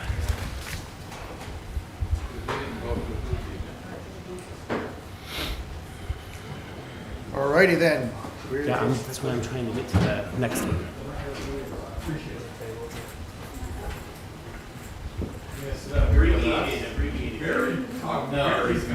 All right. Make it go quicker. I'm going to sit here so my computer stays charged. So, slide one, local business and occupation tax. This is the local B&O. This is not the state B&O tax. So there's been some updates to the data, in which we've updated based on recent information. So these are the options. I added an intermediate option at the $2.5 million threshold. I broke the tax rates into their component parts per council feedback. They're broken up into retail, services, wholesale, and manufacturing. And the amount of money generated for each option is on the bottom for each one of those different areas. Retail and services are by far the most revenues, with wholesale and manufacturing being lower than those. And also the median tax bill, the median business tax bill is highlighted in bold. Of course, this pointer doesn't work. It's highlighted in bold where it says median across the thing, and the amount of money generated by each one of these options is also in bold where it says estimated annual revenue generated. We also took into account exemptions too that are built into the law. So next slide is this. Okay, you can't read this, but this is the annual update of all the cities in the state of Washington that have a local business and occupation tax. 2 cities joined the club last year. They are Covington and Poulsbo. Covington exempts the first $250,000 of annual earnings. What? Covington? What'd I say? Covington. Potato. All right, Covington. I'm not going to say. She'll say it. When that comes up, she says it. And Poulsbo, say that right? Went to the state minimum of $20,000, and each one of them charges the .002 rate, as we're proposing. Next slides are here and here. So we were asked to provide some results of our research that we did into how other cities collect this tax and how they handle it, whether it's electronic or manual. 5 cities responded to us. 4 of them do it electronically, while 1 of them only does it manually. And the annual cost of doing this varies between $25,000 and $90,000 per year. And the revenue generated by these 5 cities is from $900,000 all the way to $51.5 million. That's Bellevue, much bigger than us, but anyhow, I thought I'd put it up there just so you can see for comparison purposes. So these are the potential items to be funded. The Marina Lifeline improvement, dredging is $11.8 million, seawall $7.5 million, redevelopment and optimization of the entire marina is $25+ million. Other items that could be funded by the local business and occupation tax include community recreation center, police station replacement, city hall rejuvenation / replacement. Okay, so this slide contains some details of the local B&O tax, which I've went over before.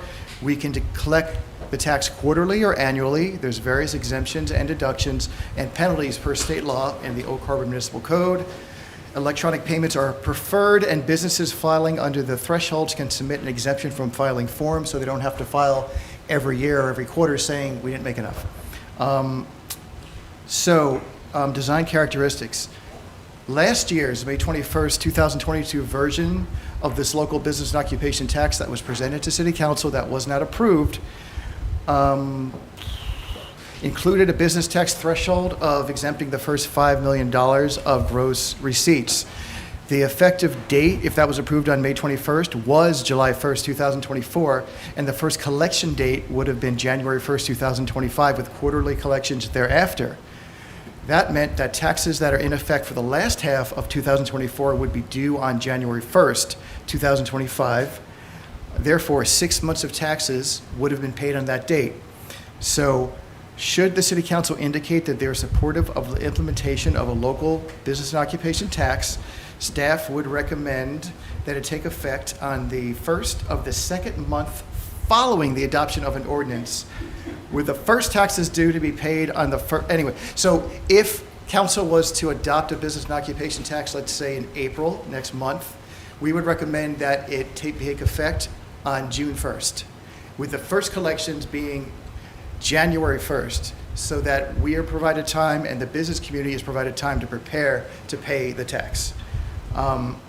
As this would be the first implementation of a local business and occupation tax for Oak Harbor, staff suggests selecting either option 1 or 2, which I'll show again on the next slide, as they involve the least number of businesses and would limit the administrative burden on staff while we become familiar with the intricacies of this revenue stream. And as stated last month's workshop, City Council may restrict and unrestrict funds for particular uses by a motion. Again, these are the 4 options, range from a threshold of $5 million, $2.5 million, $1 million, and $100,000. The number of businesses affected is on the very next line, and we have a percentage of all businesses located there too. And the rest of this information as well is also in your packet. And finally, if council is desirous of pursuing this local business occupation tax, we would just like to hear from council which option they would like us to pursue to bring back next month for adoption. What would they like for the effective date of the tax and the initial collection date, keeping in mind that our suggestion is have a 6-month window so we can prepare everything. Should we collect the tax once a year, or should we try to, after that initial 6-month period, should we collect the tax once a year, or should we try to collect the tax every quarter? And revenue usage restrictions. Do you want to restrict the revenues to particular use at this time, or if we bring this back for approval next month, or would you just want to mull it over and restrict the use of the revenues at a later date? And with that, we are available to hear your feedback as to what direction you would like us to pursue. Okay, so before I turn it over for questions, comments, David, I'm going to say to you, because I did not look at this before right now, annual or quarterly collection thereafter, I would rather that become something that's coming from you, as you know what our staff needs are, you know what your department needs are, and what's going to best suit us. So, yeah, so make that recommendation when we bring that back. The rest of this, I think they can give you input on, but the quarterly collection or annual collection, that should come from you. Questions, comments from the group? Yes, he needs feedback because this needs to come back for. I much appreciate the 2.5 million break there, but again, I'm not really addressing the feasibility or the doing of it, but the 2.5 million answers a question that I had, and it looks more attractive as it stands that way. Thank you. All right. Yes, Mayor Pro Tem. Thank you. I agree. I appreciate you adding additional options. It definitely helps some perspective. And as I stated before, I'm definitely in favor of this. I would support the over 5 million or the over 2.5 million. I probably wouldn't go much below that. And just want to reiterate to the community that, I mean, obviously, 800,000 to $1 million isn't gonna, build us any big infrastructure projects, but it will allow us to borrow the money to do it and then use this revenue to pay the interest. So this gives us borrowing capacity and bonding capacity, and so to me, that's the real immediate advantage. So when this comes back, I would definitely support option 1 or option 2, and for sure talk about restrictions on usage. We don't just want it going into the general fund for, sandwiches or something. So, only council sandwiches. Councilmember Arms. Thanks. Thank you, Councilmember Heisen. I agree with her. And as much as I hate this, I really do not like this, I just think that we're looking at a lot of different avenues that are going to happen on the fed and state level, and we have to be prepared. And this unfortunately has come to that point where we have to be prepared to have some kind of revenue stream besides our usual revenue stream. We don't have enough. And it's unfortunate. Maybe in January we'll look at, we got the rainbow, or we got everything we wanted, and we could say, hey, we're done with it. I just don't see any options for our city. I think we're up against the wall. as much as I don't like it, I think that's where we're at. Thank you. Thank you. Anybody else? Yes, I'm sorry, Councilmember Wiesner. Thank you, Mayor. I think all of us are leaning towards that higher number, affecting the least amount of businesses. I mean, it's a pretty big jump, 26 businesses affected to 59 affected, just to gain 170,000. So that's just my observation. I still have concern about manufacturing revenue because, of course, originally we were going on the assumption there was none. That was the last time we talked about it, and now we've done a little digging, and I appreciate that. But I look at manufacturing as the type of jobs we're trying to bring to our community, and typically a manufacturing facility is going to employ a lot of people, which is going to, end up feeding the city, and to walk away from $30,000 to continue to say that we are trying to recruit those type of businesses to our community may be worth a discussion. In the end, here's what I'd like to see happen. We know we got 26 businesses. We know we can't publicly talk a lot about those businesses because this information comes from some confidential sources from the state as far as who's generating those. But we know who they are, right? As a city, we do. As a city, we have hints as to possibly what businesses may be affected by this, just based upon the size of the business and the amount of space it takes up.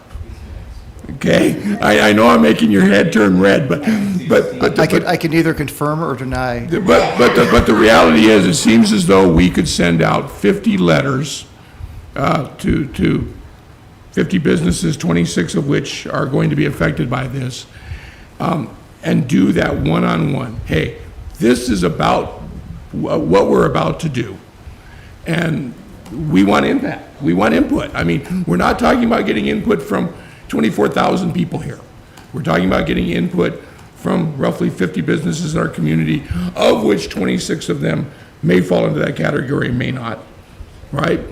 But I would think, for all of our sanity, I guess, right, is because, here's the crazy things that are going through our mind. Oh my God, are we going to run these businesses out of town?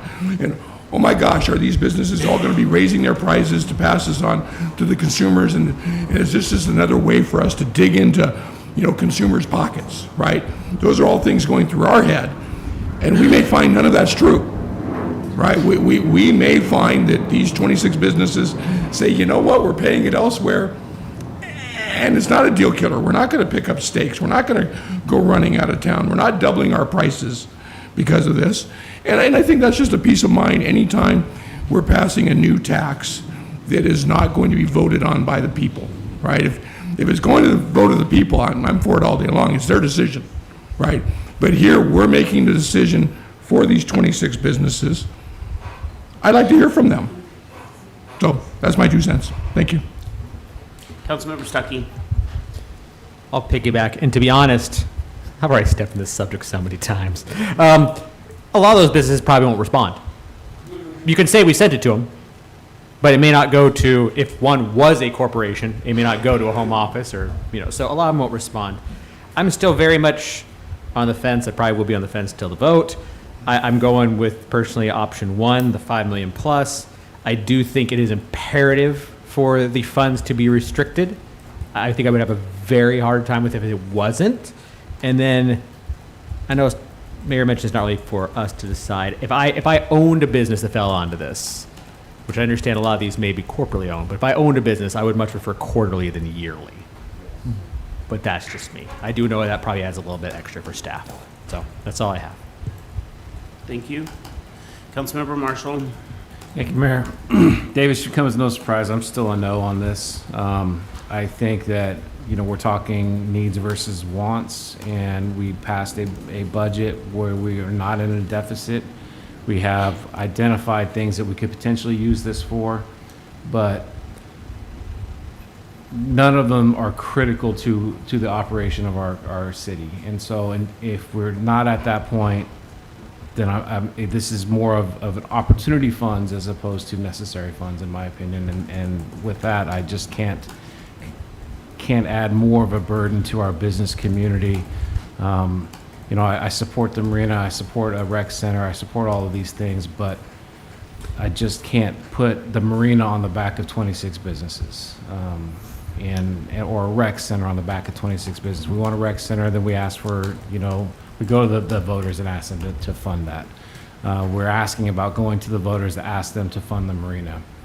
It's, I think it's a slippery slope. Once we start to collect those funds, it's going to happen forever. We'll always find a reason to collect that money, and then it's the next step. Well, we're getting this much, but we could get this much more if we went and started charging at the 20 or 2.5 million, and then we could get more if we charge at the 1 million. And so I think it's a slippery slope that we start to go down if we approve doing this B&O tax. And so for that, I still am a no. So thank you. 1 second. Is anyone else that hasn't spoke yet want to speak? No? Okay, Councilmember Arms, go again. I understand, Councilmember Marshall. I really do. And I do. It's not, I think it's the unknown. We can say in January, if some magic wand happens, we can stop it.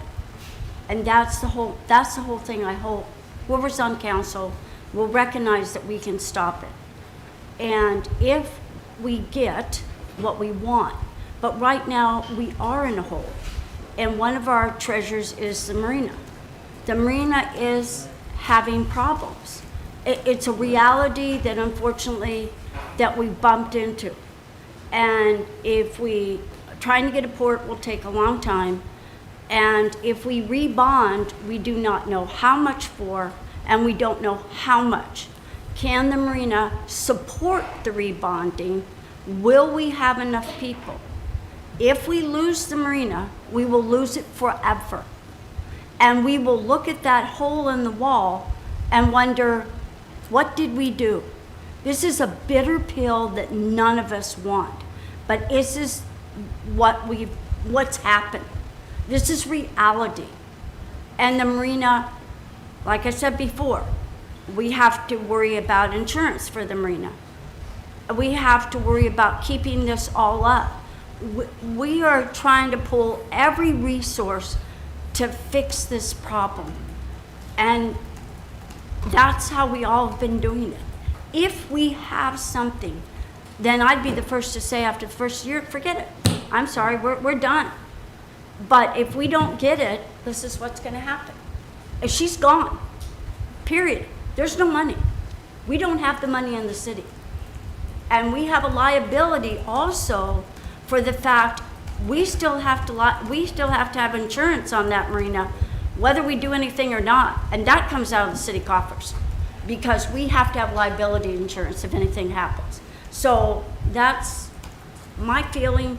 I don't like it. I wish I didn't have to say it, but I've worked hard. So has the city. All of you have worked so hard to figure the answer, and we don't have it. We just do not have it. And it's sad that we've let it go this far. I'm sorry if I'm emotional, but it really burns me that that's what we've come to. We're gonna throw something away because we didn't plan. And now we have to do something that we don't like. And I'm sorry if I'm emotional, but I've worked hard to figure it out, and so have all of you, which I appreciate immensely. Thank you. Thank you, Councilmember Arms. I would just like to add, I don't necessarily have a vote on this, but I want us to all keep into mind that this isn't just about the marina, okay? It's about our community. It's about the potential for economic development and what it can do for this community. We're being very short-sighted if we just think that this is the marina and the marina only. That's all I'm gonna say. Is there anything else for the good of the order on this issue?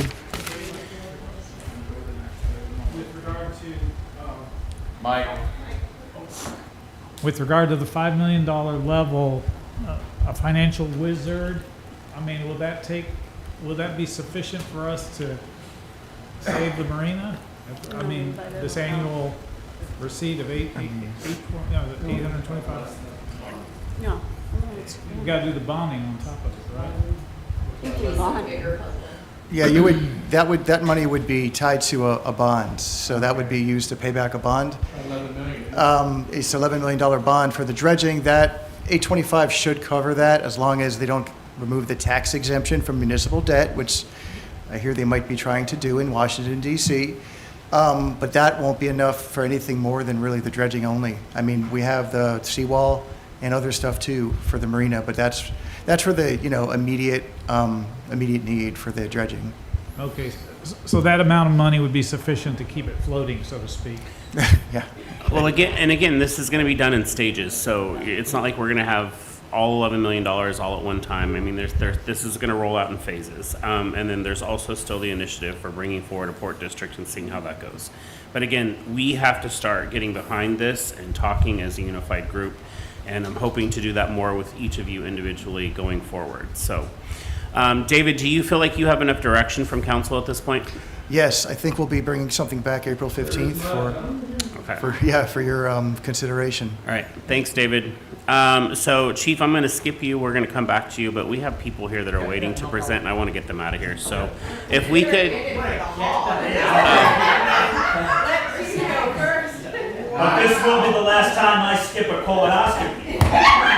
Please let JR go. We'll take care of that. Let's get this crap over with. All right. There's a table right here in the room. Well, let's move on with the Parks and Recreation. Let's start with the building donation by the Girl Scouts and then move on to the City of Oak Harbor Arts Plan and then the Chalk Fest. Abbreviated versions there, Brian Smith.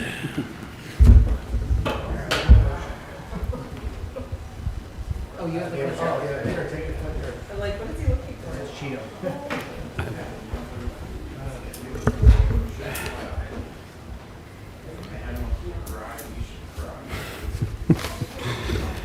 Good afternoon, Mr. Mayor, Council.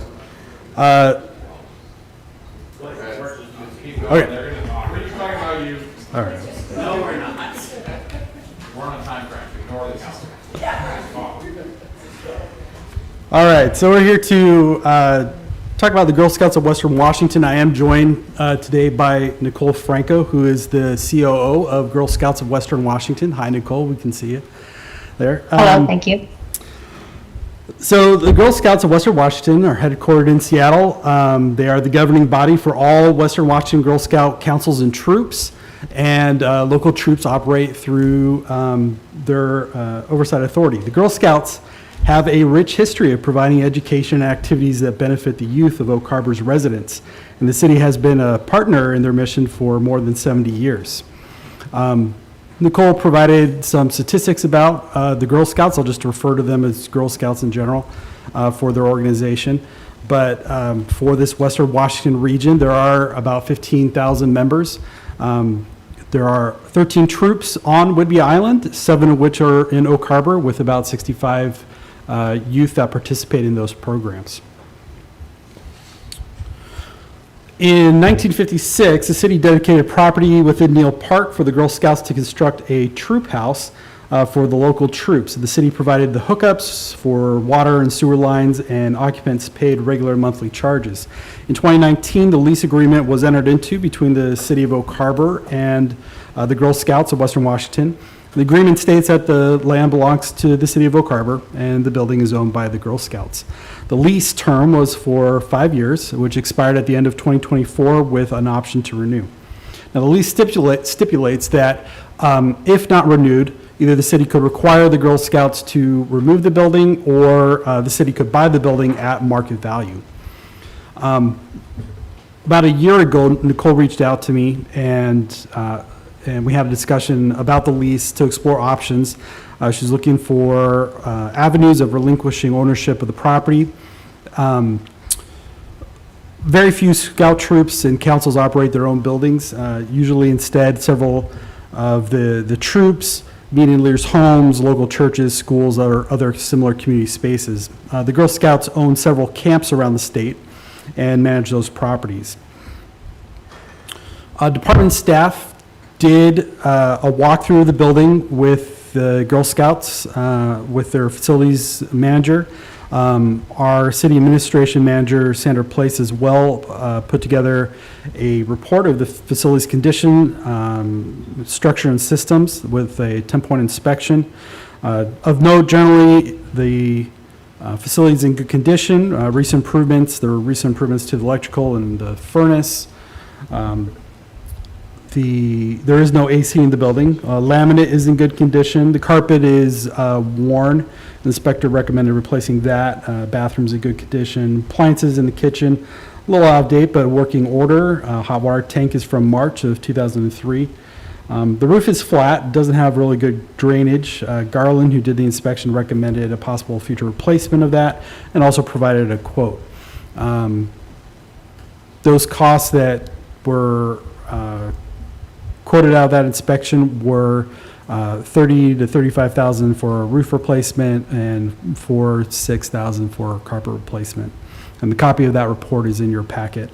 The Girl Scouts pay about $4,000 in utility costs per year and about $3,500 for facility maintenance.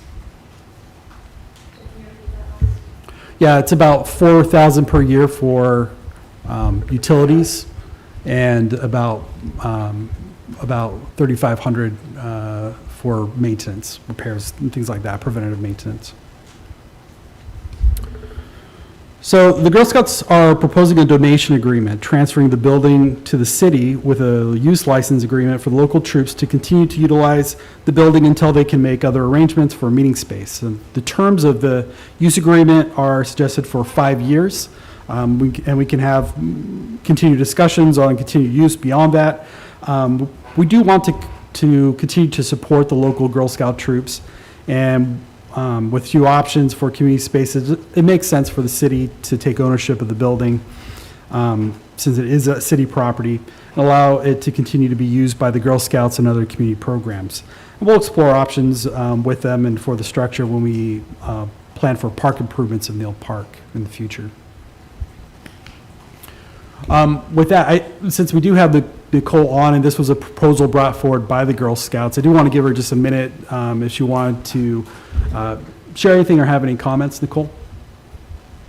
Yes, thank you, Brian. I appreciate this. It's been a great partnership with Brian and the city of Oak Harbor. I mean, our goal as Girl Scouts is to allow use of this building, like Brian said, for other youth services and recreational opportunities across the city, in addition to our Girl Scout troops. And so expanding that use and really allowing other folks into that spaces. That was really our primary motivation here. And we're hoping that the city will consider this donation agreement as a positive. So thank you. With that, I'm happy to answer any questions or hear comments and feedback. Mayor Pro Tem. Thank you. In terms of continuing use of this building, if the city were to accept the donation and take over the maintenance and operation, I guess this would be a Nicole question. The Girl Scouts, are there plans to move to a new location for your Oak Harbor operations, or if you were able to continue to lease the building back, would you just do so in perpetuity?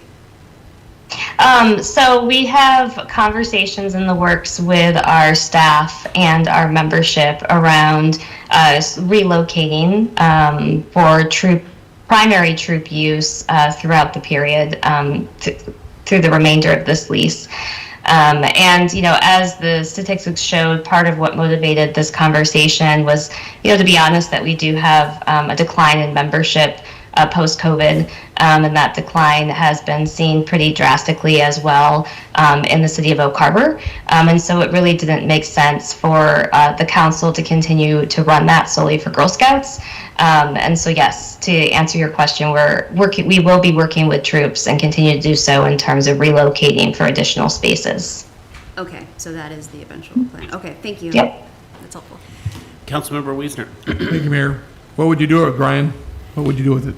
Well, during the times of the Girl Scout troops are not utilizing the building, there's about 2 activity spaces. We could use it for indoor programming, which we sorely lack.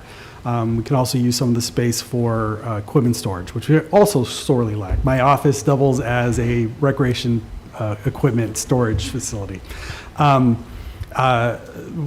We'll also explore options for renting out the space for other groups that are looking for a smaller indoor location. Yeah, you get my concern, right? We've tore down buildings that are in better condition, as a city we have, right? And I certainly want to support the Girl Scouts. I mean, 117, I think, was the number of Girl Scout participants here in Old Carver. It's a big number. Yeah, between the youth and adults, yeah. Yeah, and a very, very important program. But, as we go forward, I want to make sure we're still focused on this plan we've come up with, which is we're setting aside money out of each of our budgets, to maintain our structures and improve our structures, right, which is something we haven't done for a long time, right? So that means there is going to be money coming out of the park budget that's going to have to go into future maintenance and upgrades to this building. It was built in 1956, right? And again, we have tore down buildings in a lot better shape than this, which, to my chagrin, right? But, so I just want to make sure that there's a plan to keep this somewhat, revenue neutral. I'd hate to be robbing from another program that you have launched, and are trying to get off the ground, and be robbing from that program just to, maintain another roof. I think we just got done spending $250,000 on a roof for the senior center, right? And so, you get my concerns. It's your budget, it's your department. You're the one who's going to have to maintain this thing. And what I, would hate to see happen is, somebody coming back to us 4 years from now and saying, hey, the building's past its useful life, and now we got to go get an asbestos study, and we got to hire a professional abatement team, and we have to tear down a building at the cost of $60,000-$80,000, and obviously that comes out of the parks budget, and that comes out of helping other youth and seniors within our community. So, voicing my concerns, I certainly support you, and I support if there's a use for this building that could augment what we've got going on, and you feel as though it's not going to take away from your other programs, I'm willing to hear that from you. But those are my concerns. Thank you. Thank you, Councilmember Wiesner. Anybody else? Eric Marshall. Councilmember Marshall. Thank you, Mayor. So, Brian, if we were to move forward with this, will you be coming back before council and asking to increase your budget in order to take care of the maintenance, utilities, and the roof and the carpet? And Yeah, so we can absorb the utility, operational costs of the building in the recreation budget, which would primarily be utilizing the building, and absorb the maintenance and, preventive maintenance of facility upkeep costs in the parks budget, since it would be considered a park property. I would not invest too much into the building.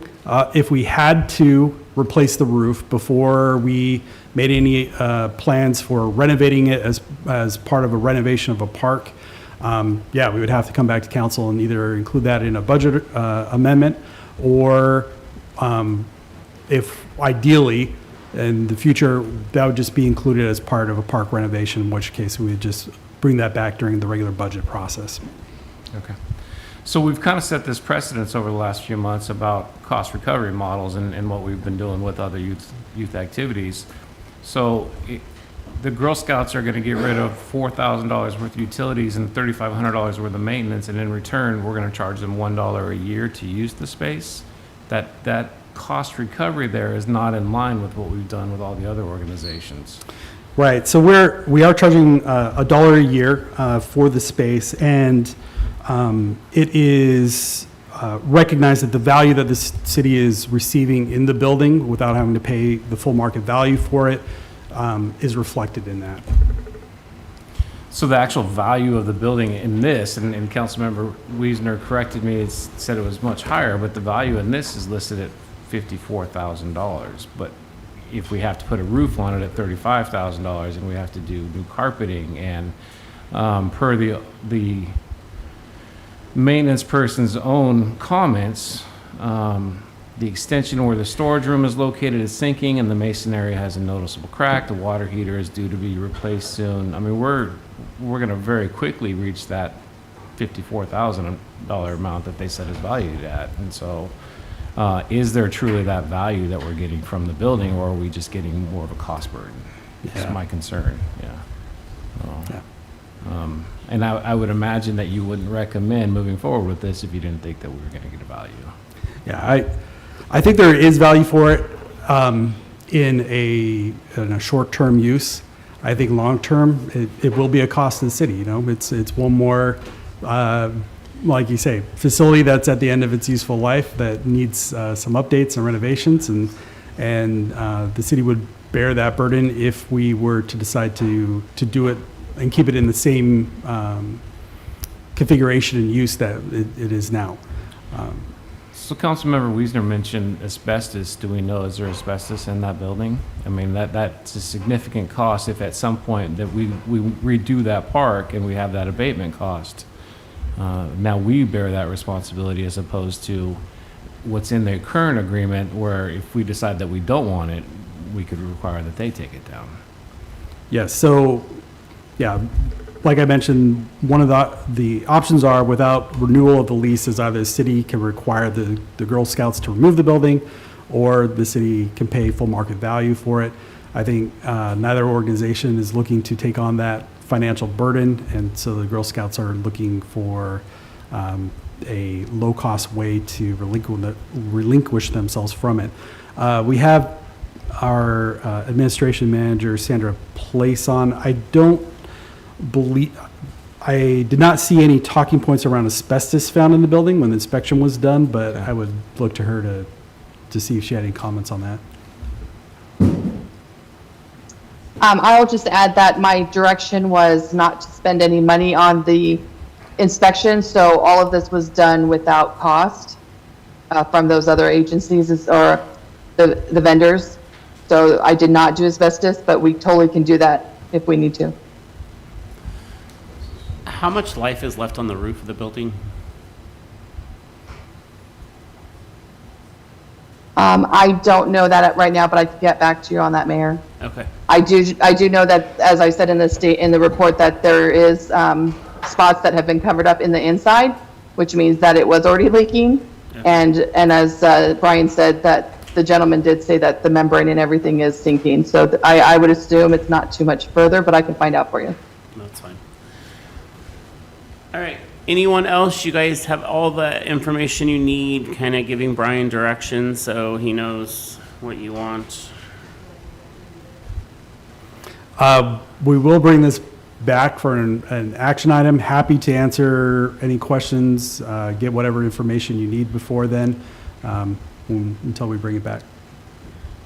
Great. All right. Well, we will move on to the City of Oak Harbor Arts Plan.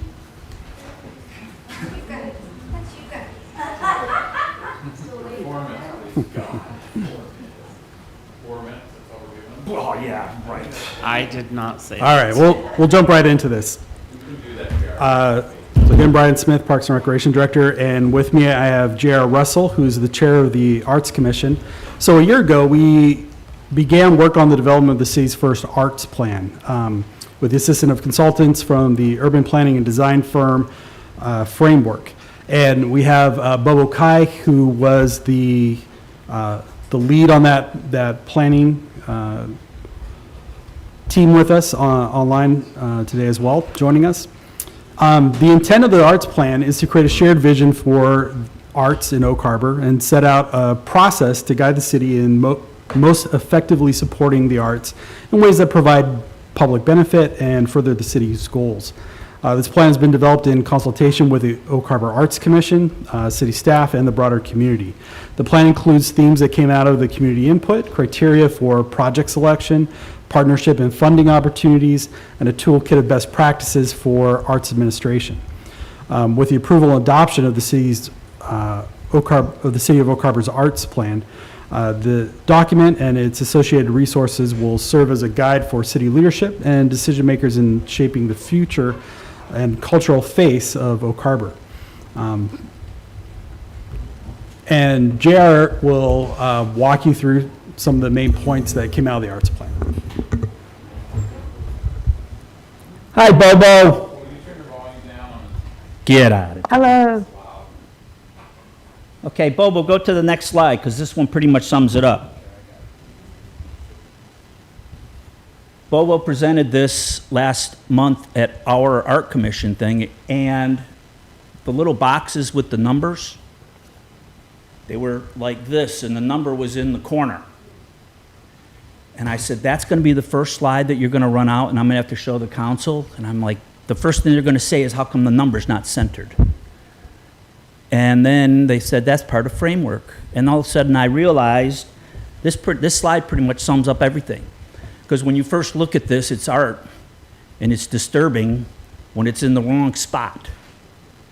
But here it's framed out, and you move it out, and it's like, we're going to start thinking outside of the box. And now when you look at it in that light, you take on a whole new, enthusiasm about this. And that's why we're pretty excited about what we're throwing down on this. Let's go to the next one. Brian already talked about this. This is it. It's the shared vision. Framework came on in April, and there you can read the words. Go to the next slide. Just project overview.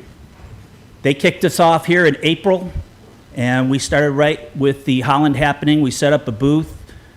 People, and I should say mostly the real artists, kids, were walking by, and we ran a Name the Duck contest, and we were looking, what do you guys think you need? So then we turned around and we went for themes and ideas. We had several drop-off sessions down at the Interpretive Center, and any place where we could set up a table just to get people to, what do you guys think? What do you want? So then they came up, and we came up with a draft plan in March. Next slide. Here's the community engagement, what it looked like. Bobo and Framework put together a website, and we did all sorts of reach out, looking everything from Facebook to an integrated website. And like, okay, go ahead, you can sign up for a newsletter, and you can still tell us what you want. Next. Here's what they said. Enhance visibility and identity, strengthen connectivity, foster cooperation and coordination, new venues, bring arts to the neighborhoods, establish thoughtful procedures. Next. So when you're looking at an art plan, you had to figure out where were we, where are we, and where do we want to go?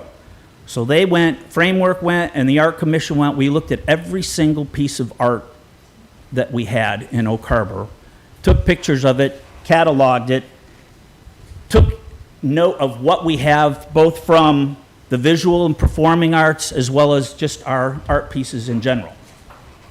Next. And here's a pretty cool art inventory slide, and this is a map. And I would recommend that we pass this to the Chamber of Commerce so that this could go into publications so that people can see where the art is. It's really not important that you're looking at this right now. We got a lot of stuff, and we should advertise where it is. Next. Now we can take a look at the art, culture, and economy, and Framework brought in some specialists that looked at how much you're spending, Oak Harbor, are spending compared to other cities and towns comparative in size, and they found that Oak Harbor wasn't spending as much towards art as other places. Now, yeah, the last thing you're gonna say is, oh, wait a minute, so you want us to, we're gonna come and spend more? We're not asking nothing yet. Which led us to this. Next. An art plan. You guys have all said it. People have said, "Hey, I want a statue of Bruiser. I want fire hydrants painted. I want trees with Easter eggs on them. There should be a statue." And everybody comes up with these ideas, and we just look in the Art Commission, 7 volunteers, and we say, "Right, good idea." There has never been a plan. There have never been processes in place. When we went to a couple of the commissioners, we went and visited, I said, let's go to Mount Vernon and see what they're doing. And they were, you guys are going to have an art plan? Holy, can we, go to your city council and ask them and see if they'll approve for an art plan. So now we can go, we have an art plan. Next. I'll read this one because Bobo wrote some pretty good words. At its heart, this plan celebrates the diversity of arts in Oak Harbor. Arts and culture should be accessible to everyone, fostering creativity across all ages and backgrounds. By shaping clear vision, we can ensure that arts remain a vibrant and essential part of our community identity. So now we get into the nuts. First of all, have you guys seen the plan? You've seen it and you've looked at the initial part, because I'm just like blobbing crap that you guys have already seen. Now we get to the heart of it, which are the appendices. And this is where the plan is a living work. It will give us guidance, us, the Art Commission, the city, of where we want to go. And once we have that, then you have to put in processes in place. And you can look at some of the things we have here next. We'll have online worksheets both internally and externally. So if somebody wants to submit something for art, they would go on our homepage. There it would be. It's like, okay, I'm thinking of doing this. Not just for a piece of art, but for arts, which you'll hear about right after I'm done, hearing about a project. And because this is internal and external and everybody can input, when we leave, when you guys kick me off the Art Commission and somebody else comes in, at least there is structure, there's a plan, there's documentation of how we got here, and we did thoughtful processes to run this through. Next. Yeah, here's some more worksheet stuff. Oh, okay, our opportunity, yeah. The first thing that we're going to have to do, you're going to say, once we approve this, what's the big next step? The Art Commission, we're going to have a strategic meeting. And there are a lot of people that have some great ideas and people that we can work with, because 7 volunteers on an Art Commission are not going to make this happen. This is going to be Oak Harbor. And actually, the thing you're looking at right now, framework developed for us, and we're planning as the Art Commission to take this exact presentation on the road and present it. We already voted, we're going to present this to the Oak Harbor Chamber in May. And to let them know, this is not the Art Commission's art plan. This is not the City Council's art plan. This is Oak Harbor's art plan. If you want to be a part of it, you can be a part of it. You have to be a part of it. You can't leave it up to us. So these are all the things, everything that you've said. I want art in the neighborhood. I want this. I want that. These are all great ideas, and these will be strategically thought through, and then we'll figure out how to do them. Next. Opportunities and art-related actions. It was fun going around the framework, and Bobo and the whole framework team, they were going around in buses, and they looked at all the places where we had art and where we could have art. And the first thing they noticed, they said, man, your Pioneer Way and the waterfront, that's gold. Duh, we knew that. Your Route 20, that's kind of just blah, and I don't think you can do a lot with that. We knew that too. Boy, I'll tell you what, that Midway Avenue leading to your waterfront is untapped resource. Crescent Harbor, so we're not telling anybody which way to go, but there's some stuff there. That's where, and you say, why art? Next. Okay, well, why art? I lived in Brussels.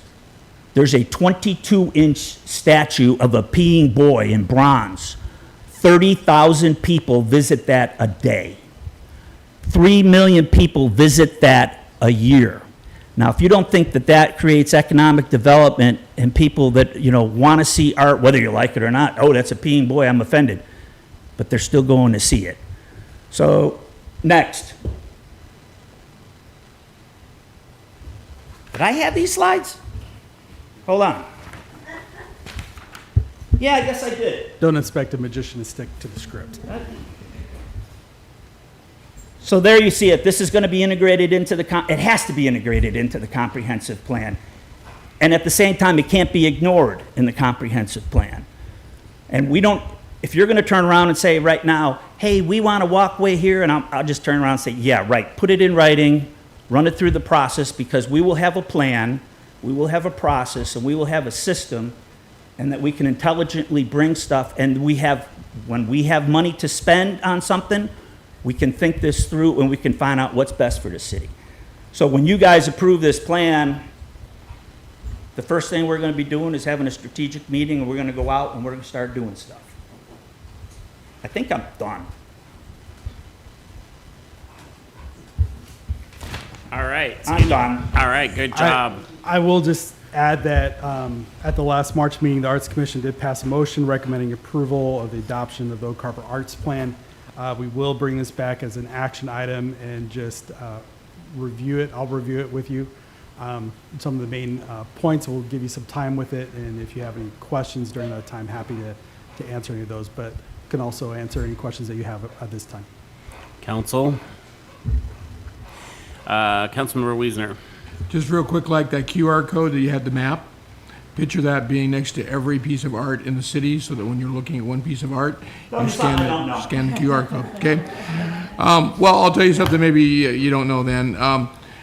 This is a message to Frameworks, our consultant. I will say just personally, I'm a little disappointed with the numbers that we got entailed in the survey. It was my concern when we hired them on as a consultant, how they were going to create community engagement. That was my number one concern with the amount of money we were spending.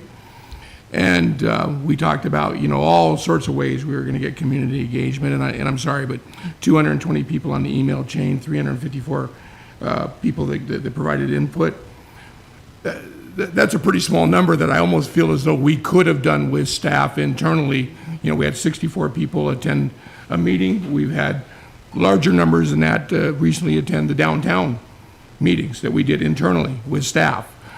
We brought in a consultant for that engagement. That, was the big part of that whole deal, was to have this consultant get out, get in the community, get feedback for us, right? And I'm just going to say I am disappointed with those numbers based upon what we were told when we brought on the consultants. And that was my concern when we brought on the consultants. And I was told that shouldn't be a concern. But I just want to let you know, I'm a little disappointed in that. I think the Arts Commission themselves, as a group of volunteers, have done a great job in engaging the community. So don't get me wrong there.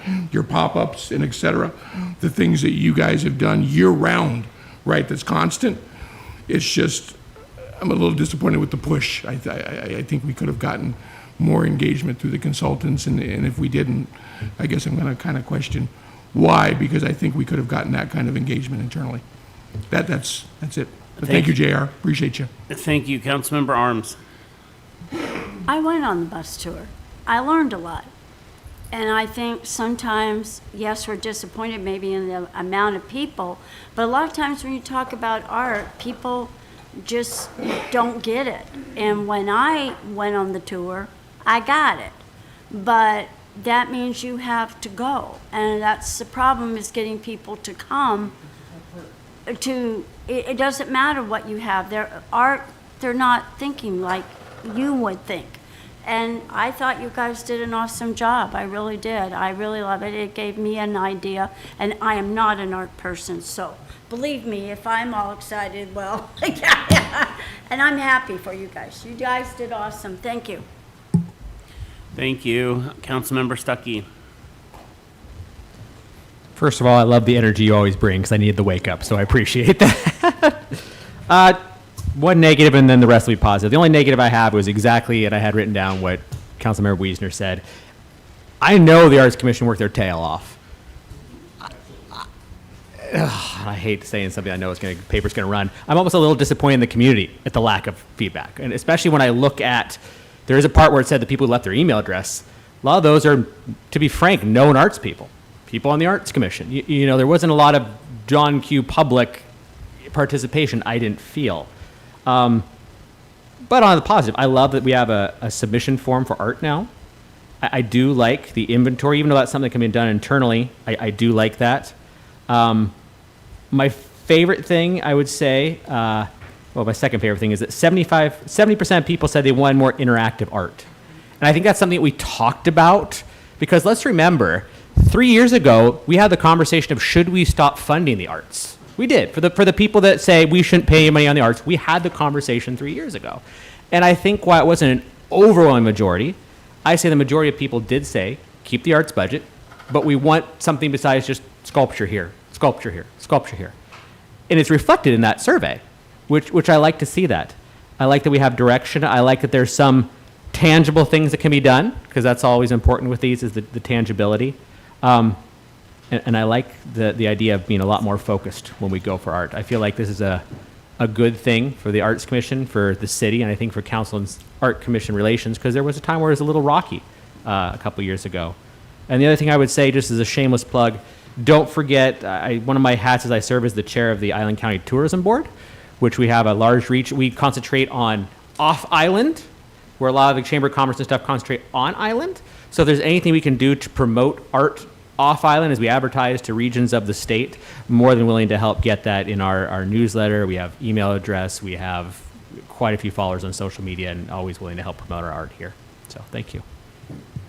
Thank you very much. I will, just to both of your points, you're right. But there's nothing in here that should be a big surprise of what we needed to do. The thing right now is, now we have a plan, and that's why I think it's important that we get out and now we force this to the community and let the community see this, and that's why we say go to the Chamber of Commerce, go to any organization that wants to listen to us and say, hey, you're part of this now. And the discussions that you talked about for tourism, we had somebody come into one of the drop-ins and they marveled at the tourism potential, and they looked at the numbers and they said exactly that. Thank you. Councilmember Marshall.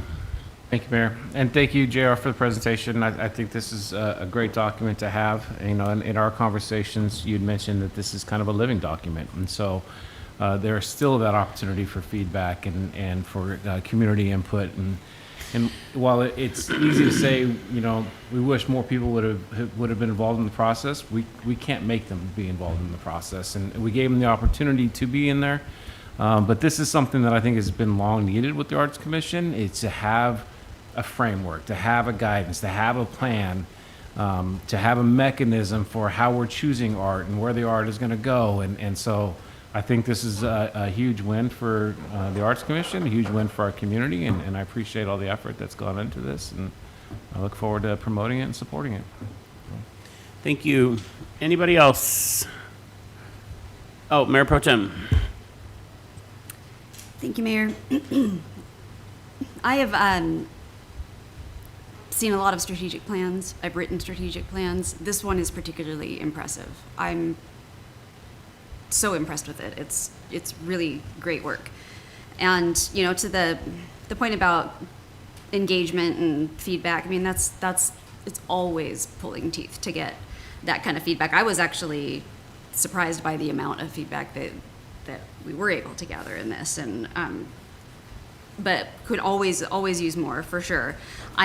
One of the things I really love about this is not just that, you know, now there's a process. It doesn't feel so arbitrary and random, but that throughout the whole plan, it all feels very community driven. People wanting to submit their own ideas, people wanting to bring art into the neighborhoods, people wanting to interact. The Association of Washington Cities had a really wonderful session, I guess, at one of their conferences several years ago, and where they kind of discouraged cities from they called it plop art, where you get a thing and you plop it somewhere and then it just becomes part of the landscape and people just kind of stop seeing it. And so the interaction is really key to kind of bringing that to life and keeping it interesting. So I thank you for all of your, I see the Art Commission everywhere. You guys have worked your tails off. I love this plan. Can't wait to keep adding to it, and let me know how I can support you. Thanks. Thank you, Mayor Pro Tem.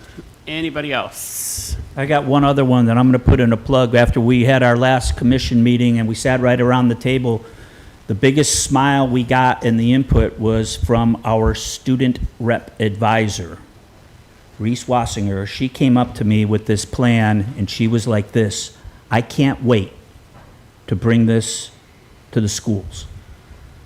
So that's where this is going. Thank you. Great. Thanks so much for all your hard work, JR. All right, moving forward, we have the Chalk Fest 2025, and you're gonna like that one. we have Parks Director Brian Smith, and we have Arts Commissioner Cynthia Mason. You gonna go? Yeah, I think you should start. Do we have the video?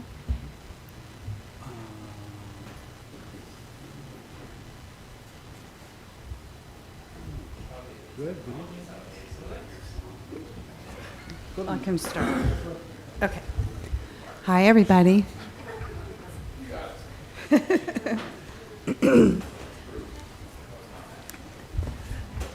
Pacific Northwest Chalk Fest, Whidbey Island 2025. We've been talking about this as a group since last October, so I'm really excited to be in front of you to present this formally. The promoter that hosts Chalk Fest has been really successful down in Redmond. 2019 boasts over 100,000 people attended. Now, I know we're not Redmond, we're not trying to be Redmond, but I do believe that bringing this event to Whidbey Island would be unique to its location. There's nothing like it on the island. And Terry Morgan, who is the owner of Modern Enterprises, has done a really fantastic job in bringing artists from all over the world to the footprint of Chalk Fest. Did we find the video? Do you want me to keep? Yeah, go ahead. Okay, keep going? Okay. You want me? Okay. Oh, video. Give you some visuals. This is the event in Redmond.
But they are regional, and we'll hopefully draw in a few of our local artists too. The event also footprints areas for children activity and engagement with workshops. I did speak with Main Street. They're not going to be doing their event this year, so they're 100% behind what we're trying to promote here with you. It does obviously attract tourism and visitors. It supports local businesses. Do you want me to go into all these details, Brian? Whatever you want. Okay. The Whidbey Island would serve as a destination event that attracts local, regional, and out-of-town visitors, generating tourism-related revenue for our community. Visitors will contribute to the local economy through spending on food, accommodations, transportations, and souvenirs. It'll enhance the appeal of the city, promoting repeat visits and sustained interest in our area. It supports local businesses. It's an accessible location in Windjammer. I did walk the park with Terry, and the vision would be to bring it along the promenade off of Splash Park, and then visitors could walk on either side as the art was being developed or created. It would bring benefits to our restaurants, shops, hotels, stand to directly benefit from it, and it certainly would increase the foot traffic in the park, although Splash Park would be operating at the time too, so that would enhance more things for the families to do. Let's see. Arts and culture investment, investing in the arts like Pacific Northwest Chalk Fest, Whidbey Island would demonstrate a commitment to fostering a vibrant art scene that can attract and invest partnerships. Art has been shown to enhance local pride and has many health benefits to the community. That's something we didn't talk about the plan, in the plan, but there's a lot of health benefits to public art. It can also increase the appeal of an area for both residents and businesses and visitors, contributing to the long-term economic stability. Next. Do I have it? Do you have it? Oh, thank you. Event objectives. To foster community pride and engagement by offering a free accessible art experience for everyone, generate economic benefits through tourism, local business support, and job creation, create a platform for local artists to showcase their talents while attracting national, internet, and national attention, encourage investment in public art as a sustainable method for our economy.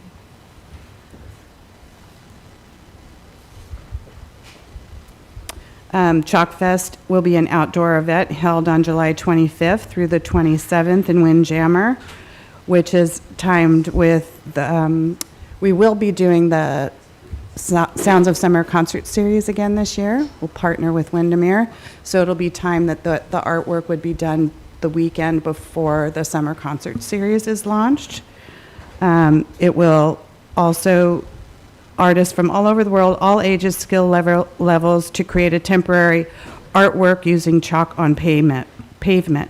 It will also feature a chalk garden for children and Children at Heart to create their own personal masterpieces. The festival invites the community to enjoy live art demonstrations and experience the power of art in public spaces. This aims to promote creativity, increase cultural engagement, and highlight the economic benefits of supporting public art in local communities. This first-time event is anticipated to draw anywhere from 1,500 to 5,000 attendees each day.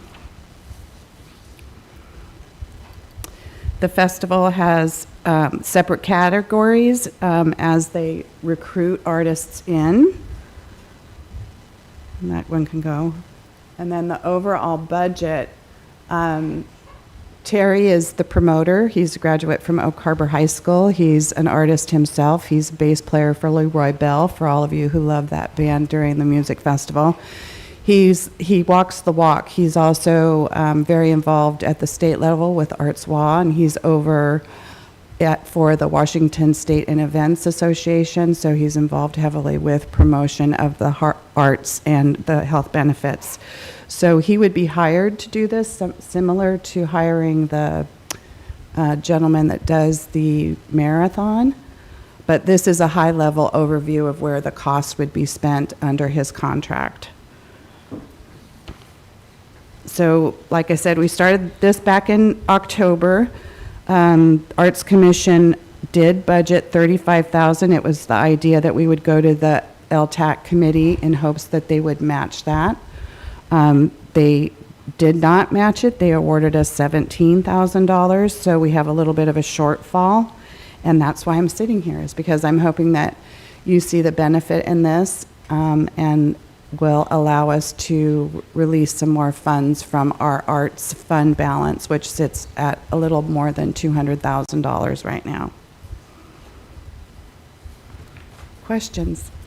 So the intention is for this to come back on the 15th with a motion for you all to approve for that additional $23,000 to come out of the arts fund. So with that, questions, comments for Cynthia or Brian? Yes, Councilmember Romero. I've sat on the Main Street Board for a few years, no longer now as a city council member. but we had great success to the extent the weather held out for us. But I think that your plan, this project or this plan stands to outshine the Main Street event because you're going to have a bigger venue, and so I strongly support it. Thank you. Councilmember Marshall. Thank you, Mayor. So, since he mentioned weather, what is Mhm. Plan B for weather? Canopies. And it's, Canopies. it's not our Crayola chalk. It's chalk that would last. I was involved with another art commissioner, and we did the feathers around the installation of the angel, and there's still remnants of that chalk on the sidewalks after winter. So it'll stay around. It'll be tarped over if the weather changes for them to do the art. We can certainly keep it canopied for the day, 4 hours. It might sprinkle. Okay. All right. I have a good weather dance. All right. And with the location at Windjammer Park, we can utilize the interpretive center and some of the pavilions for some of the festival type activities. Okay. So this arts fund balance of 202,000, is that after the allocated 35,000 or is that prior to? Prior. Okay. So all in all, we'd be looking at 58,000 coming out of that. Why not try to obtain any kind of sponsorships, just out of curiosity? We talked about that as a group and felt that it was a really nice gesture, very expensive, nice gesture to bring this event to the city and kind of promote and tout the success of it, and possibly the following year get into sponsorship, but would partner with another collaborator in town, because we certainly don't want to get into the event planning situation. My plate's a little full with that, and I understand what it takes to make an event successful. Full disclosure, I still sit on the board for the Oak Harbor Music Festival, and we're running about a $250,000 budget right now. We were in the red last year, but it's an all-year event for us. Right. Yeah. Or planning event. I think this is a cool event, and as long as the Arts Commission is okay with that allocation of funds, Yep. I think this would be great. Thank you. Yeah, thanks. Thank you. Councilmember Stuckey. $75 is $75,000. It's a decent amount of money. What would be the metrics of saying, yeah, this is successful, do it again?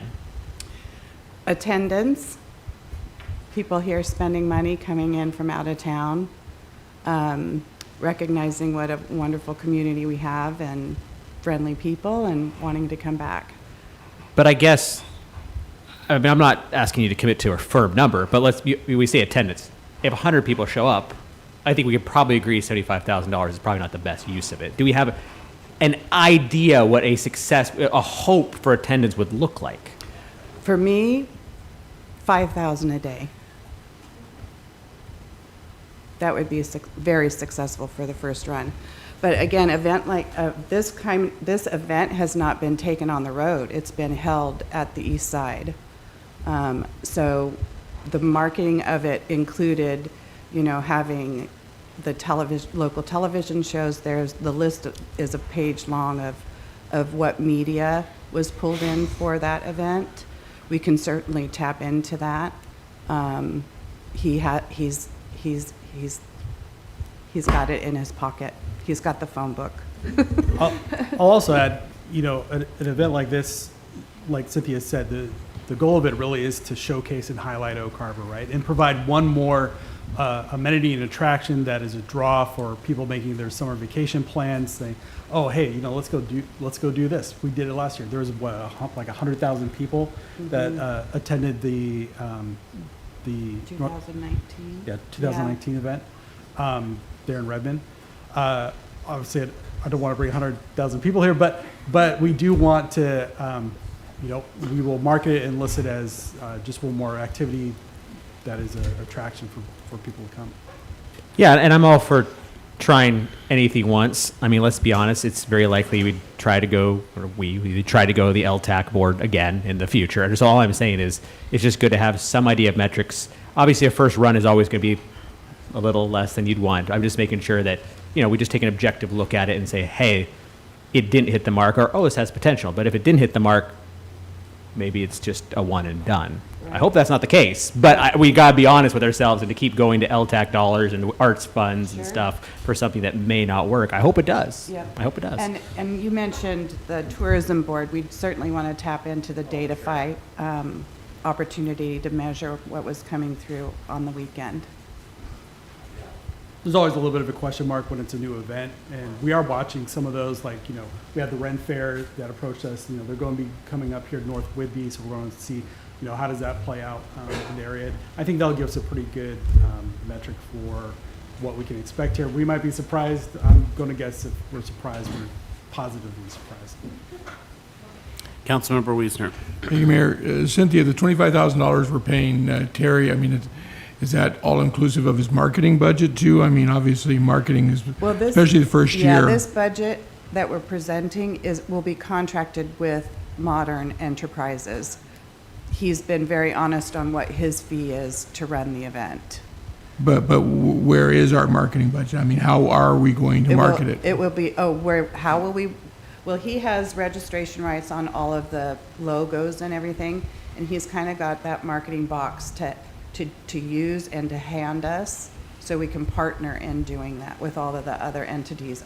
Even approached the chamber, and they know of this ask or this vision is on the table, and they're behind it 100% too, because what is going on there, they're not stepping in. Eric can speak to this, not stepping into events other than their bigger footprinted events this year. So I guess to surmise your answer is there is no marketing budget. We're planning to use free marketing avenues that are available, but we don't really have any money to go out and spend. Yeah, it's about $5,000. About $5,000. Yeah. Okay.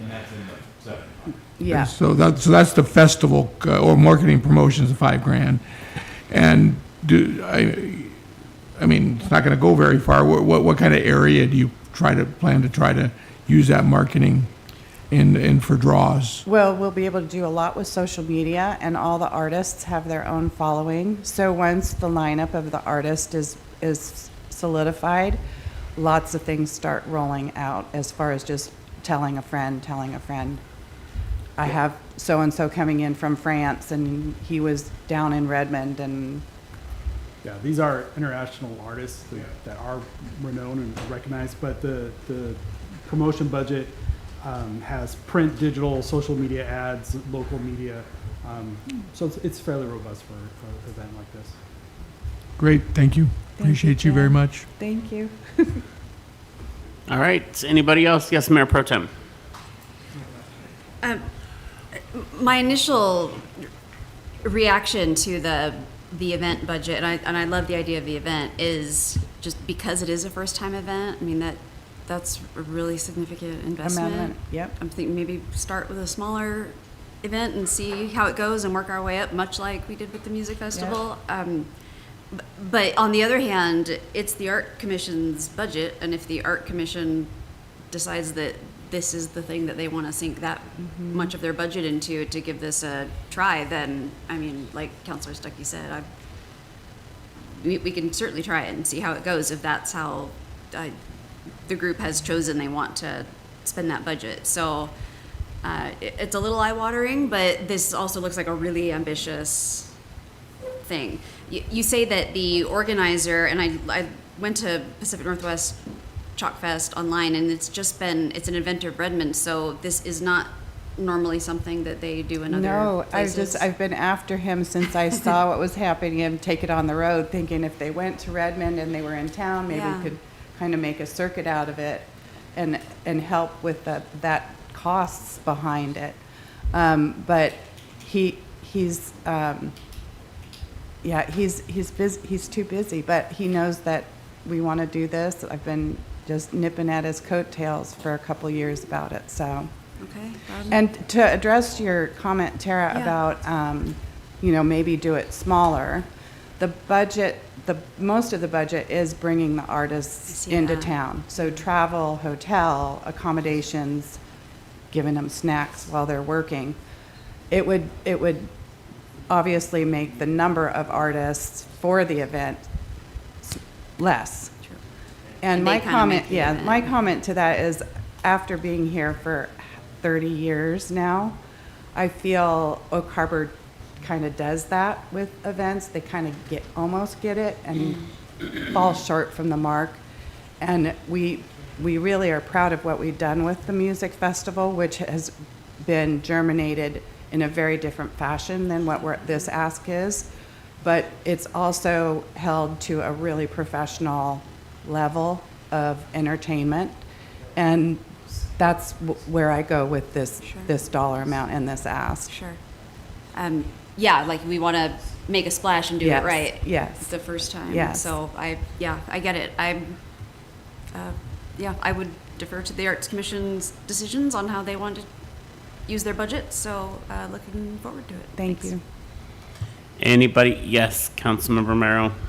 I just wanted to mention one of the big selling points on this is that it is family friendly, it is broad scoped, it could be a draw of all kinds of people, and there's a creative element in engagement or involvement, and that just is a lure for people who are just stuck at the house or they want to go out and do something. So I think it's right on. Thank you. All right, is that it? Everyone has said their piece.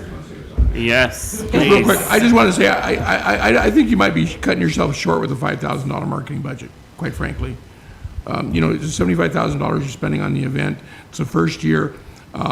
You need to get it rolling early on. Later on, you may be able to get away with less marketing, but I'm just going to, and I know that you're shocked that you're hearing this from me, right? But No, I'm really happy I'm hearing this from you. But I'm just saying, I don't know that you're giving yourself a fair shake. You might want to revisit Well, that. and again, this is a real high-level presentation. The marketing genius will be Terry Morgan behind the event. And like I said, I can share just the slide deck of what he used in 2019. I would be happy to share that with you. Yeah. All right, anybody else? Thank you, Miss Cynthia. Thank you very much, everybody. Thank you, Brian. Thank you. Last but not least, we have our Fire Chief, Mr. Travis Anderson, to talk to us about the Comprehensive Emergency Management Plan and an emergency services presentation. And Mayor, I want to apologize to you and the rest of the council, and Travis, I have to step out. So Understood. I appreciate you very much. I did.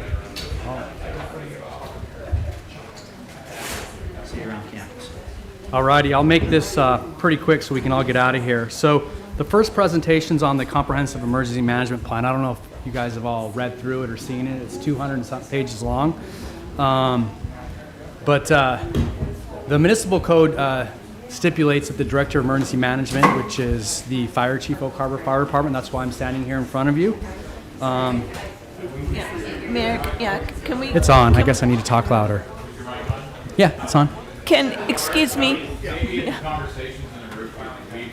Yes. So. Ladies and gentlemen. Thank you.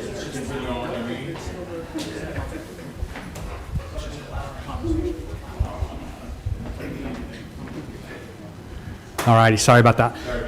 No worries. I appreciate the time to sit in front of you guys.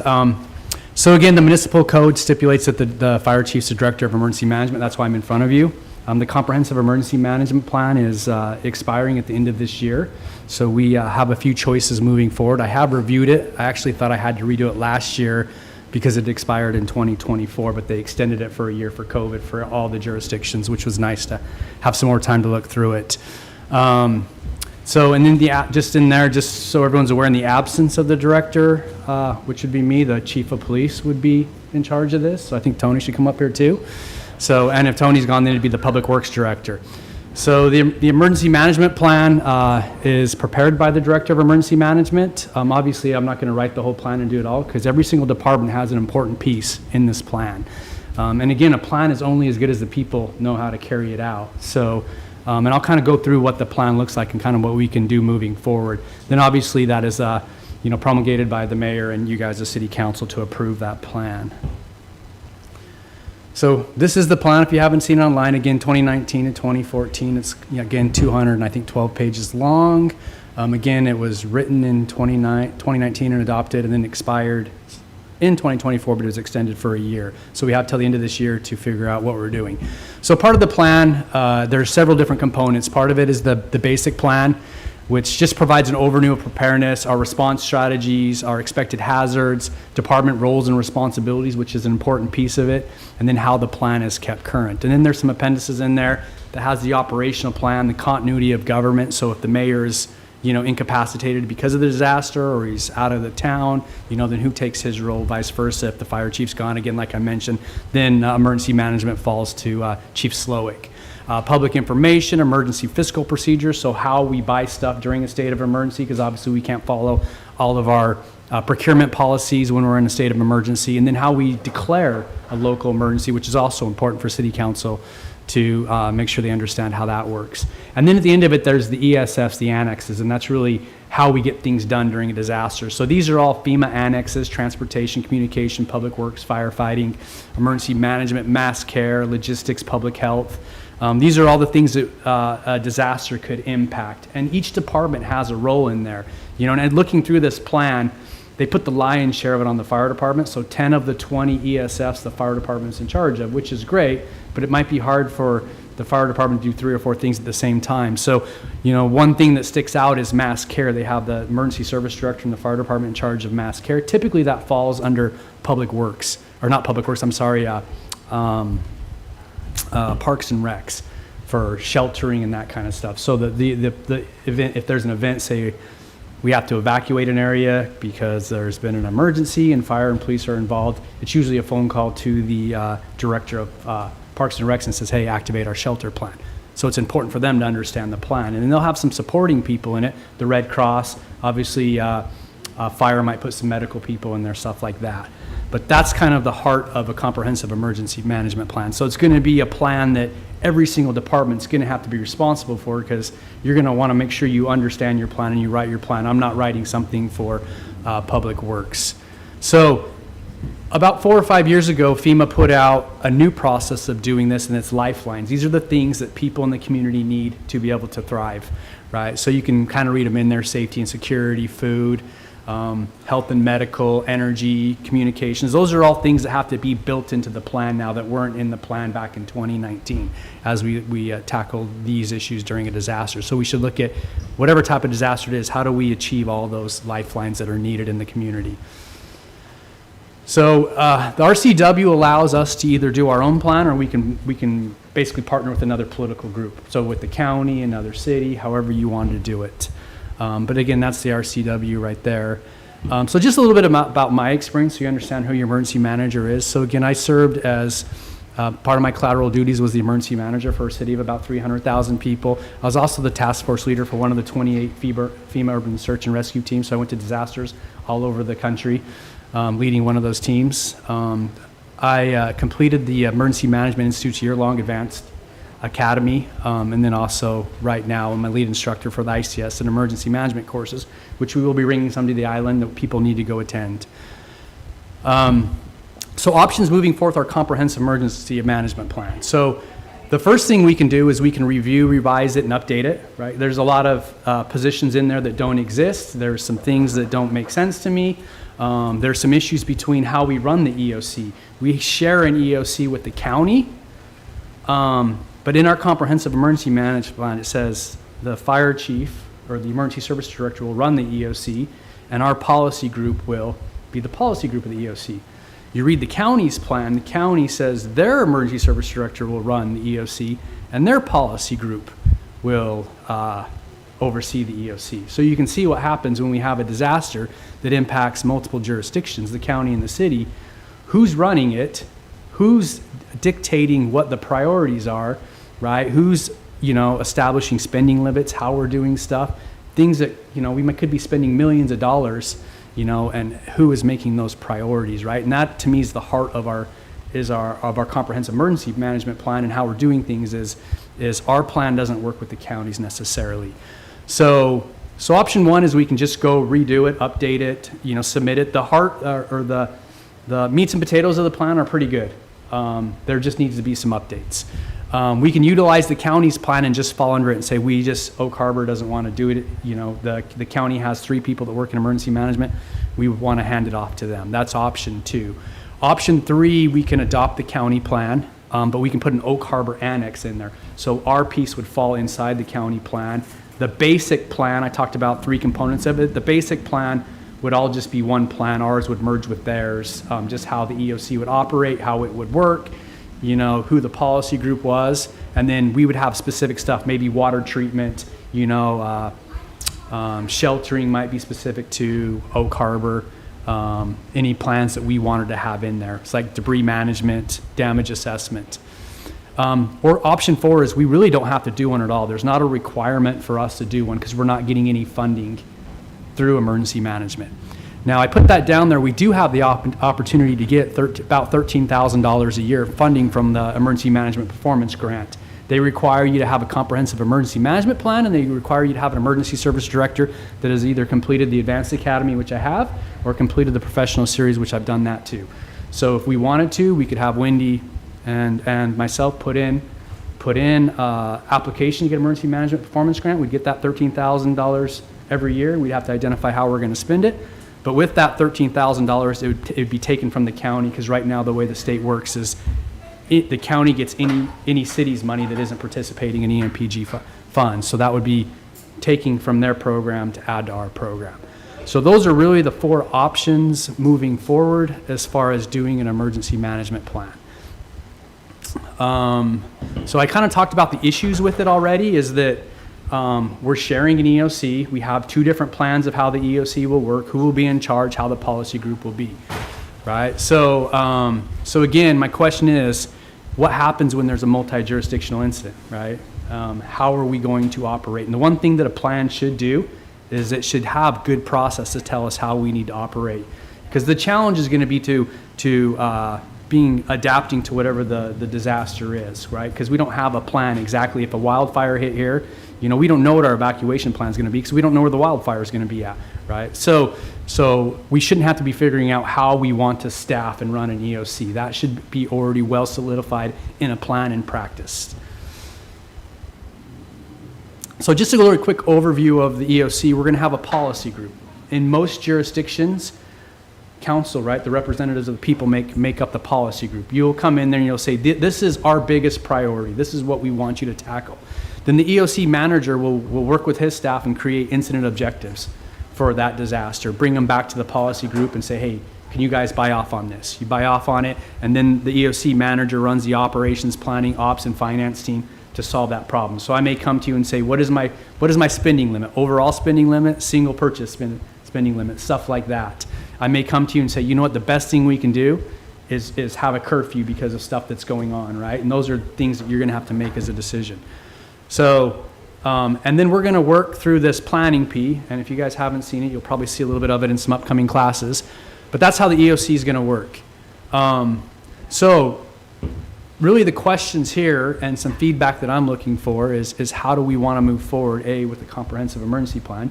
Do we want to continue to do our own plan and fix a few issues? But when it comes to the EOC, we can discontinue joint EOC operations with the county and say, let's have our own, they do their own. Right now, most of the stuff is in there is their equipment. It's our room. We can change our comprehensive emergency plan just to say the county is going to take the lead and we are going to be a supporting tool for emergency management, or we can create an MOU that states if this is an Oak Harbor primary incident, then Oak Harbor emergency service director will take the lead. We'll have our own policy group and the county will be a supporting mechanism to that. If it's in the county somewhere, then they will take the lead and we will support them. And if it's multi-jurisdictional, then we need to figure out how we have a policy group that is made up of both county and city personnel, in my opinion. So that's really all I had on emergency management. As it comes to the comprehensive emergency management plan, again, that's one little piece of emergency management. And as we talk about it, we're going to look at prevention, mitigation, preparation, response, and recovery as a whole as we start going through emergency management. There are some classes coming up that I will be teaching. So ICS 300, which is a 3-day course. This is like most of your officers, your sergeants, lieutenants for PD, fire officers, directors, people that will be in the EOC. probably need to have ICS 300 as a National Incident Management System requirement from FEMA. ICS 400 is a much higher level class, probably your upper levels of PD and fire. G191, anyone that we'd have working in our city in the EOC needs to take this class. And then there's going to be a G0402. I know Mikhail's supposed to be working with kind of everyone to get when their dates are. This is a class for senior officials, executives elected and appointed, really the class that elected officials need to come to, so you understand what your role is in emergency in the EOC. So that's kind of, and then we have some exercises. We're working on a 2027 really large scale exercise with Skagit and Snohomish County for an earthquake that we're going to host and do. Not necessarily Oak Harbor, but Island County is taking the lead on. So we're working on dates for that right now. But you know, I think the big piece we have to do is get a plan that works for us, so we know how to train off of, and then get people starting getting trained. So one thing I'm going to ask all the directors is to identify people that they'd have working in the EOC to be able to fulfill some of these roles. And then obviously all of our departments are going to have to get their ESFs and put together their plan for their specific emergency support function. So I guess any feedback or questions on me on maybe those two things, on how we move forward with the comprehensive emergency management plan between those, and then how we would like to do the EOCs. So I think those are two big discussions that we need to move forward on.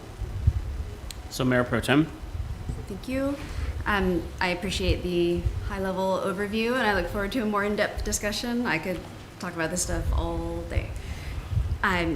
The discontinuation of the joint EOC, if we are going, to me, it makes a lot of sense to say if it's a county problem we can support, and if it happens in city limits, then we'll take the lead and county can support, because you have a job to do, chief has a job to do, and you know the county has someone that their entire job is just emergency management. Mm-hmm. You know, they don't have other things going on. So at a minimum, it makes sense to have their support. But in either of those scenarios, we're going to have to be in the same place. So why would we discontinue joint use of the EOC? Why can't? No, we don't have to. That's just one option if we say that we don't want to work with them. Really, I think the heart, I've sat down and talked to their emergency service director. Eric, yeah. Yeah, and Eric, and we're both in agreement that, that the best, we think the best of shared resources is us continuing to work together. It's really solving that problem when there's an incident that's impacting Oak Harbor and it's impacting, the county, right? And again, their plan says they're taking the lead. Our plan says we're taking the lead, right? So how do we bring those together? And really, me and him have a good working relationship, and we can sit here and figure this out. But it's the big piece is the policy group. And again, I've been around to plenty of disasters, and it's getting people in there and deciding what are the spending limits, right? Because it's hard for an EOC to go to work when we don't get good direction. Right. And now imagine, you take the county commissioners and you take, you guys, and you have to, agree on how this whole process is going to work out. And if we don't have a game plan before that bad day happens, we're setting ourselves up for failure. So I think that's the really heart of it, in my mind, is figuring out how we do that. And is that taking a couple county commissioners, taking a couple city councils, and they become the policy group? The mayor we talked about, is it our mayor, the mayor of Langley, the mayor of Coopville, right? The sheriff, the police chief, fire commissioner. Like, what does that makeup look like? And coming up with that, again, before that bad day happens. And now, instead of trying to address the emergency or the problem, we're sitting here trying to figure out how we even function. Well, yeah, I mean, the whole point of having a protocol is so when, everything goes wrong, you're not looking at each other wondering who does what. Or, Yeah, and then people aren't also pointing blame, right? That's their fault. No, it's their fault, right? Yeah. So. Okay, so, I think working together and pooling resources makes the most sense. There's some of it is a little, because the plans are conflicting, and then there's also, it can get a little squishy trying to decide, well, who decides if something is primarily affecting the city versus the county? What does that mean? What does that look like? Who makes that decision? All that. So, yeah, this is a really big conversation. But to me, it makes sense to work together in as much as possible, share, space, because they're gonna need a North Whitby, the county, a North Whitby location anyway, but it does make sense that if it is just in city limits, then that would be us, and if it's in the county, then that would be them, and we can assist each other in whatever, and we can iron that out in whatever way, I guess, like you and Eric recommend. Yeah. I'd be curious to see how what your recommendation is in terms of the policy group. and I what also that would look think like. it's important you have to train people to work in an EOC, right? Yeah. To just put someone in a seat. And so, one of my first questions is who do we have rostered for the EOC? And that's something that hasn't been answered, right? And so that just tells me that we're not prepared enough, right? And so I also think that if we're going to share an EOC and there's this thing, it also should be some commitment levels from both jurisdictions, right? If we say, hey, we're going to roster and train 15 people, then when that bad day happens, we should have 15 people rostered and trained. Vice versa, if we're counting on the county to make up some people in our EOC, they should be able to say, hey, we've trained this many people and we're going to commit this many people to an emergency. Yeah, where are the guys? I thought you were bringing the guys. Yeah, that's- and that's another thing. Like, I'd always have a roster 3 deep of every single position. For the EOC I was running, that was 70 people that we'd have to roster and train. So we may not do that much because we don't have as much staff here, but that's another important thing. If we're going to really go down and share a resource like the EOC, you got to be able to rely on each other. So Yeah, there need to be guidelines, really clear guidelines. So thank you for digging into this. It's quite the rabbit hole, and just let me know how I can help. Thanks, Mayor Pro Tem. Yes, Councilmember Wigginstein. Thanks, Chief. Appreciate you bringing this up to us. And I think we need to take a good hard look at it, what it is, and make sure we have our part in place. And I'm with Mayor Pro Tem. Not being joint with doesn't make any sense to me. We're a county, we're an island. So that option doesn't seem like an option to me at all. I think I like your option 3. I think the best, where we're basically, reaffirming the relationship between ourselves and the county, and determining the pecking order and how that works with what jurisdiction. And I think that's the right route to go. And anything I can do to assist in that and fill in some roles, I'd be happy to do. So thank you for bringing this. And that's kind of where my thoughts are, just making sure we get the county and us on the same page in this regard. We historically don't work well together for whatever reason. I don't understand completely. Well, maybe I do understand a little bit more than I lead on to. But I think that has to change. And I would implore our county commissioners, if they're listening, to make sure they're coming to the table to meet us 50%, on this regard, because we need them and they need us, and I think we need to do it together. And whatever's been in our way previously needs to go out with the garbage, and we can ship it to, King County's transfer station if we want. That works for me. Thanks.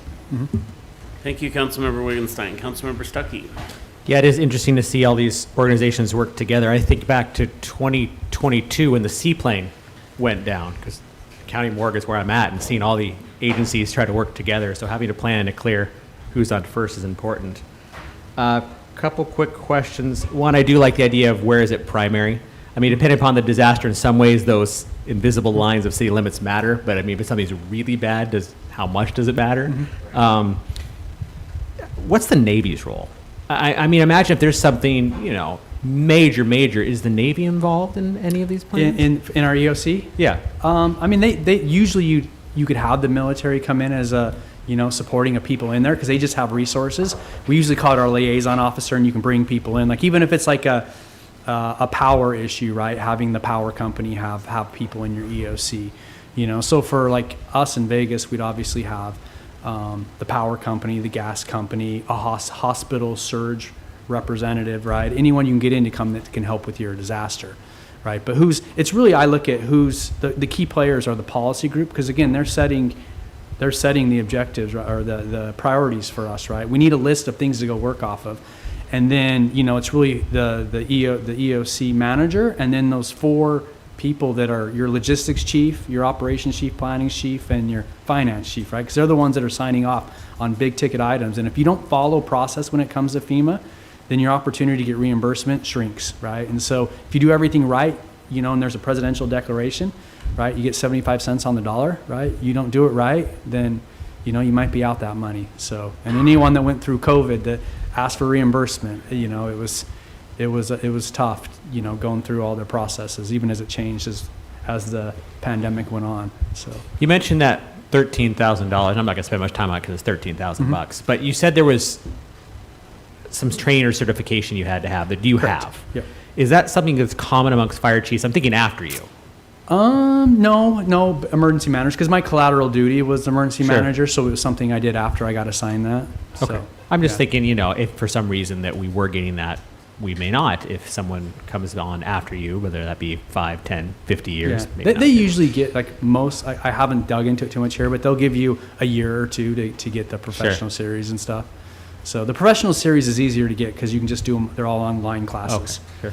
So all the FEMA self-study classes. So yeah, I like the option of kind of where is the primary issue, but obviously I understand how murky that can get. I mean, you have a giant earthquake that affect it. I get there'd have to be clear lines of what that would look like. So, thank you.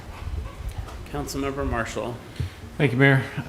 Chief, I too support the whole MOU concept, working together and kind of drawing up those boundaries of, you know, when it's in Oak Harbor, it's us, and when it's in the county, it's them. And in regard to the options for the current plan, I support 1 or 3. You know, I think it's important that we have our say in the planning. So either, you know, you can review, revise, and update the current plan, or we can adopt the county plan with a no carbon annex.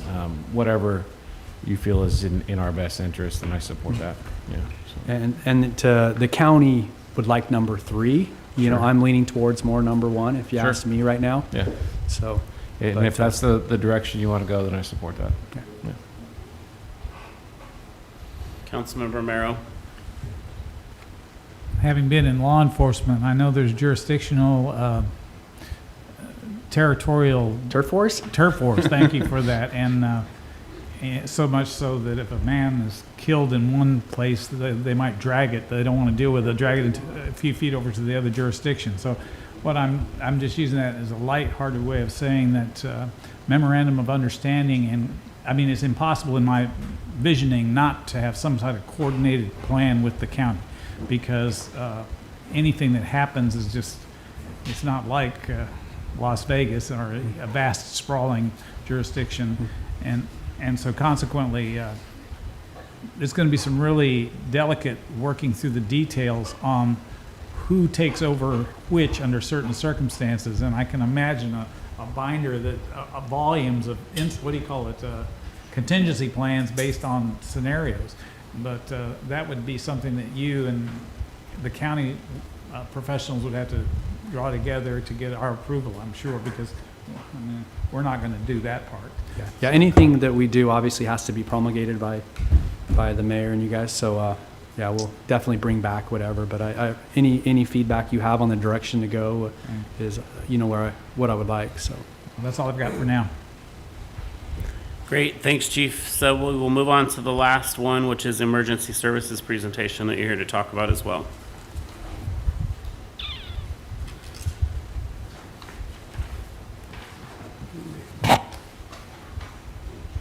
So I know I had an opportunity to meet with each council member one-on-one, so I appreciate that, to kind of just see where, you know, what you would like out of your fire department. I know me and the mayor get to meet a couple times a month, but I hadn't got a chance to meet with each council member. So, and this is kind of just to piggyback off that, as me and the mayor have discussed some things on where we're going. So when I took this job, I sat down, when the mayor offered me, I asked him, what do you want from a fire chief? He told me 2 things that really, I know he knows, but I'd had another job offer in the middle of the interview while I was here for another department I was actually leaning to go take. It was much bigger in Colorado, but you know, when I talked to the mayor, he told me his first thing he goes, I want my people taken care of, right? And then number 2, I want the best department I can have. So, and hearing what his number 1 priority was a big deal to me, of taking care of people, right? Because that's really what we're in the business for. Whether we're taking care of people inside the fire department, we're taking care of people out in our community. That's what the fire service is about. And that's what this is really about. So when I got in here, just to recap, I looked at what does it take to make the best fire department. First, we need some strong leaders. So we're doing some things to improve that. We're doing an eight-week officer development course this fall for all of our company officers and people that want to be company officers in the future. We're teaching them to be better command presence and tacticians through our 8 functions of command and tactics manuals that we've been building as a group together. Enhancing tactical excellence on the fire ground, making sure we make good strategies and tactics and we have well-trained firefighters. That's the fire piece, and we're working on that hard, and we're making a lot of progress. Then there's the EMS piece. Again, last meeting with the mayor, he asked me what was the difference between an EMT and a paramedic, right? And so there's a huge difference between an EMT and a paramedic. An EMT is about 120 hours of training. Paramedics, a year-long training, anywhere between 12 and 1,800 hours, and the scope of practice is huge. So we start talking about that, and why does the Oak Harbor only provide EMTs, right? So now that Oak Harbor's, a career organization, everyone is full-time, we started having that conversation. What does ALS look like? So really, to recap, if you guys don't know what a basic EMT can do, if we had someone fall over right here in cardiac arrest, a basic EMT can basically start CPR, go grab the AED, stick something in your mouth to help you breathe a little bit better, and that's it. Not much more than what a layperson can do. Although we're probably a lot better at it because we've been trained and we do it. The tools that we have to save someone's life that's it. Where a paramedic can hook someone up to a cardiac monitor, identify what rhythm they're in. They can shock them if they need to shock them if their heart's beating too fast. They can pace their heart to bring their heart rate up. They have all the drugs that a doctor pretty much has in there. They can start an IV, drill a needle in a bone, stick a tube down for them to breathe, give them some epinephrine, whatever they need, right? So a drastic difference in the level of care what we are providing now and what we could be providing, right? So, and again, if we want the best department, then I would argue we should be providing that best level of care. So to kind of set this stage, the state dictates what level of service we can provide. But there's a regional council, the North Region, that makes recommendations, and we have our own local council, or EMS council, which I sit on. So our own local council voted to push for, in the strategic plan, for us to become an ALS agency. That's gone to North Region. They're already putting that in their strategic plan. It'll go to the state, and then hopefully they give us approval to get that license. But I set that in motion because it takes a little bit of time, knowing that we eventually wanted to go there. And this was actually prior to me and the mayor having a conversation about EMTs and paramedics. It was more in my 3 or 4 year plan. Career fire departments are expensive. You guys are dedicating a lot of city funds to make sure the fire department can operate 48 hours a day, right? So my thing as a fire chief, my thing as just a citizen is I want value for my money. If you're going to spend a lot of money, I want a lot of value from that money. And that's my goal as a fire chief, is to give the residents as much value as I can for their money. So coming up, we're hiring 6 new firefighters, hopefully, to staff the new station. That's the plan, right? So as we look at this timing for EMTs and paramedics, one of the things that, again, I was talking about, it was in my 3 or 4 year plan to hopefully get us to where we start providing that higher level of service. Mayor brought up an excellent point, that we're not going to be doing another mass hiring anytime in the future after this next one, right? And we can't start a paramedic service by hiring one person, right? You need to hire a group. We have to be able to provide that service every single day. So one firefighter is not going to be enough. So, forecasting the next 5 or 10 years, we may have 2 or 3 people leave over that 5 or 10 years. We got such a young department. So it's kind of a now or never in my mindset if we want to move and provide paramedic service on our units and provide that highest level of care. So looking at what it would cost, I pulled up some of our comps. So between Anacortes and Tumwater, what it would cost for us to put 3 paramedics on a rig 24/7, 365 is $36,000. That's personnel costs. There's some equipment costs, not dramatic, but that's what we're talking about. To go from being able to just do CPR to be able to do everything that person needs that they would get in the ER. Again, a huge scope of practice change, and us truly providing the best level of service we can when it comes to someone calling EMS. So why is this important? So this is an article that Whidbey Health put in there when they went for their levy, and I agree 100% with it, right? We are on an island by ourselves, right? There is no other help coming if there's a medical incident, right? And the challenge with this island is there's not, a cardiac center, there's not a stroke center. So anyone that has those, they either need to be airlifted off the island or Whidbey Health has to take them to Everett, right? Which they stayed in here. They take a lot of time. They take them to patients to different cities outside the island, and they could be out of service for up to 6 hours, right? So now we're starting to lose our level of service. So just this last week, I didn't have to dive far, right? And this isn't to rag on any department or anything. This is trying to increase some resiliency and redundancy in the level of services that we can provide our services. So on Tuesday, March 18th, we got annihilated. We had 7 911 calls in Oak Harbor all within 47 minutes. We ran out of ambulances. Fortunately, someone didn't go to the hospital, and we were able to divert an ambulance over to take someone to the hospital, right? But this just shows you how fragile our 911 system is. And again, we don't have a way to surge up ambulances. There is no callback system that I've been told for Whidbey to staff up more ambulances, right? So we want to be part of that solution. I'll get into that further. So on Thursday, I'm just driving, and I was working on this presentation, not knowing I was going to give it today. But while I was driving in, I heard Whidbey unit come over and tell Rescue 81, hey, we're coming from a far distance, so if you guys don't need us, cancel us, right? And then on Friday, I was talking with crews, and we got dispatched on a call we typically wouldn't go on because Whidbey was so far away. And again, this ain't to dog on Whidbey, right? They can't control the number of 911 calls that come in. You had the ICOM director in here sitting you telling you how much more calls are coming to 911 center for emergency services, right? We are just getting bigger, and we have to keep pace with that. I'm sitting here listening to you guys talk about, the growth plan, right? How are we preparing for this many more residents, right?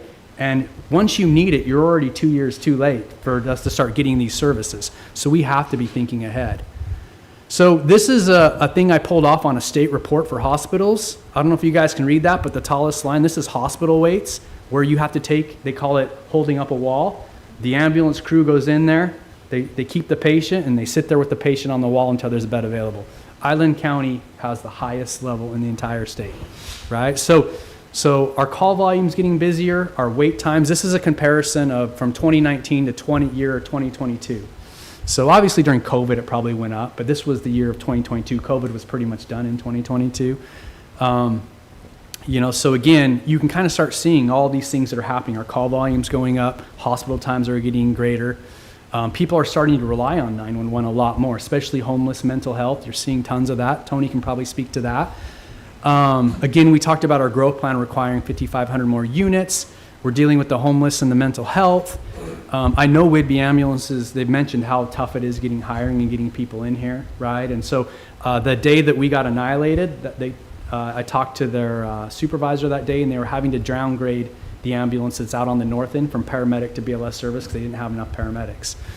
So I guess my question is what happens when a Whidbey unit's tied up, right? You get that call, hey, we're coming from a long distance, and it's a critical call, right? Because time matters. Time matters when you're having a heart attack. Time matters when you're having a stroke. Time matters when you're not breathing. Time matters when you're bleeding out, right? And again, the scope of practice is huge when we talk about the difference. So, I put it's not a matter of if, but when. I would argue there's already been some wins. But again, that's not the point here. I'm more of a forward-looking chief. I would much rather be proactive than reactive. That's why I have that as the title of this slide. So the benefits of Oak Harbor going to paramedics, we call it advanced life support, is we're going to be able to enhance the redundancy and resiliency. So again, they had to downgrade an ambulance to BLS. If that ambulance, we needed it, if we had a paramedic on our engine, we still delivered that same quality of care and could ride in with that ambulance and provide that same level of service. If we had to staff up units, right? The most efficient way of doing this for our taxpayers is we don't want to put another ambulance on the road when it's not needed, for that 5% time when we have that surge. When I built my ambulance system, is you want to be able to build a system that can surge when you need it to surge, but not overstaff for the 90% of the time. So if we had an ambulance sitting at our station and we ran out like we did that day, right? We have callback that comes in when we get really busy because we only have so many people per day, is those people that could come in could staff an ambulance, and now we had an ambulance to continue to deliver that care. No, we wouldn't have to tell anyone you're waiting one of the calls that came in was a chest pain, and the ambulance was coming from Freeland, right? That's a long time to wait when you're having a heart attack. So fortunately, some of the other calls, the person didn't go to the hospital, so they cleared a unit and got them there relatively quick. And I don't know of any bad outcome with it, so that's good. But how many times are we going to take these close chances before, you know, we start building a stronger, more resilient and redundant system? So again, I think us adding paramedics and with the $36,000 it costs for us to do it, to me is a no-brainer, and being good stewards of our taxpayers' money. The ability for us to stand up some ambulances at a moment's notice is again being good stewards and then answering the calls that our community needs. We start talking about industry standards. So 5 states require 2 paramedics on an apparatus. We don't have 2 paramedics on an apparatus. Well, 3 states require 2 paramedics on an apparatus. 2 states require 2 paramedics to go to the call. So they can come from 2 different units, kind of like what we would be doing. The national standard that we follow in the fire service, the NFPA puts out, is you have to have 2 paramedics on an ALS call. So they don't have to be on the same unit, but you have to get them on the call. So, and one of the major concerns, we're obviously bringing this up because there's some pushback in the community on us providing this level of service. I've had a chance to talk with each one of you. I think we've kind of talked a little bit about it. But I want to make sure that, you know, we're, again, providing the service that you guys want to give to your constituents. So, one of the major concerns that you may hear if someone comes and talks to you is about skill degradation. You know, we fix skill degradation by training. We do training every single week, almost every single day they're on duty. But when you look at a lot of those reports, those are reports of departments that are putting 4 or 5 paramedics on each call. You get hurt in Las Vegas, in the department I ran, you would get 3 or 4 paramedics on each call, right? Because what people do is they get promoted out of their position, but they keep their paramedic and they're still a helpful hand. But I would argue that there's a little bit of, you know, truth to the way too many. But putting 2 paramedics on a call is the national standard in a lot of places.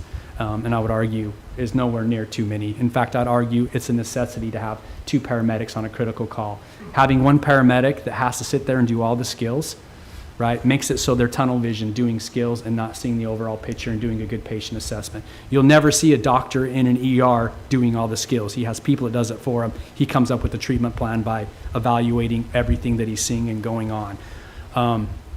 And then I think the biggest win of all this is strengthening the EMT skills of all of our other providers, because we're talking about putting 1 paramedic on an apparatus. There's still several other EMTs, right? So, but you know, one of the challenges when we go and fight a fire and we come back is when things don't go right, or we'll call it, I call it tailboard critique or whatever. We'll talk about what went well and what didn't go well. Is you have subject matter experts there. You have your lieutenants, your captains that have been doing it for a long time, right? The one thing that we miss is the calls I've gone out on.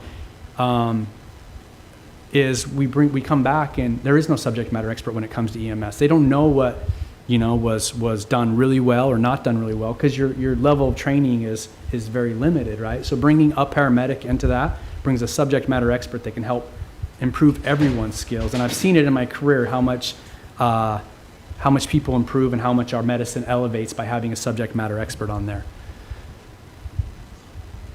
So we are the exception, not the rule on how this is done. Sorry, I'm going to work through this quick. And this might be hard to see, but all those greens, so I took going from, I want to say it was, is it Camus down to Camino. So this was the, yeah, I said it just for you because you corrected me so many times.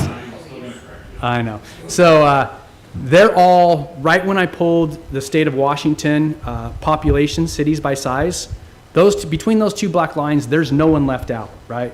Above the black line, I grabbed Mount Vernon just because we compare ourselves to Mount Vernon a lot. And then the bottom was just some cities that are around us, Port Townsend, down there. But everything between that black line is all the departments that the fire departments provide the paramedics, the fire departments provide the ambulance. So as you look, 90% of all EMS done, which is pretty much consistent across the country, is done by fire, right? Because there's a reason, right? And we'll get into that. But as you look at that, there was 3 I couldn't find information on, so they're the question marks, but you're free to go do research on that. And why has most gone fire-based? It's just because it's more efficient economically, and fire, you know, you put fire stations in the community closer to people, right? But under exemption K in the FLSA, firefighters can work 53 hours a week and not get overtime. Regular employee minus cops, what do you guys, 46 or 48? So anything over 40 hours, they got to pay overtime, right? So it's just cheaper to use firefighters sometimes. And then you have, you know, people that can do technical rescue, search and rescue, fight fires. So that's why you see most have gone towards fire department. So there's an economy there. So I'm not going to bore you with this. You guys can read through it. You have it. You know, the way I see forward is us partnering with Whidbey Health to provide a better service, right? But us expanding our level of service with ALS, I think to me is the only way to go. And then us having a way to staff up ambulances when we need to. So when we run out or we have that bad day, you know, we are a little more resilient. And that's all I have in here. I think that you know, I would love for Whidbey Health to come to the table and work with us in building a more resilient and stronger EMS system. But if they don't, I know our amazing finance director and deputy city administrators talked to me a lot about GEMT. He came from Kirkland, right? Yes. And you guys did GEMT. I did GEMT. I helped write the program in the state of Nevada. It's a pretty good way to get some recovery. So one of my consultant who used to be work for the state of Nevada, she represents a bunch of different fire departments in Washington that do transports and GEMT, so she was able to provide some numbers. So I went to a city that had a budget of $5 million for the fire department, similar to what we're going to have with it, similar call volume, and this is what we could expect to see if we decided to say, hey, we wanted to get our own ambulances, we wanted to do our own transports. Estimating we did 6 transports a day out of Oak Harbor. Again, we'd have to maybe fine tune these numbers a little bit more. I didn't dive too far deep into this without, you know, you guys providing some more direction. But that would be 2,190 transports a year. Medicaid reimbursement, best guess is we're at about a 35% Medicaid rate for here. That's important because that's where the lion's share of money comes from under the ground emergency medical transport, which is a little carve-out piece of Title 19 of the Social Security Act that allows local government to get their true costs back. So the comparable department, they were getting $3,200 a transport under GEMT. The state has a cutoff of 50 of the FMAP rate. That's the federal maximum allowable percentage rate. So that'd be $1,600 per transport. And then the rest of the transports came in, they were averaging $710 a transport, so that was another $1 million. So at the end of the day, you add those two together, it was $2.2 million and change that would be projected for us to get in revenue if we went and put in some transports. So to put that in perspective, that if we hired the 6 and then we hired 15, that would put us at 42 personnel for the fire department. Looking at Anacortes, they provide transports. I'm going to let Wittgenstein talk about what cities those are. Anacortes, Fidalgo, and how do you say the next one? Guaymas Island. So they provide that for them, which is 85 square miles, a population of 22,000. They have 33 personnel. They staff 3 ambulances. And they get part of that funding through the county, the Medic One program. So our money that they get is the levy. The state allows a 50-cent levy per 1,000, right? Whidbey has that levy. They get all that money, which is about $1.6 million from residents of Oak Harbor, from our community. So that goes to them, and that's kind of the difference between, you know, us and Anacortes or somewhere else is they are levying that money. So if we did go in and do transports on our own, we'd be doing it, and they'd be getting $1.6 million for, I guess, maybe being a backup. So that is all I had. I know it was really quick. I know everyone wants to get out of here, so I ran through it as fast as I could. Happy to answer any questions. I would just like to say that, you know, I don't think the fire department makes a bigger difference than being there for people in their time of need, and their time of need is mostly in EMS. You know, it's 90% of the stuff. We're around for the couple fires that happen a year, and we make a big difference on those fires. But that's not added value if we sit around the fire station while all these other emergencies are going on and we're not providing the best level of service, right? And for me, anything less than us being there for our citizens every single call when they need help and coming with the best people, which means we are the highest level of providing care, to me is us not meeting, you know, the requirements of our community. So happy to answer any questions. And I don't know if you get a firsthand look at it being in the dispatch center. So if I was incorrect on anything, please share on the troubles of downgrading units that happen every once in a while, the long response times. I know we had a conversation about, we didn't talk about it, but Regency, right? Regency. I always get it mixed up with Legacy, which was a big one where I was at. But we're going to have Station 82 right next to Regency. And that ambulance that covers that from Whidbey's coming from where? From Monroe Landing. Right? So that's the difference in response. Someone's having a heart attack there. You're getting someone right from next door. Yeah. So what level of service do we want to provide? And again, time matters when you're talking about a heart attack. Again, all the basic EMT's pretty much going to be able to do is give someone some baby aspirins, right? And give them some oxygen where a medic could be starting that IV, giving them some nitro, giving them some other stuff. So anyway. So before I turn it over for questions, just want to quickly say that this is a really important topic. A lot of effort and time has gone into this. I've taken a lot of criticism since taking this job, and I'm fine with that. It comes with the job, but I will stand by this every single day. One of the best decisions I made was to hire that guy sitting right there, Travis Anderson, as our fire chief. And the vision and the direction that he's taking our city in, we are all going to be grateful for. And this is going to make a huge difference to our community and public safety overall going forward. So with that being said, I turn it over to you for questions or comments. Yes, Councilmember Romero. Chief Anderson, I echo the idea, like, where did you come from? Where did we get such an outstanding fire chief? I mean, it's just really off the charts, especially for a small community. So thank you for that input. And my discussion with you earlier, when we were at the station, I was in a state of shock when I was saying we have all of this assets and all of this professionalism, but we can't have you respond to a first, what do you call it, an emergency medical crisis. So the details with regard to the financial piece and all the parts, I'm not in detail a professional on, but I, as a general principle, would support very strongly in enabling the fire department to respond to these medical crises. Thank you. Yes, Councilmember Stuckey. As a last responder, I wholeheartedly agree. I was going to say this is counterproductive. I know. Can I not vote because of conflict of interest? Everything you're saying is wonderful. Two questions, though. I think I know the answers, but you've discussed this with your department, I assume, a little bit. The guys? Yeah. Yes. Are they on board? Are you on board? Yes. I see thumbs up. I assumed, but I wanted to ask. And then, obviously, when it comes to saving a life, this shouldn't come into play, but there are little politics that do come into play. With Whidbey Health, I mean, is this a major shock to their budget? Will this cause them to not be able to operate? I mean, what is the conversation, the dynamic with Whidbey Health right now? Well, I guess it depends on how deep we dive into this. The original conversation when I got here was I was just interested in elevating our medicine a little bit, right? And got pushed back in every little thing from IVs to having advanced EMTs, which a lot of areas use, to paramedics.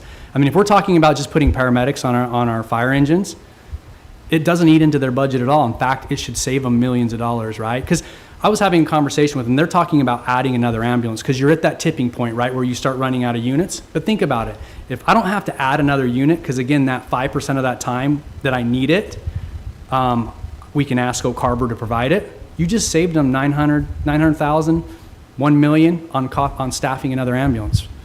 So if anything, this should be a saving for them, in my opinion. So now if we decide to go down the ambulance route, I think it comes down to that, the levy. I look at it that if we're doing all their work for them and they get $1.6 million, I mean, that's a big win from them. If, they're pocketing $1.6 million and not having to do any work, that's two less ambulances that they need on the street. And no one's advocating that we go out there and we do transports. What I'm advocating is I look at our system and it's fragile and we don't have help. Right? And when we run out of units, right, I don't want to tell someone that we don't have a unit, right? And so I think that is the conversation has to be, how do we build a more redundant and resilient system, right? And that takes all the partners to do it, not just Oak Harbor and Whidbey, but you're talking about, North Whidbey and Central and South. We all have a game. And imagine, again, if we all had some units we could throw into the system when we needed to, it makes us a much better place to have an emergency. And I'm all about the diversifying. I mean, I remember, look, even in our packet today, it talked about, there's a rundown every month of what you guys respond to. And I think last month was 2 fires. That's really, I mean, I know it's in your name, firefighter, so one would assume you're out there fighting fires all the time. We don't see a lot of places burning down due to the great department. But yeah, I think using the folks that we have and responding more to those medical calls with more training, I mean, how is it not a win, in my opinion? So thank you. Anybody else for the good of the order? Oh, I'm sorry, Mayor Pro Tem. Thank you. I agree with Councilor Stuckey. To me, the idea that there would be, I think word used, pushback on this is just, it's inexplicable to me. If I'm having a medical emergency and I'm not concerned about who's showing up, I'm concerned about who can get there the fastest. That's all that matters to me, is who can get there first. And so when it comes to serving the community and just providing that service, to me, it makes sense that whoever can get there first should be the people that go. I mean, that's just, I know it's more complicated than that. But it's interesting because normally what we're doing up here is doing everything we can to try to reduce or preferably eliminate redundancy. But when it comes to your department, we're doing everything we can to add redundancy. So you kind of have to switch gears in your brain a little bit. Is it about 80% of your calls that are medical? They will be, yes. Will be, okay. Yeah. I want to make sure I have that. Yeah, because we prior to 2 weeks ago, I think I educated everyone here that we would not respond to life-threatening calls. It was only at their whim when they were out too far or felt like they needed help, right? Unless the ambulance asked, yes, unless Whidbey Health asked you to respond. So sometimes they'd get on scene and the patient would be critical. And again, you go back to that national standard, it's 2 EMTs and 2 paramedics on an advanced life support care. They're sending 1 paramedic and 1 team. You get there and all of a sudden the call is really bad. Then they request us to come help for manpower. But by that point, we're being reactive rather than proactive, and we're 7-8 minutes down the road late, right? Too late. So since then, we have enacted that we go on every single advanced life support call. So not all the I tripped and fell, the ones that they can handle. Again, trying to be, smart with how we do business, but making sure that we're there when our community needs it. The cost benefit for hiring paramedics, the $36,000 or whatever that was, that seems like a no-brainer. And I know that we had a lot of discussion about promoting from within and upgrading our EMTs, but logistically, that's just really difficult to do. And if we're hiring people anyway, it makes more sense to try to hire. Yeah, I used to send students to school. It cost me about $250,000 to send one person. By the time you sent them away for a year, and then you paid their backfill because you were missing somebody, plus the school tuition. Yeah, it's a big investment. So most departments, and it's gotten competitive to hire people, right? So that's some of the challenge in getting paramedics. Yeah. So, and the push for this is if we're going to do it, right, we got to get permission from the state, we got to get a program, we got to get hiring. I mean, this is not something that, I wish we could wait 3 or 4 months and figure some things out, but it's like it's either now or never with this station, because again, we can't afford to send somebody on our own, right? It just wouldn't be cost efficient. And so again, we'd have to, when are we going to hire 3 people again, right? So. Yeah. And we're not replacing our firefighters and EMTs. This is an adjunct to that, everybody still has their role and their place and their skills that are useful. In terms of the transports, your cost estimate had like 6 transports a day. That sounds like a lot to me. That seems like a transporting to where? That seems like a lot of time spent on the road. For our guys to spend on the road? Yeah, like what the 6 transports a day scenario. For 2 units, 3. I'm not following if you're saying that it would be long for us to be on the road. For anybody to be on the road, like who are we transporting into where? Like patients that call 911. Typically, you'd go to Whidbey or you'd go over to Island or you'd go to Mount Vernon, right? Mm-hmm. So I would say most ambulances, if you're running, if they're not doing 5 to 7 transports a day, you're losing a lot of money, right? You've got over amount of units, yeah. Yeah, it seems like a lot of time spent. Yeah, on the so you know, the units I had anywhere, if they were running doing under 4 or 5 transports, you didn't need that ambulance. I had a lot of ambulances that were doing 8 or 9 transports Oh, wow. in a 12-hour period, not a 24-hour period. Gotcha. So our hospitals were closer too, so you could turn and burn a little bit faster. But yeah, three transports in a 24-hour period is really slow. Oh, okay. So we are not talking about purchasing an ambulance and going into the ambulance business. We're talking about hiring paramedics so that we can provide a higher level of care, and that's the conversation today. That is mostly the conversation. I would say, yeah, I would. The push for me is to get paramedics on engines, you know. But the reality of it is again, you know, I've seen what happens, right, when you leave it up to somebody else to provide a service and you have no control over it, and the day that they can't provide it. So I mean, I don't know how often, because I don't follow their you know, their day-to-day business, how often they downgrade a unit, right? But again, if they had staffing issues or they had, you know, a labor disagreement and all of a sudden sick out and stuff, I always like to say we're the community safety net, the fire department. And, you know, when that day happens, we like to be able to provide a service. So again, whether we said, hey, we're going to go out and we're going to do transports, right, and that's our primary mission, or we say, hey, we're going to have an ambulance that when that bad day happens, or if we ever need to do it, then we have it.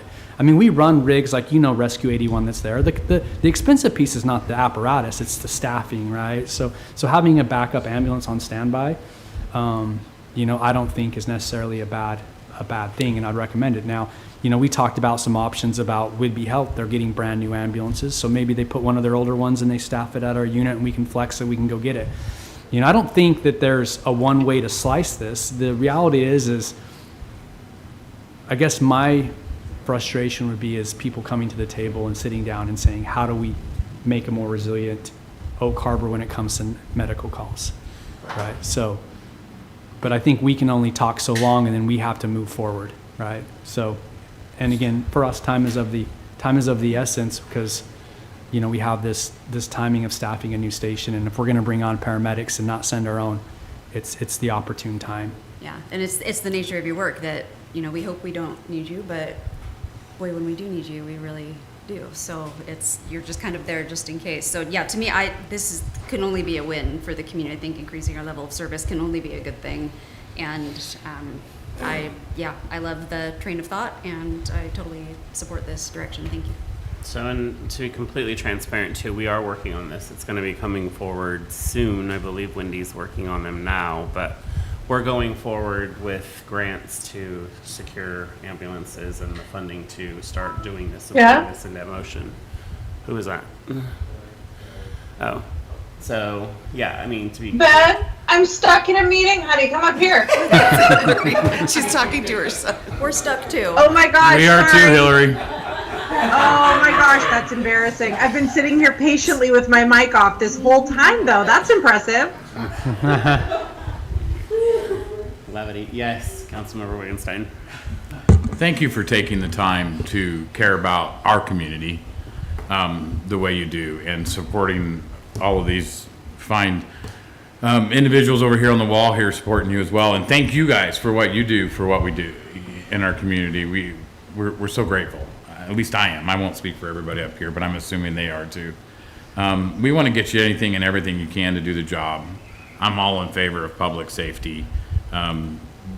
That's the most important piece of what I think a city provides is the safety of our community through the fire, through public works, through law enforcement, and Parks and Rec even at this point in time, and what we're doing to help care for our mental health in our community and whatnot. So I'm excited to see us stepping up our game in the city. I think this is a great approach and where we're heading. I'm all in favor of the whole process.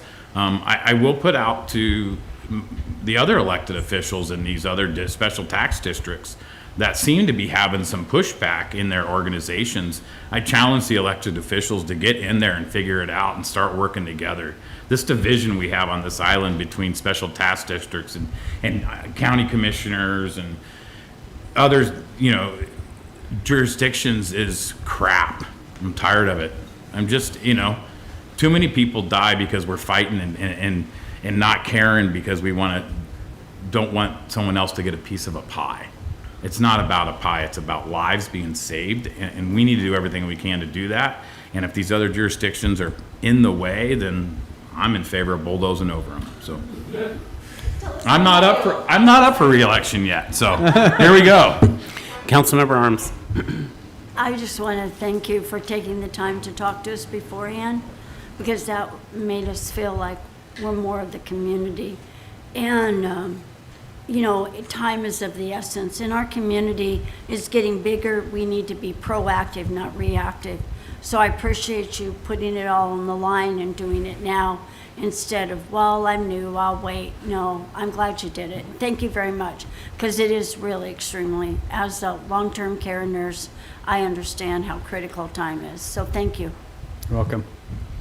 Thank you. Yes, Councilmember Marshall. Thank you, Mayor. Thank you, Chief. I think when we met, I expressed my feelings of public safety is our number one priority as a council. This is what we're supposed to be doing. And there have been multiple times where we've been completely out of ambulances in dispatch, and that's a scary feeling, is to know that we're now dependent upon 400 or somebody who's not transport capable, and to have to respond to a call, and nothing against the lead medic at all, perfectly capable, but not being transport capable. And I think that's going to be the next logical step for us, is to have that capability to not only show up at the call, but to be able to provide that next level of life-saving, because like you said, seconds matter, time matters. And, if we have a stroke call or a heart attack and we've got to get somebody to the hospital, we can't wait for that ALS unit to show up in order to get them there. We've got to be able to transport. And so I think that's a logical next step for us. I understand there's some politics, but politics should not play a role in life-saving capabilities. And so be happy to support you in this and in making sure that we're keeping our community as safe as possible. So Appreciate thank you that. to you and to everybody back there. Appreciate all your service and what you do for our community. So. Is that it? All right. Well, thank you very much, Chief, again. Thank you. Appreciate it. All right. With nothing else, then thank you. There being no further business, the City Council workshop is adjourned at 6:55.